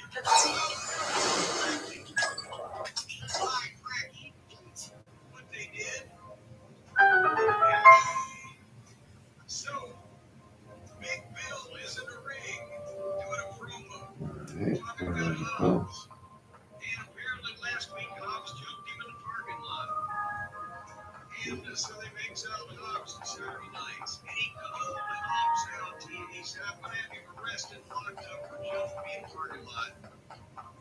And Hobbs comes out in the security, in front of the security, the black shirt standing and just in awkward stances, holding their hands out in front of him. And I can't say he beats them up, he dispatches each one of them, and there's like 7 of them. With one shot each, not necessarily that's bad, but a lot of this stuff that he he's just, here's a forearm, boom, I'm throwing you down. And then these things everything I'm about to fucking say next, right? They get in the ring and Big Bill and Hobbs, I can't say they get in a fight because Hobbs hits Bill 3 times with the forearms or punches or what Big Bill doesn't sell, and then Bill shoves Hobbs back and then kicks Hobbs in his bad knee. And that puts Hobbs down both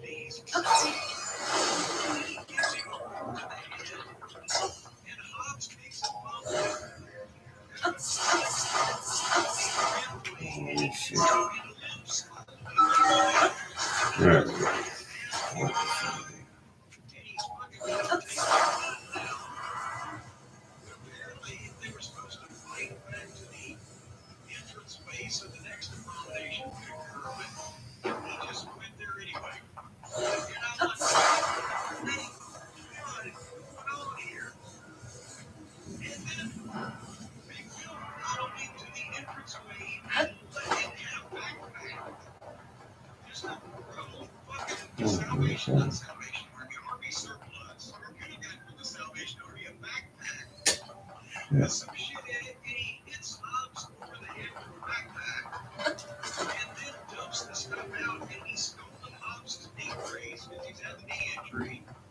How did it go?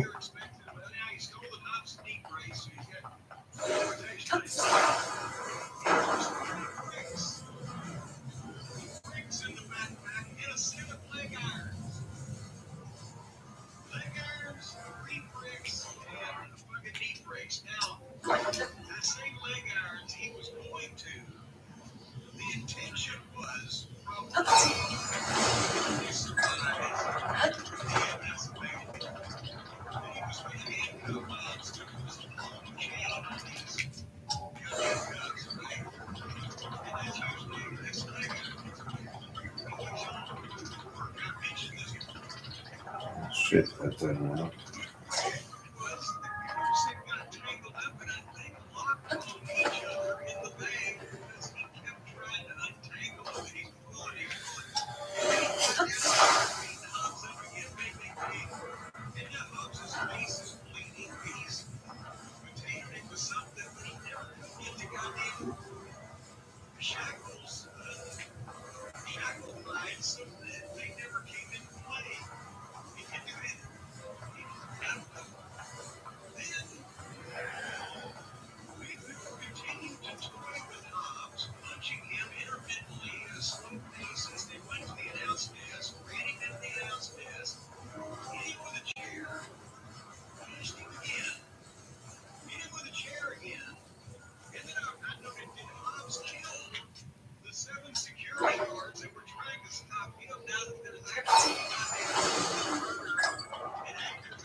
Oh, what the hell? Come on, man. That's bullshit.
What the fuck?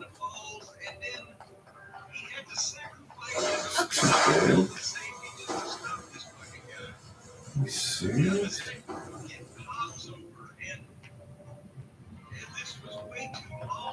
The hell, it's too big for that? What the fuck?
That one was kind of fun.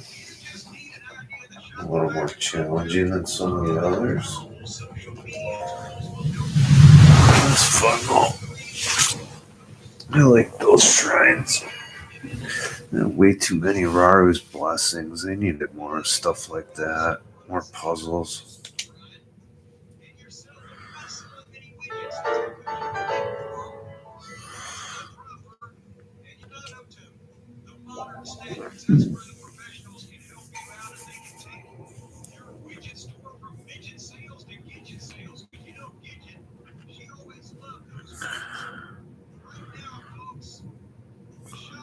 Damn, it's 10 o'clock. That sucks.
Oh.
Dang it.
Gee, thanks, Sayna. It's about time you did something.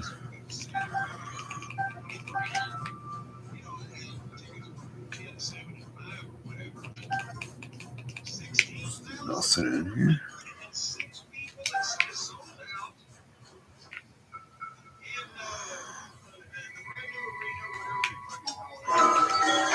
Nothing in here, huh? Some choo-choos. That's it.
Why do I see that now?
It's announced Hulk Hogan will not be in Saturday night's main event. And we knew what to look at Jesse running off or because he was moved out of the building or whatever. Now, explain this to me. He has pictures out, or at least they were on the internet. I assume they were dated properly, of him and his son Nick's wedding. How did he know before himself? How did he not know that his son's wedding? Or did they just have him do all the promos, or didn't they come out and say in front of God and everybody, Hulk Hogan will be on Saturday night's main event in January? Or did we just all imagine that? And then because we all imagined it, they announced that he wouldn't be. What? How did you have to pull out? I can't lose any face. Don't marry someone, please. This weekend. What was this, like a rush job, a shotgun wedding? How did this thing come up when I was recording the commercial spots? Somebody, we're not trying to implicate anybody here. We're trying to get to the truth at the bottom of a kind of a confusing situation. Was he originally advertised as everybody thought he was? They announced he wasn't going to be there. They announced he was going to be there. And how the fuck does anybody know how that he could not figure out that this was the same day his son was getting married? Unless they planned this wedding from woe to go in fucking 4 weeks or whatever. Did they actually call Triple H? This is Sable beat up. He's out of the show. That don't work for me, bro. But there were pictures of it. Now, did he get married? Did his son get married, but it wasn't this date? That they just took this out? Now, I don't know. I didn't see the pictures. What are the pictures like? I saw on Twitter that somebody said, hey, all you Hogan haters, he was at his son's wedding. Okay, how was his son's wedding the day of Saturday night's main event, which Hulk Hogan was built for at least a month and a half in commercial spots? That's the question I've been asking for the last 10 minutes. Do you listen to me anymore? That's the question I've been asking is how would this happen? How can you know we've heard from a lot of people. Hogan was booed in LA. Jimmy Hart did an interview somewhere and he basically put it off as being about politics. We heard from people in Dallas. We got booed not just from Benjamin, but everything they on the video screen. Yeah, well, no, actually be more precise. They cheered when he said he was going to kick his ass. Yeah, that's right. And they've been booing when they play at house shows or wherever, when they played apparently the Hogan beer commercial, they booed the fucking beer spot. We've heard from people who have written in and they all have a number of different dates. It's like, I saw they did something where they announced it in 2017 and people booed. So it's not like this is something new and something going away. Everything adds on to it. That's what I'm saying. Everything adds on to it, but especially running away and all of a sudden your son's getting married. What the fuck is that? That's not normal in any way. All of a sudden you get a booking, you're the biggest star, you're in the commercials, and you're like, well, I can't believe that my son decided to get married this week. And obviously it's going to last. Well, come on now. It could be. They could be a childhood sweethearts. We don't know. But anyway, well, then now that we've established that Hogan was not on the program, what was on the program, at least the first part of it, you alluded to it. Well, in an alluding fashion, earlier was, it happens to everybody, network television even, you can hear the Spanish announce team underneath all the audio for several minutes, I guess. And I heard again, you can hear Red on Twitter. The people are saying, we can't hear anything else. How do we people on real television? The way the generally start off intended it. No, I'm sorry, I was watching it on real television. Okay, there's 3 more mirrors. It's gonna have to reflect it this way, then that way. So I can hear it underneath everything, but it didn't drown really anything out. But I heard other people were Were they screaming on the cop, or what were they doing that it was like, oh my God, we got everything else, but oh no, I think Peacock had no issues. And then I can tell you, on NBC, it was too loud, and I went to because they were doing it over Jesse Ventura. It's one thing to do it over the commentary of Metro. And they're not doing commentary on another language. It was like, it is Jesse Ventura and Joe Diaz. Well, they weren't even pausing. They were the interpreter. At the end, it was just a steady stream of conversation. I don't know, but what is it was on my apparatus. It was fake back, and it didn't stop me from hearing what everybody was saying, but you just run out of the room. I was right at the time, which is just a couple of inches from the it's no big deal, but it was really bad. It was AEW level. You told them when they do it. This was really much. Damn it. That's really good.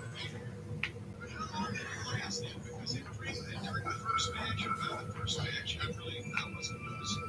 I think it was Son of a bitch, come on. I want to say it was at least 6 weeks. Damn their eyes, did. How dare they? But it was such a beat the second was championship wrestling. Remember the other guy's name was say whatever you say, whatever he was saying, it makes no sense. It's like put the money for the wrestler at the same time. And the thing is, when they were doing the cover on the matches, they at least have scooted out 6 balls of the studio. When they were 6 feet away from each other with handbells and necktie.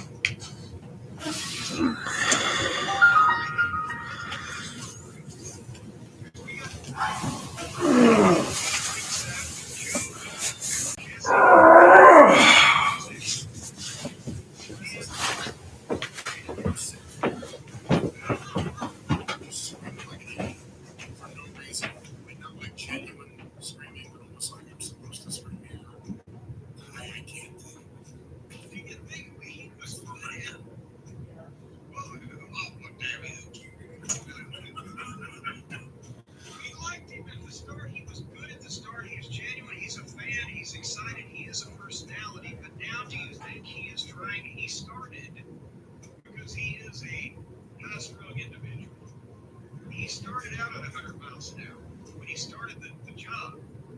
And now every time he comes back, does he feel like he has to be more excited and more over the top to the point where now he's just bouncing off the fucking walls? He just screams. He just screams. He's trying to kick it up a notch, but he started it at the top of the fucking notch thing. So, you know what? And I hate to say, because I don't get that, if he's the guy making the most money probably of all those commentators, but it probably should have been Wayne Barrett or even Corey Graves out there in terms of doing the best job for the show they had. He's the bigger star. They want him on the NBC thing, but yeah, he's the name. Oh my God. Well, now he said good things about you in the past. You don't get. I disagree him on the great running list, but he was awful at commentary. So you don't want him to lose faith in you, thinking that maybe one of these days I can impress him. Well, you gotta have faith. No, you gotta have faith. I had faith until I saw the first match feature the refrigerator, Nia Jax. I gotta say that the women's title, the Bridge versus Rhea Ripley. How long before Hollywood discovers Rhea Ripley and she's gone and away out of our lives, gone to make the big money and swim in the ocean? You'll know as soon as she starts laser removing all those tattoos. No, and that's part of it. I'm telling you, she's gonna be the goddamn. Movies they're gonna make. Hey, you're a good-looking girl. Can you get rid of the fucking tattoos? No, she is gonna be some kind of gothic warrioress that's gonna have a strange the Ripley and the Furious, and she's gonna do 12 of them and return to Rhode Island and make $5 billion. Perfect, just like that. I don't know how good this math is.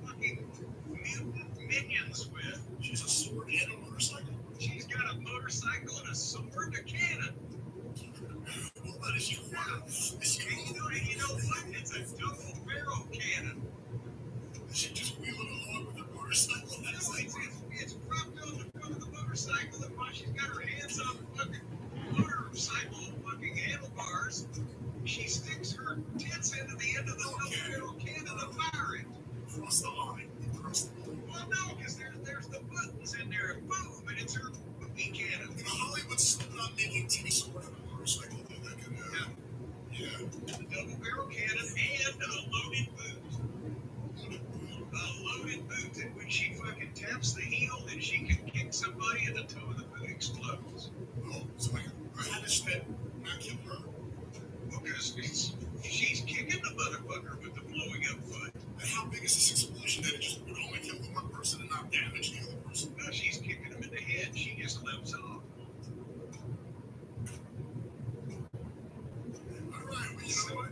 I actually, this was a good match. I enjoyed it, but I'm really enjoying the talk about this Rhea Ripley.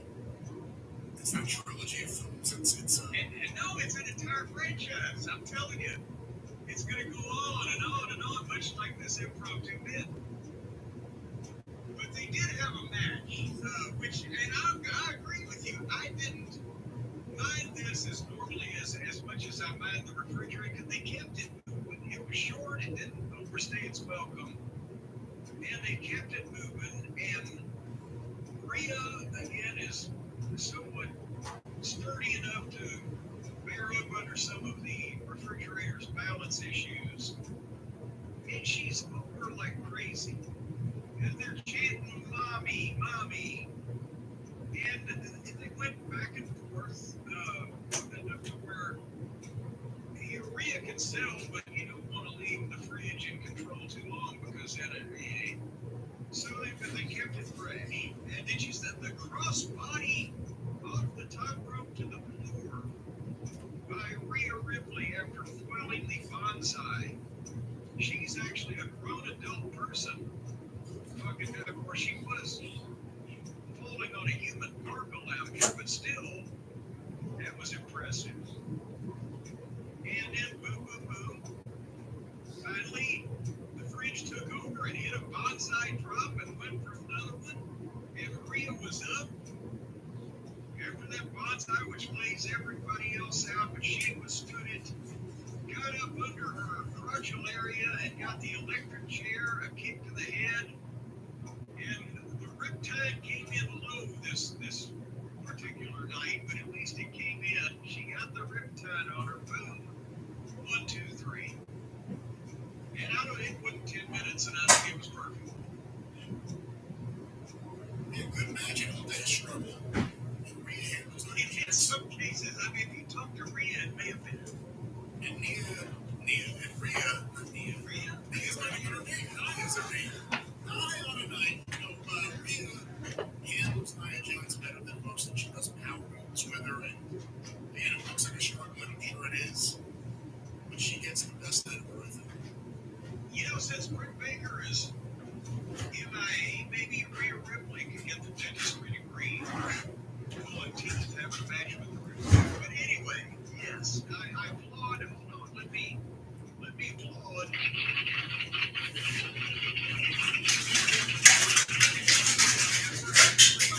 Shut up.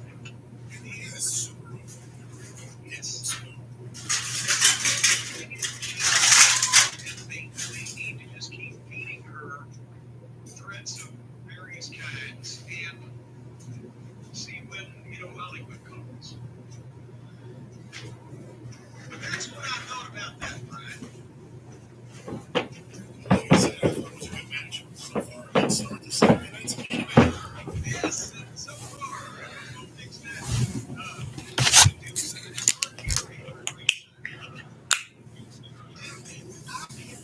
until I saw Mark, but he basically left there when never be seen for like 5 years. But and now he's back in the WWE in the Hall of Fame. And there you go. Yeah, I mean, it's nothing we haven't heard from other people. Recent quotes I read, the typical stuff no one at AEW was the young person listening to him, he had advice, no one wanted to hear it. They were struggling. They were what they want, so. Well, what was the next match for the Intercontinental Championship?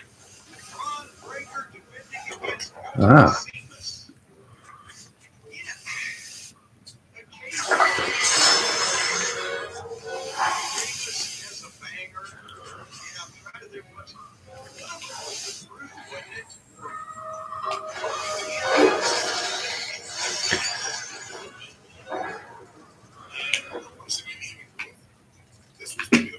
I've seen him in very long.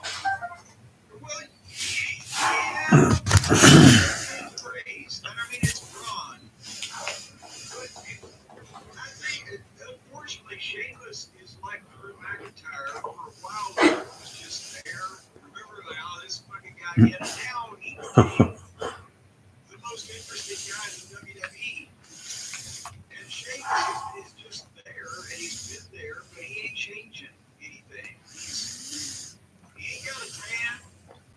He still wears his ruffian outfit, and he beats on people's chests after banger after banger. But I mean, it's nothing wrong with what he's doing. Is it old? Is it not that exciting? And is it just it needs a break? What is the problem here?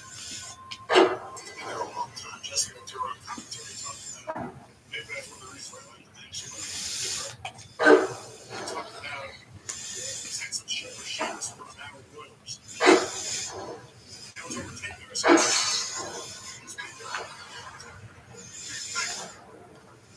So you're saying now that there's fans coming in the building, sit down, and the father looks down at his little son and say, "See that fucking pale redheaded fucking guy Shit, over there? there's a lot of those. Boy, when I was a kid, he had a banger."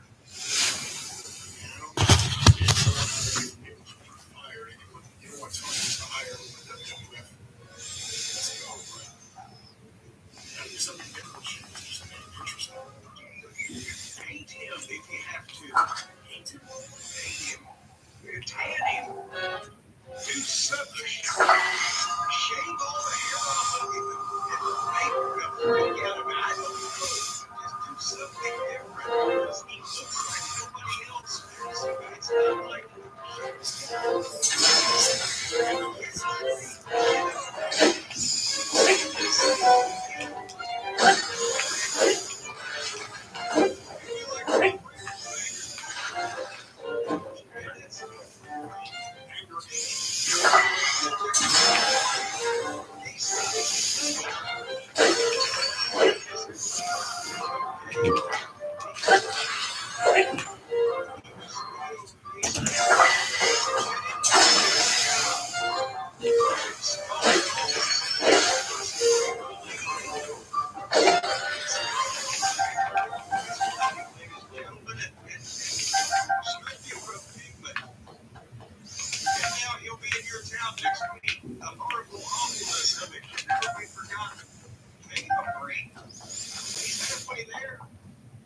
Why is there a fan stuck in the ground here?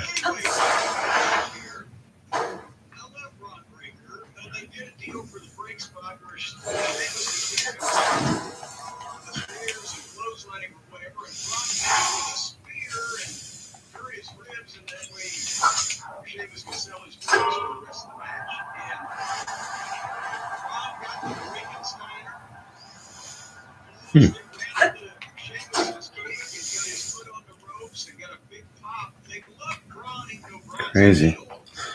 Okay, so that's what it's for, I guess.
What the fuck?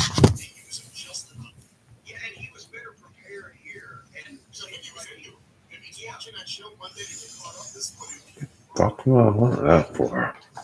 So, and plus, I'm sure they, the story was that he didn't like to do a lot of preparation at WCW, whereas Jim Ross was preparation free, and that was started friction there. But 30 years later, and he isn't in the building every week. I'm pretty sure he's network television. And a whole big statue with a mirror puzzle door to open for that piece of crap. I didn't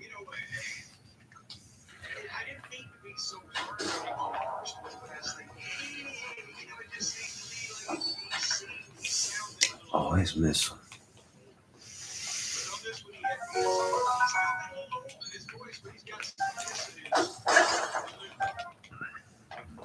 At least there's a diamond. The pissing in your delivery. Shawn Michaels was up next. The guys who were so good looking at such sex symbols, they must regret it now because they had so far to fall. Whereas I look reasonably similar, even skinnier, than the way I did 30 years ago because, what much do I hope about them to begin with, but I didn't have some hard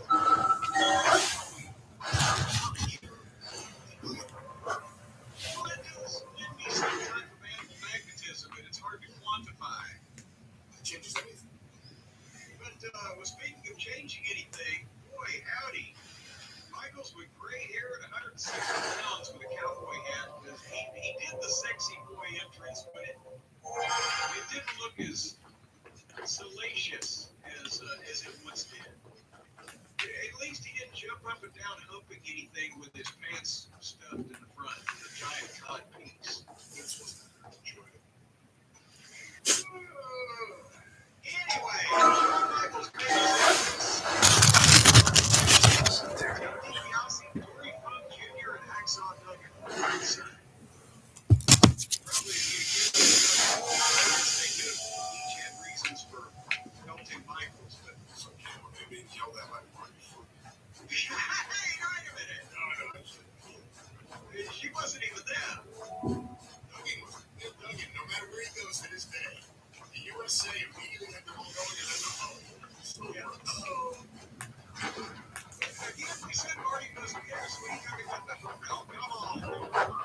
So, Michael was hosting the contract signing, and he made it clear that he had one job to get these contracts signed. Once Cody Rhodes and Nick Aldis would go to God,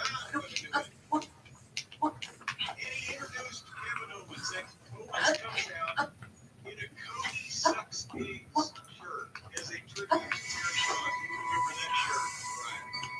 The Punk's in Florida, 79. Pete Ledenberg owns those funny. I thought you were going to say Pete Ledenberg owns that shirt. He owns those eggs. Yeah, well, and I'll tell you what, he sucked on a few of them too. Nice. Pete Ledenberg sucks eggs. I have enough good authority from Terry Funk and Kevin Owens. Anyhow, so there's 8 people that do this right now, but we get all the country. They're blowing snot right now, those 8 people, though. And Barry Rose is there's a bomb. Anyway, back to the review. Hey, so Cody then gets introduced. He has big ovation, the singing, and immediately Cody and Kevin go to the center of the ring, and they got the game faces on.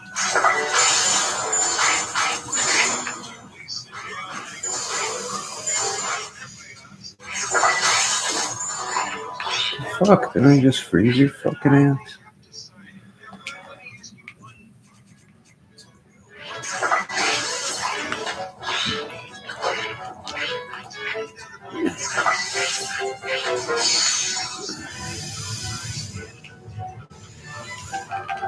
Oh.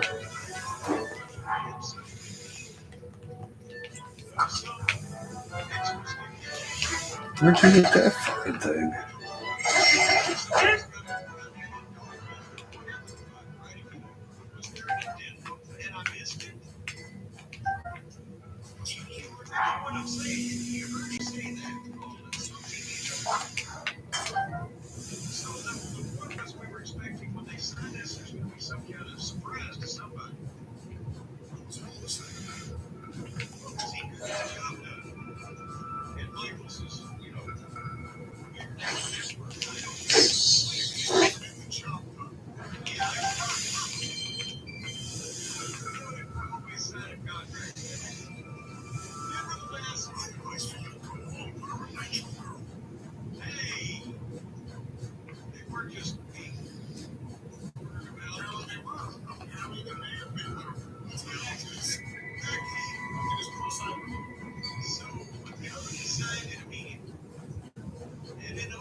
Can't go any further.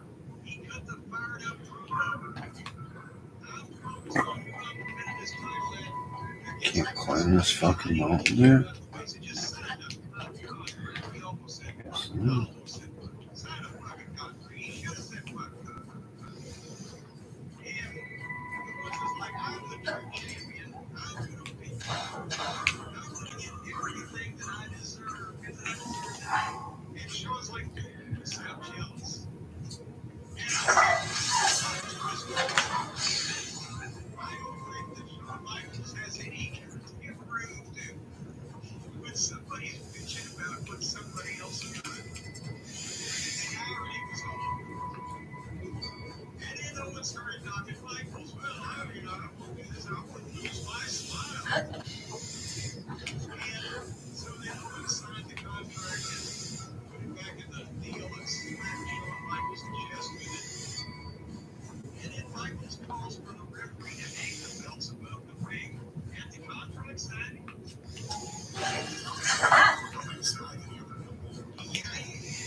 Punches Cody in the face and spins Michaels around and goes for the package pile driver. But Cody super kicks fucking Owens off top of Michaels, and then Michaels super kicks Owens. And Owens rolls out to the floor and gets to cross another thing off of his bucket list that he got super kicked by Shawn Michaels. But I get to make a comeback. Who would have thought I would actually be this interested, though, in anything that Kevin Owens was doing at this point? I'm liking this shit. And the t-shirts, whether it's the son of a sea cook or whatever the fuck he had the other night, or, Cody sucks eggs, the little nods. When he had the match with Jey Uso, he was wearing a Naomi shirt, or Jimmy, or whichever one it would pertain to. He has a lot of shirts. Yes. A lot of shirts. Well, he gets them made cheap up there at the mall. But anyway, what did you think about this contract signing and/or interaction? I thought it was good, and I get, you want to do it just because it looks nice to hang the belts there. But again, if you think about it for a second, it's ridiculous that you know it is there. It's like pointing at the WrestleMania sign. This isn't WrestleMania. You're already booked. Why are you still pointing at that fucking sign?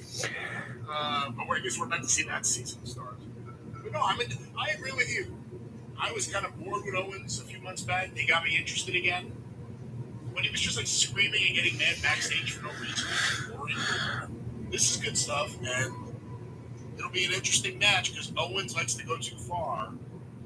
And Cody probably recognizes this needs to be a kick-ass match. Let's see what it is. Well, but at the same time, Cody recognizes it needs to be a kick-ass match, but also Cody recognizes he needs to have another kick-ass match 2 months later at WrestleMania, so I don't expect him to dive off the fucking roof. I think somebody would put the kibosh on that if he tried to, just for sanity's sake. But the thing, Brian, is I'm worrying. I'm worried about Steve's health. Of course, Kevin Owens. Well, you know, those of us who have been close personal friends of his for years, we still call him Old Steenie Boy.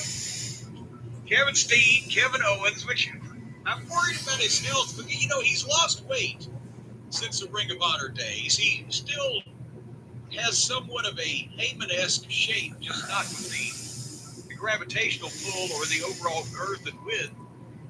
But also, he's got that ghostly pallor to his skin where it's kind of pale, but it's kind of gray. And every once in a while, if he gets mad and he yells loud enough, you can see blood pulsing through his veins. He's so opaque. I'm wondering if his liver is in good shape. What do you think? Do you have any? I only wonder about Kevin Owens' liver. Does it quiver? We don't know. Well, now, see, he's not a big drinker. So I'm not saying he's going to damage his liver that way, but at the same time, you know, he's not a guy that you can envision out early in the morning on a Sunday doing the road work like Rocky with a towel around his neck, jogging through the streets. Or he's bad for your knees. Well, and that's another thing. You know, it's not like he's a spring chicken anymore either. And, you know, he ate a lot of that Tim Hortons because he's Canadian, and that shit'll turn your liver into fucking sludge in a heartbeat. And you know, Brian, your liver is the second largest organ in your body. It's responsible for over 500 functions. You could draw an analogy to like the motor in your car or the battery maybe, because if the battery goes dead, well, I don't even think your turn signals are going to work. So 500 functions, if your body, Brian, is down 500 functions because your liver is not in the proper running order, well, who knows what you'll be able to do. I mean, one of those 500 functions, it might even be the hydraulics on the penis. You never know what your liver is in charge of. I don't know about that, and let's not speak about the biggest organ in my body. But let's get back to... Well, the liver is your body's filter. That's right. And it flushes out unwanted elements. It breaks down what you consume into the essential nutrients. In other words... It's the fast forward button on the DVR watching Dynamite. There you go. You can't live without it. And if you're eating something, well, let's say, for example, you eat a Tim Hortons cheeseburger. Now your liver is needed to help break that down into the nutrients. Elsewise, when you take a shit the next morning, you're just going to shit the whole cheeseburger. It's just going to go in one end and out the other. I don't think that's how things work. Well, if it doesn't get broken down, the liver produces and regulates cholesterol, stores vitamins and minerals, impacts digestive and metabolic health, among many other things. So right there, your cholesterol could go through the roof if you don't have a good liver. You lose the place where you're storing all those vitamins and minerals like a squirrel storing nuts for the winter. There's a whole goddamn vitamin store in the corner of your liver you don't even know about.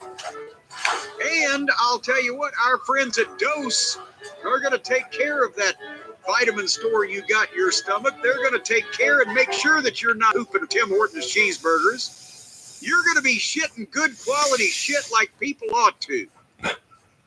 Because their science-backed formula promotes liver function, aids in digestion, eases bloating, and even boosts energy levels. Now, say, for example, Brian, you've had this a million times. You decide one day you're thirsty, you drink about 6 gallons of water. And you're just fucking bloated. You're just a human waterbed. Boom.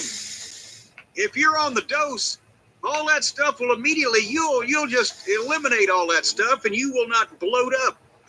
Of course, you might have to carry numerous soft drink bottles around with you just to hold the overflow. But in a like double, The Rock. Like The Rock. You see, the stars do it. That may be a good sign that The Rock is on the Dose. Because in a double He's on everything else. He's on everything else. A double-blind, placebo-controlled clinical trial. That's what they did. They got 2 blind people, and they gave them fake drugs, and then they put them in a clinic, and they fed them Dose for your liver. And they found that it lowered the liver enzyme levels by 50% in over 86% of participants. So 86% of these people from this test are still alive and kicking thanks to Dose for your liver. We don't know why the ones that got the placebos croaked. But folks, We don't know that anyone who got a again. Let's not. When we're talking what do about we care scientific about the studies, people we with the don't want to talk about placebos, things that did not happen. There's There are no placebo got to be deaths. some collateral damage in science research. If you're taking placebos, well, fuck it. Something else was the matter with you. Well, again, let's avoid the collateral damage that happens to our internal organs through everyday life. That's exactly what you need to take dose for, to avoid collateral damage to your collateral organs. You can feel the incredible benefits over time: more energy, better digestion, reduced bloating, healthier liver enzyme function, a reduction in brain fog. No wonder your brain is foggy if your head's up your ass where your liver is. You need to pull it out of there and you can see better. And you'll get better sleep, folks. Without one dose for your liver shot is equivalent to 17 shots of Your turmeric brain's juice. foggy if your head's Now, up your ass. Huh? Turmeric. Turmeric. That's how you say it. I don't want to tell anybody they're going to get a tumor. It says turmeric, turmeric juice. Now, if you're a busy executive and you don't have time to go into your local juice bar and order 17 shots of turmeric juice for your liver shot, and that'll make up for it. Who has time for 17 shots of turmeric juice, especially when they're squeezing it fresh? Have you ever heard of it before? Have you ever read this word before? What word? Turmeric? Turmeric? Well, of course I have. It's an old Hindu word. No, it's not. You don't read old Hindu texts. What the hell are you talking about? Well, yes, that's where they have the turmeric mines. Oh yeah, Bhagavad Gita, Jim Cornell. Let's hear more about your Hindu studies. No, that's what, there was a big trade before the big fucking meteor hit and changed the climate. There was a big trade in turmeric over there. Well, we're talking about today, and we're talking about your liver today and tomorrow. Tulips in Holland. You know, for a while, if you were a tulip king, you were just swell. Dose is gluten-free, dairy-free, sugar-free, and vegan. Not vegan-free. You can actually have vegan people in your house around this stuff. It's just vegan. It's sugar-free, dairy-free, and gluten-free. And made for people who adhere to vegan ways of being. Yes.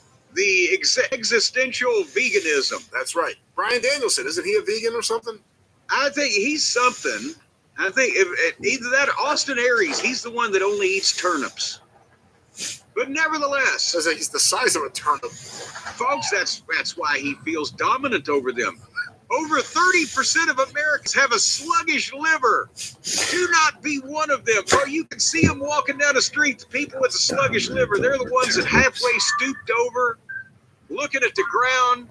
Every once in a while, they'll burp and spit up some type of slime and foam. You don't want to be like them. That's a problem that often goes undetected until the very last minute. You know, when you go into the doctor comes back and says, I got bad news, it's your liver. And you say, Doc, how long have I got? He says, about a minute. So Dose is on a mission to educate us on why it's so important to maintain your liver health and has created this incredible product. And you now can save 30% on your first month's dosage of Dose by going to dosedaily.co, DOSEDAILY.co. Not even a com now, just a co. See, already they're filtering things out, making things more streamlined. dosedaily.co/JCE. Enter JCE at checkout, and you're getting 30% off your first entire month's supply of Dose to keep your liver. You know, you can't live without your liver. That's why the first 4 letters of liver are live. See, think about that. Have you ever thought about that? All right, let's wrap it up about Dose. Well, that's why I'm saying think about it. Get back to me. dosedaily.co/JCE. Enter the code JCE and check out 30% off. That's right, our new friends. We welcome them to the show, Dose. You'll be hearing more about them and Dos Caras in the weeks ahead. But Dose. And Beach has DOSE now, not DOS, as in Dos Caras. back to Saturday night's main event. Well, you know, my boy came up next. My boy Jacob Fatu, my son. My boy, my adopted son. If only someone had known before 6 months ago that Jacob Fatu could get over like this. If only some bright beacon of knowledge, a shine of, if Captain Lou Albano, the guiding light, was still around, he could have told him, but nobody knew until suddenly he burst upon the scene. You know, I hate to say I told you so, Brian. Well, you were certainly the loudest and the first and the biggest champion of his for years. And if you remember years ago under the different regime, we heard that they refused to hire him because of his criminal record in the past. And again, I hate to leave that dangling because it's not like he's, you know, a fucking international goddamn spy. The man's a killer, folks. No, he was, in his younger days in California, I believe he probably got into a few scrapes and things here and there, but I don't believe that he's ever committed murder. So the point is, they, you know, and I remember I've talked about this in the past, going back 30 years. Vince, it took him a while before he would agree to bring Bam Bam Bigelow back because he couldn't get into Canada. And, you know, so, but the point is, this guy's talent, and he's an adult now and obviously has not been involved with the criminal justice system for a while. And he just, this is all I saw on Twitter after the show was over, is Jacob Fatu is one of the biggest stars of wrestling. And this is the way you get somebody over. Jacob Fatu, and his opponent, by the way, was Braun Strongman. Braun Strowman. Yeah, that's, sometimes people mispronounce it that way. And yes, he's been a guy that they've used at a top level on and off for a while there in the past, but right now he's not particularly that integral, but he has some cachet with the audience that he is ginormous. So you use this guy, you don't just humiliate him, but you give him some ability to fucking take care of himself, and then the heel turns the tide in some kind of way and then takes advantage of it, and you lay this big son of a bitch out, and you get over. And it's, you know, as Kevin Sullivan would say, it's not that hard. But this is the way you do it. Executing it properly is more difficult, but the concept, this is the way you get a guy over. They went about a minute and a half to a break when the match started, and they were mostly having a big man style match. And the old Brown is very Vince McMahon style WWE in that, you know, I think they, when you only see him every once in a while, it's better. It's like Andre. But I think they've got pretty much all of the personality they're going to get out of him, haven't they? They certainly killed him dead here. I mean, I don't know what. Well, I don't. Here. Well, the comeback from here would be after he's off TV for however long. If he comes back, if he wants to have another shot at him, they can beat him again. He was just off TV. Well, but he was hurt for real, I think, for a while there, wasn't he? So they immediately do an angle hurting him again to get him on TV. Well, because that's the thing. He's in the middle of nothing. He's with the roster they have right now. You know, he's big. He's a big guy, but is he necessary at this point? Boom. So you use him to get the guy that is necessary at this point over, and then send him back. And then you got an idea for Brown later on, and you bring him back and do something else, maybe. Whatever the fuck. But are they getting Jacob Fatu over like a Jimmy Snuka, where he became the heel that was cool to like, to the point where when he turned, everyone was ready for it and they wanted it already? Yes. Are they setting it up right now? Well, I don't know if they're doing it on purpose, because they didn't really do that with Jimmy Snuka on purpose, but that is sometimes the effect, and they will go with that when it's time, but they don't need to rush it. Because the more that he beats people up in this exciting of a fashion, the more the people are going to like him anyway. And you can hear already people chanting or people whatever.